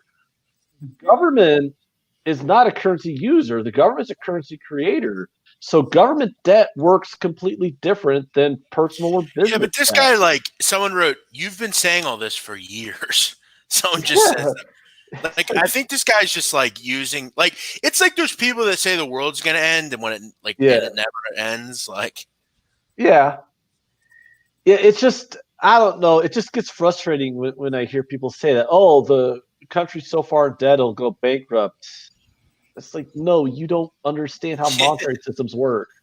then this guy's talking about buying gold bars with bread and shit, like, or for bread. Like, what? What the fuck? Oh, the people who's talking about buying gold, get fucked. No one cares. No one cares about your stupid metal, dude. What do you think of this, Jay? I don't think that that guy's a dickhead. You got to admit. I don't think the U.S. will ever default on their loans because they'll just keep printing money if they have to. Exactly. But it's just like when you're older. I do think that the price of this $6 trillion is probably going to cause the price of the dollar to go down a little bit, and I think that's what they're talking about. Like, if you put $1 million in a bank account over the next 2 years, is it still going to be worth $1 million in 2 years? Now that $6 trillion has just gotten thrown in. Then he says, like, well, what causes inflation? That's the thing. It's like, what causes the inflation? You that's throwing $6 million into the economy really cause inflation when we've just extracted all these trillions of dollars from the economy. The price of oil, the energy prices, and the price of housing causes inflation. Well, oil's at an all-time low right now, and how the fuck is housing prices going up when no one's buying or selling houses at the moment? Listen to this statement by him 12 hours ago. Death of dollar. People desperate for money. Very sad. If government gives you free money, take it, yet spend it wisely. Do not save it. Buy gold, silver, and Bitcoin. Dollar is dying. Silver, $20. Best buy for future security. Everyone can afford $20, especially with free fake money. Free fake money? Here's another one. Taxes. If you really want to know how the rich, such as Warren Buffett, make billions and very little in taxes, read my personal tax advisor's book, Tax-Free Wealth. If you like paying taxes, ask your teachers how much they pay in taxes. Well, here's how they pay very little in taxes, because the people who write the tax laws are all rich, and they're bought by the rich, so they make the tax laws benefit the rich. I mean, it's not hard to figure that one out. Why does Mitt Romney, with all of his income coming off of capital gains income, pay a lower fucking effective income tax than someone making $50,000 a year when he made $20 million last year off capital gains? Oh, I don't know. Maybe because the millionaires and the billionaires buy the politicians who are also millionaires into writing the tax code to favor millionaires of billionaires. Like, that's not That's not some fucking conspiracy. That's just is what it is. This guy loves gold. Yeah, it's bullshit. Like, what is this? 1875? Oh, gold, guys. Oh, I mean, I'm sorry, but if it's the apocalypse, right? And we're all in the movie The Road. I mean, currency's food, not your fucking metal. Listen to this. Here's another great. This is a great one. Unfortunately, civil unrest and rioting will come. When you shut down bars and restaurants, the most financially vulnerable are hurt. When they cannot feed That's families, humanity is tested.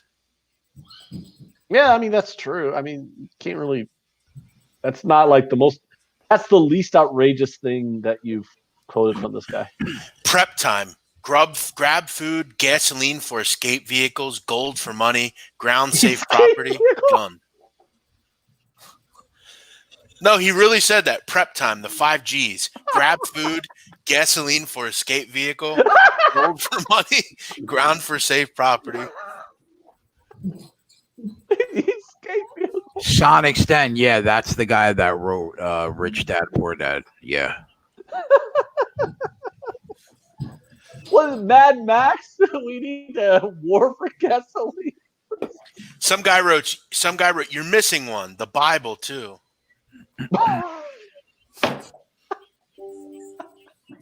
Listen, I'm all for faith, but like, come on with some of this shit. I will tell you what, though. The great thing about this crash in oil prices is it's made gas for my car very cheap because it takes premium only. Yeah, it's way cheap. It's literally like $1.98 for premium gas right now. If it wasn't for the fact that I was worried about my job future, I might go get another Mercedes. And then you got like people in the comments that are like, a weapon is not inconvenient with possible zombie apocalypse on our hands. I prefer a crossbow, though. You could pull the arrow straight out of the fucker you just shot and reuse it. I don't think people realize how actually difficult it is to fire a crossbow. This guy actually serious. Talking about a zombie apocalypse and that crossbows are more efficient than guns. He's watched way too much. Walking Dead. Yeah, oh my god. Or Hunger Games. Bitcoin is at 68.10 right now. Should I sell it? Hold on. With this halving, should I convert all my Ethereum, XRP, and Litecoin into Bitcoin? Well, I mean, the halving should be good for altcoins too. They think so. Should I just buy more right now, then, though?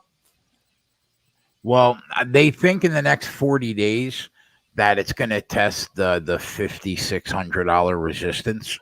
So I think that we should be able to get a way better price. Hold on. Back up. You just said something none of us know. The $5,600 resistance. Yeah, Elaborate. like they have these like support levels and resistance levels that it's really hard for the price of Bitcoin to break through above or below, and it gets like stuck in this pocket. It's basically like all the bears and the bulls are just banging heads, and they think that it should go down because it went down to 30. It went from like around 10,000 down to 3,800, and then immediately up to 5,000, and then since then it's consistently climbed back up. It got as high as 7,200 the day before yesterday, but it closed as a loss by the bell. So even though technically there's no bell, but they still like do 8-hour limits. So it's at $6,800 right now, and they think that between now and the beginning of May should be able to get it considerably cheaper than what it's trading at now. Now, if you wanted to wait, should I sell it? Should I sell it all now and then rebuy it when it's cheaper and then like make a shitload of money on the halving? Well, what did you buy it at? Oh, I don't remember. Well, that's kind of key. This Kiyosaki guy, literally every business he's ever had went bankrupt. Why is he giving us financial advice? Oh, it's up like 13% from what I bought it at. Oh yeah, well that's good. I mean, I would sell it for a 13% profit because I think it's going to go down. So what did you get it at, Ant? Around 6,000 even? About yeah.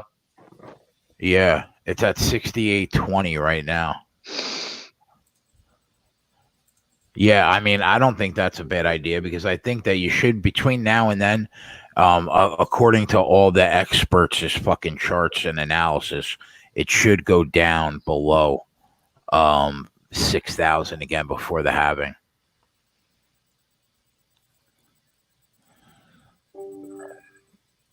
Oh, Sonic Dents points this out. Value of dollars relevant to other foreign currencies, and all countries will have massive bailouts, so it's an equalizing effect. Egyptians had a run on their banks. They had to put a stopgap in place where people in Egypt can only withdraw $630 a day American money because everybody was pulling their fucking money out of the bank. Well, what is the Egyptian currency? I don't know. I think it's like some kind of like Egyptian pound. Yeah, I mean, it's one of those things where like you What have a did you lot say? of you have a lot of countries with some bullshit currencies, dude. So it's like They use the pound, I think. Yeah, British pound. Or they the pulled out like The English pound they pulled out or the Egyptian pound. Yeah, Egyptian pound, right? They pulled out billions in the last 3 weeks. So they had to tell people like, listen, you can only take $630 a day out, like in converted if that was American money, and businesses could go above that only for payroll, and that's it right now. Yeah, well, Egypt's got a different economy than like some of other countries, so I don't know. They might not be in a position where they could just print money. What But do you think the most, strongest currencies in the world are? like in the ability to be backed? Oh, like the dollar, the pound, the yen. The strongest currency in the world is the Kuwaiti dinar. U.S. dollars 10th. Oh, you're talking about in value versus each other. Yeah. Okay. No, I was thinking more in you know in how it's like a default currency, you know, like a common currency, etc. Like a currency that people know basically will always be backed. I When wonder you, what the weakest currency is. I'm guessing that you bought Ethereum for somewhere around $130. It's at 145 right now. Yeah, it's like 125, I think. Yeah, so that's $20 right there per unit. Yeah, but I only threw a couple $100 in Ethereum. I don't really. Yeah, the seven hottest altcoins that they were talking about for this upcoming year was Dash, Monero, I saw Zcash. I saw Dash is getting popular. Yeah, I think I could buy that on Coinbase now. Zcash is like one of the only altcoins that you can buy where it's like completely anonymous and secure. I don't know, man. You got to read an article on Zcash, but it's supposed to do really, really well in 2020. That's currently trading for $33. Monero, Zcash, something called Basic Attention Token, BAT, which is supposed to be doing really well in 2020. Listen, I don't know what the fuck you're talking about. I'm just going to keep saying my I- dollars. Are you saying I should buy some Dash and Zcash? Yeah, but not now because Dash has gone like Dash had a good weekend. Yo, Jay, You Google's launching a tool that will publicly track people's movements. Like, people are getting so scared about that. really? Pretty much. They already do. If I Yeah, go on exactly. that app, it shows me That's- everywhere I've been. Yeah, that's what I'm going to say. I can Like, turn it off, but I yeah, mean, location services, right? Yeah, exactly. People get so scared during like crises. They see shit and they're like, "Oh my god, War of the Worlds is coming." They already track you, and it's basically for purposes of giving you ads. Yeah, It's someone like, just you ever writes. wonder why, like, for example, I bought a car 2 months ago. Yeah, So still, up to this day, every other ad on my Facebook feed is a fucking car ad. yeah, exactly. That's what they do. It's, and someone just commented. They wrote, "All right, well, I guess I was turn off location services." And that's exactly all you have to do. Yeah. Like the government's watching this call right now. Somebody is somewhere. Jeff, you dabble in the stock market, right? Yeah. Ken said weed stocks and 3D printers are good investments right now. Yeah, that definitely makes sense. Weed stock. I was doing some good things with trucking stuff, but I Well, kind of that's big right now, right? yeah, I kind of got rid of the one I had. But I mean, I'll tell you what, Monday it's going to be a big day. I think it's going to be a good day Monday. I didn't track the actual market the last couple of days. How was it?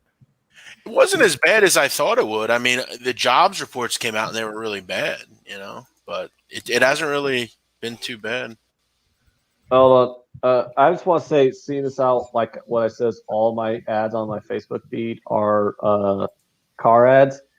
The Jeep Gladiator is the worst fucking vehicle I've ever seen in my life. Well, now I got to go look at what a Jeep Gladiator looks like. Yeah, no, It it's looks like wild how crazy those in depth these ads get. So, obviously I follow because I bet tennis, right? So I follow a bunch of tennis accounts, and there's one guy. This is Greek guy, Stefanos Tsitsipas. Jay, you probably watched him when you were watching for a bit. Anyways, he's kind of an airhead, and I can't remember why he put something out, but he was trying to sell a printer on Twitter during the lockdown, right? And everyone's like, why is this, professional tennis player trying to sell a printer? Long story short, so everybody's tweeting about it, right? I'm getting ads for printers now. Really? I didn't even type anything in it. It's like going off whatever topics are on my Twitter feed, And what is wrong with it's basically a Jeep Wrangler, an old school Jeep with a bed, with a pickup bed. yeah, it's an awful vehicle. I mean, Jay, if you buy a fucking Gladiator, I will disown you. I just think that's a stretch. I mean, like, what's wrong with a Jeep Wrangler with a pickup bed? I mean, you literally just uttered those words unironically. Just okay. It's $45,000.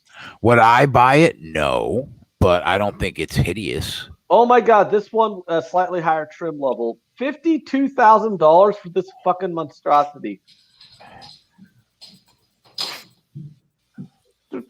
Buy a fucking Mercedes. If you're gonna spend $52,000 on a Jeep shipbox Wrangler with a truck bed, just get a fucking Mercedes. You are such a bougie cunt when you drove a fucking banana yellow 2004 Cavalier for like 13 years.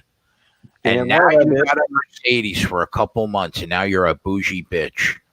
I was about to go get a second one, but this goddamn pandemic fucked everything up. Now I'm like, I don't know how my job's doing. I don't know. Hey, is my husband going to keep his job? Have you got a Mercedes? Yeah. Yeah, he's got he's got a truck. I was going to get a second one too, but this fucking pandemic is making me a little worried. I think I'm going to have to get a new car in a couple of years. I got a 2018 Ford Explorer. Why do you need a new one in a couple of years? What's wrong with it? No, there's not really wrong with it, but I mean, it'll be like 5 or 6 years old in like a couple of years. I mean, I got a 5-year-old car. I got like a 2015 Hyundai Veloster. It's 5 years old. That's still pretty dope.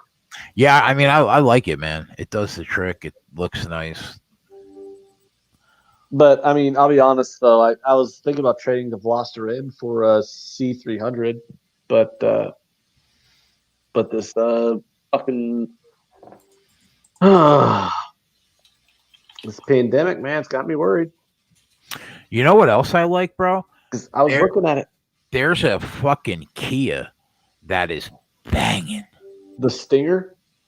Peter Lochak's giving out Tajikistan basketball.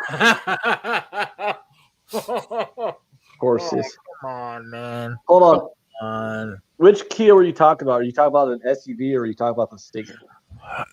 It's a 4-door sedan, and I think it's the highest model that they have. You're talking about the Kia Stinger then?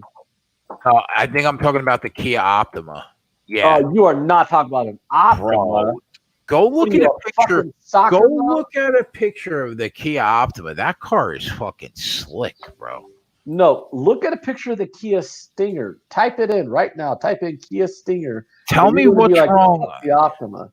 Jeff, you know what a sharp car is for like a lame kind of brand, honestly? What? The Hyundai Genesises are pretty good, pretty nice. Oh, they're really nice. I was looking at those. That's a dope car, I think. Wait, what'd you say, Jay? Kia what? A Kia Optima, bro. Go look at a Kia Optima and tell me that they're not sharp, that they're not true. No, there's nothing wrong with the Optima. I mean, it looks like a Scion, kind of. Jay, there's nothing wrong with the Kia Optima, but you should get a Stinger. Remember that, Jay? Remember that terrible band he said was like his favorite band ever? Remember that? Tool? No. Like, the one that I was breaking your balls. Yeah, it was really bad. Like, what was that, Anthony? Ghost. Oh, Ghost. I like Ghost. Yeah, they're pretty good. Yeah, I can't listen to you for music advice after your stained comments. Oh, a Kia Stinger. A Kia Stinger is very similar to a Kia Optima. Yeah, this car is sharp. Yeah, I like that. You say you can't listen to me after my stained comments. Your stained comments were bad, dude. Bad. I don't like their second album. I think it's whiny bullshit, but I like their first album. I mean, I'm serious. How can you actually not like?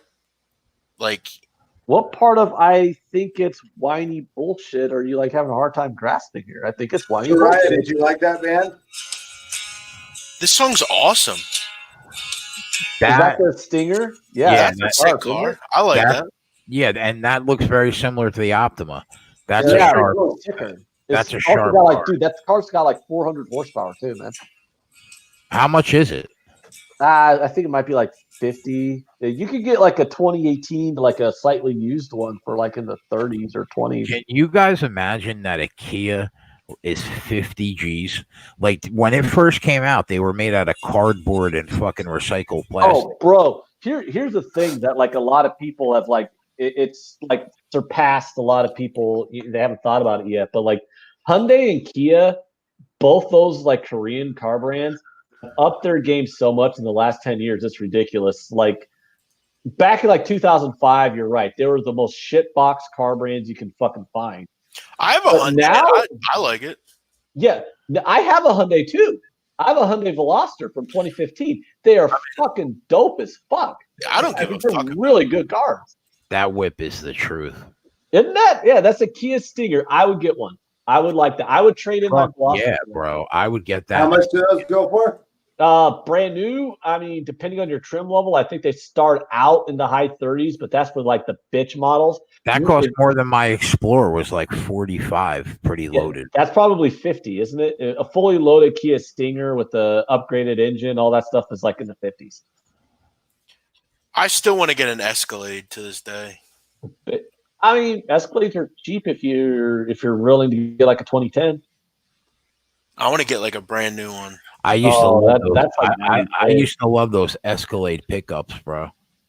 Yes. The Escalade pickups were just the rebranded Avalanche. Yeah, I used to love my brother had one. That was a good era for cars, like the Yukon Denali, Lincoln Navigator. Yeah, those Acuras. There were some nice Acs back in the day. Literally every rapper had like a Lincoln Navigator or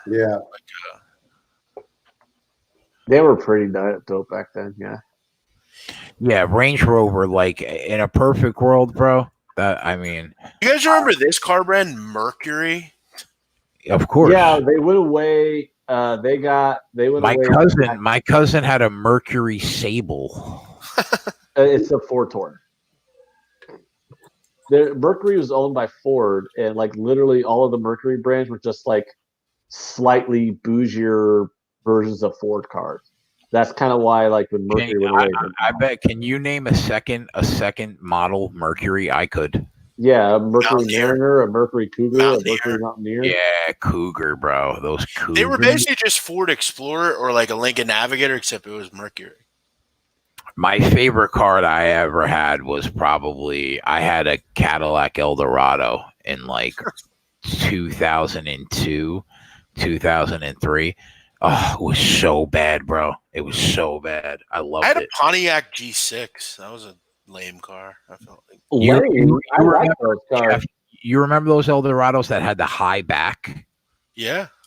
Oh, No, the G6, Jeff, how's that lame? I like those.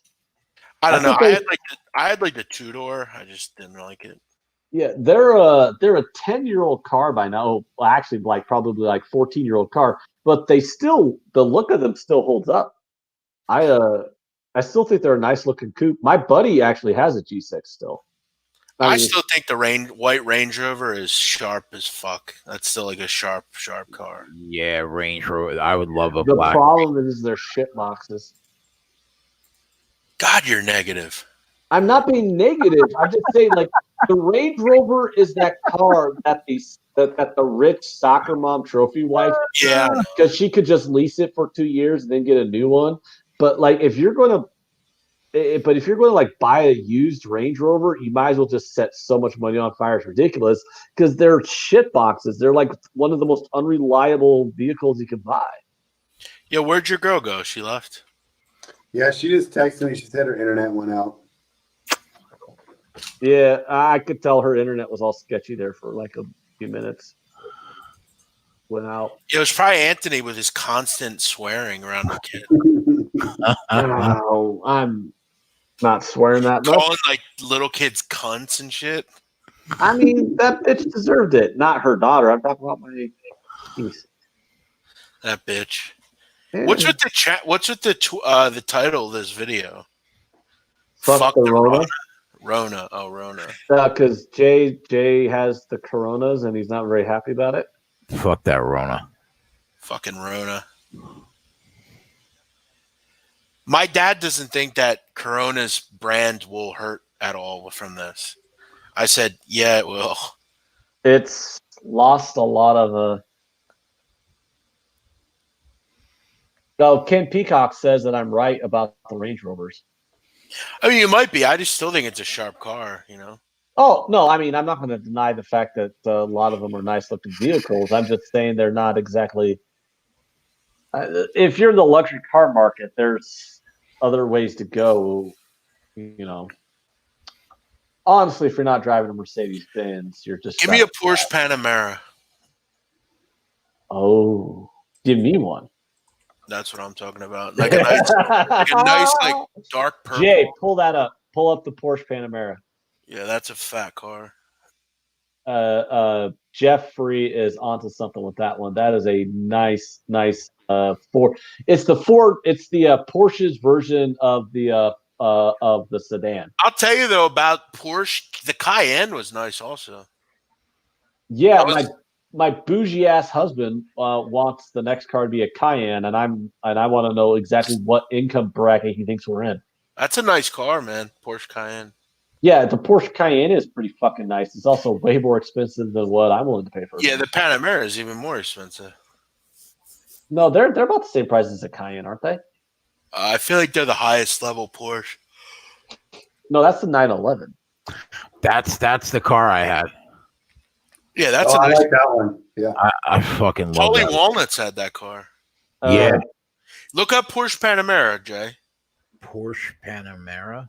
Yeah, it's Porsche's version of the four-door sedan. Okay. So, like, if you want to drive a Porsche, but you don't, and you want to have kids in the back, but you're not really interested in driving a Macan or a Cayenne, you get the Panamera. Yeah, that car's nice. And don't bring up the Cayenne around me again because it's going to put me in conniption fits. Because my husband literally is like, "Oh, we should get a Cayenne," and I'm like baffled by that. I'm like, Oh dude, yeah, that's a what the fucking. I That's a don't think they're sharp. that expensive. That's a really nice car.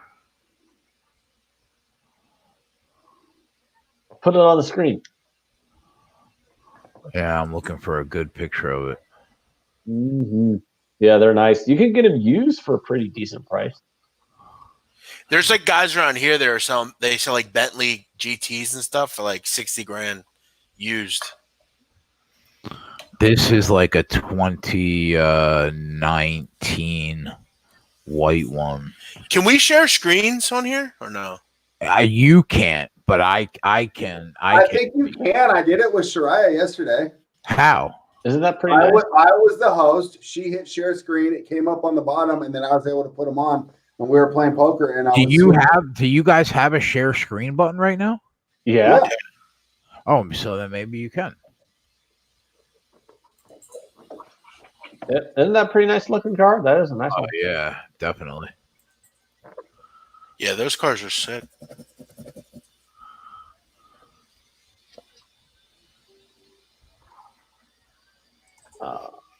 Oh, the GT. Yeah, that's what Brendan Schaub has. Those Porsches are sick. Yeah, they're pretty insane. He spent like hundreds of thousands of dollars on it, though. Yeah, it did. Joe Rogan's like that's like his only car too.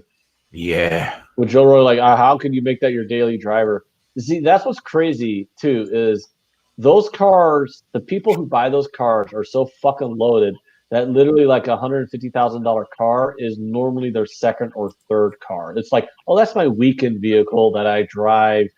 You know, the fact that like Joe Rogan comments to Brendan about how his daily driver is GT, and that's just crazy that that's your daily driver. That should be your secondary car.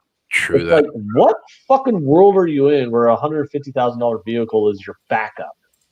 True. like how? I mean, when we talk about out of touch, Yeah, you guys see my screen? Well, Jay has to add it. What do I have to do? So it should be down there with the rest. Oh of yeah, that's cool. Look at this. This is for sale near me. 29,000 for that car. oh yeah, What is it? Bentley It's GT. Bentley. Yeah, it's a 2005 Bentley Continental. 29,000. What does it have a motor in it? What do you mean 29? Do not do it. It's 29,000. Don't do it. It's What- probably like it was probably like seized or something. And What year is it? 2005. I've heard story. I've watched like the YouTube videos of guys who buy like really cheap older model luxury cars that are like, and then they like talk about everything that's wrong with them. Like literally a $29,000 Bentley is going to be like a $40,000 investment afterwards. Yeah, exactly. What does it cost to fix a fucking Bentley? look at these. Look at this one. 24,000. A flying spur. Right, you need another 30K aside to deal with the I repair. mean, a lot of these, like I said, they're just seized. Like they got like somebody seizes them. $29,000 flying spur. That's a $300,000 car, brand new. But you got to realize this guy probably bought the guy that's selling this probably bought it off somebody for like 20. They was just trying to get rid of it because it was going to get seized by the government. He sells it to him and then just tries to make some profit off it. But yeah, I hear you. There's probably something wrong. Yeah, with it. but Wow, that's cheap. yeah, Look at this one. $38,000 Bentley GT Turbo, 49,000 miles. Wood Man, grain. That just sounds like so wrong. Yeah, I mean, I've heard of this before because, like, one of my favorite things to do is watch like car videos on YouTube because I like cars and shit. And basically, anytime you're buying a used Bentley that's in that price range, it doesn't really work out. I'm telling you, there's 50 Bentleys on here under 40 grand. Yeah, that just sounds like something like people do to buy in order to try to look rich for a few months and until the car just completely shits the bed. So like you could don't get me wrong, like you could probably get an insurmountable amount of pussy in that 2 months that the car's still drivable. Yep. So if you just work that into your prostitution bill, our old friend Max might actually save money, $40,000 for a Bentley for 2 months versus actually having to pay the hookers.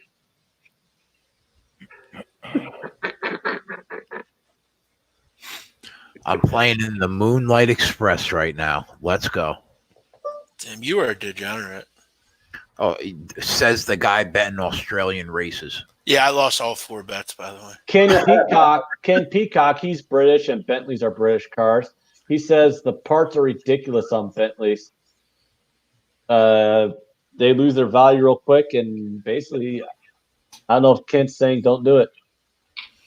No, I'm not going to buy it. I was just saying, like, I thought it was interesting. Yeah, I think, honestly, if it turns out to not be a total shitbox, I'd be interested too. Because who wouldn't be like, hey, look at me, I'm driving a Bentley and it only costs you like $35K. Listen to this. Multi-millionaire televangelist Ken Copeland tells viewers that even if they lose their jobs because of the coronavirus, they must continue giving to the church. Of course, Ken Copeland. Ken Copeland's also the one on those videos. Ken Copeland's a shit. He's the one on those videos too, where he's like spitting on the coronavirus. Yeah, I saw that. Oh God, yeah. Did I retweet that one? I don't know. I might have. Yeah, Ken Copeland's a sack of shit. I'll tell you what. I can't stand that guy. The NBA are working on televising a horse competition involving several high-profile players. That sounds awful. Thank you. You beat me to it. Let's do the same thing. All right, I'm going to go to bed. Yeah, I hear that. Jeff, you doing anything for Gulfstream tomorrow? You want to do something? I didn't. I was gonna do it. Like, I didn't know if I was gonna do a stream, but if someone else has a stream, I'll go on it. Yeah, I'll start one for a couple hours tomorrow. Yeah, I'll be around. I'm gonna play Gulfstream anyway. So. Yeah, all right. We'll try to get that first race in. What time does it start? 12:30? I would probably think 12 or 12:30. Where the fuck he go? He doesn't even say goodbye, bro. He's just gone. He just hangs up? Yeah. What a pussy.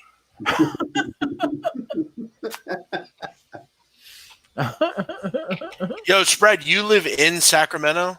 Yeah. Nice. Later, Kenny. Sacktown.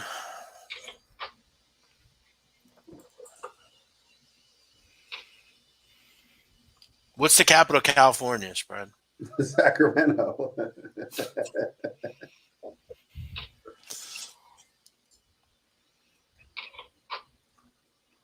Who's your congressman, Fred? Doris Matsui.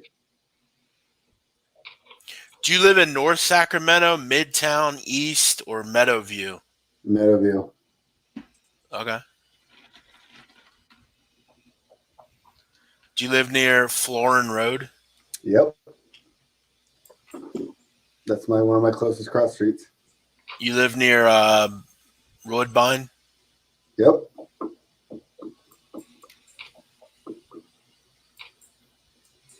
'47 Ave? Yep. That's my exit that I use.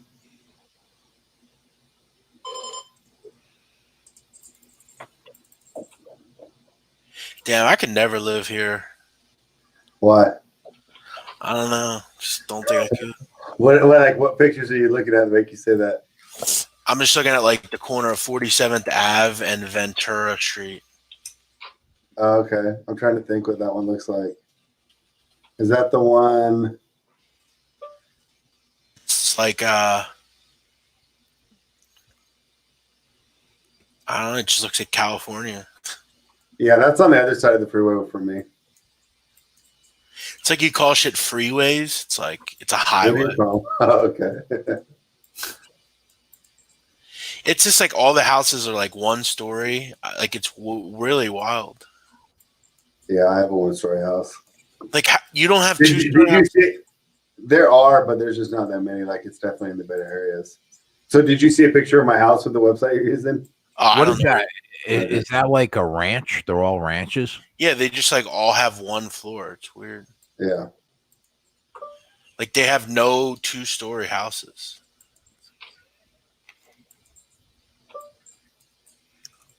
Every house has like a low rider car. It seems like. Yeah, that's for sure. And they like all talk like spread. Yeah. God, this would be awful. I could never do it. And we'll definitely have to do that, Jeff. That'll be good content. You coming out to All right. California. Here, let me show you where I used to. Let me show you the street I used to live on. Right. All right. I'm gonna show you what it looked like.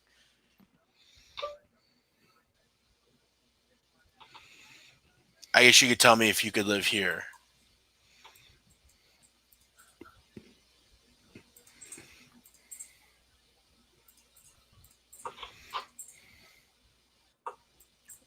You think you live here? Jay's got to add it. Oh, sorry.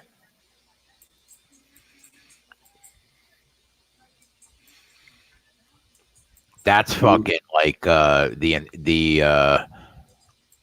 movie with Mark Wahlberg. I used to live right here, 2650. Tell me that's not fucking Mark Wahlberg Street in fucking Invincible. You know want to know something, Jay? Let me show you something. You see where I live here? Okay, right. Look, I'm gonna show you something. I'm gonna go right up the street. Look at this. Remember the bar in the movie? I was just gonna ask you about that bar. Yeah. Yeah, it's right here. Look. That's the Wow. bar. It was literally right up the street. I used to see Mark Wahlberg when I was younger. When they filmed that video or that movie, they were on this block right here, like talking and stuff. And that was the bar they used.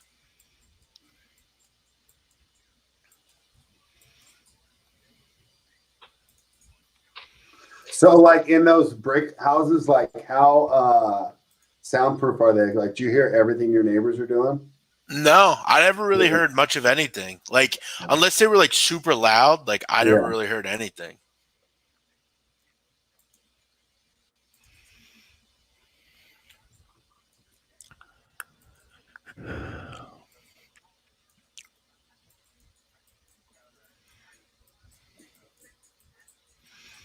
Why can't I see like my stats in this one? Where?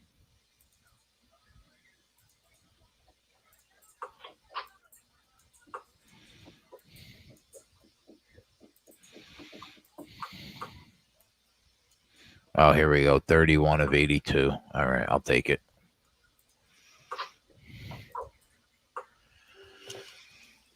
Spread. You don't like to bet the track at all, huh? No. I mean, maybe I will tomorrow with you guys, but I don't know. We'll see. Why don't you come hang out with us for an hour? What time? We'll probably be on from like 12:30 to 2:30, 3 o'clock. I'm about to see when Gulfstream starts. I would probably think 12:30. They usually start a little earlier on Saturday or Sunday.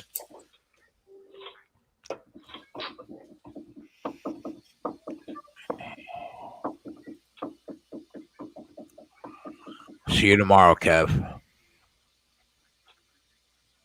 All right, hit me up, Jay. If I'm up, I'll jump on. All right, brother. All right, I guess we'll call it a night. Jeff, send me a message and let me know what time you want to start when the races start. Yeah, the fucking TVG doesn't show you until the morning, so I'll let you know. Marty says 1 p.m. for Gulfstream. Oh, there you go. So yeah, I don't know though, because last week it started at noon. Yeah, but that wasn't that Florida Derby day. Yeah, but I guess we'll have to see. Maybe he's right. All right. Well, if it starts at 1 o'clock, then we'll be on at 1 o'clock. Spread. I'll send you the invite if you want to come hang out for an hour. Sounds good. Yeah, I'll let you know. All right, later. All right, we're out of here, boys. Later, guys. Good night. Fuck the Rona.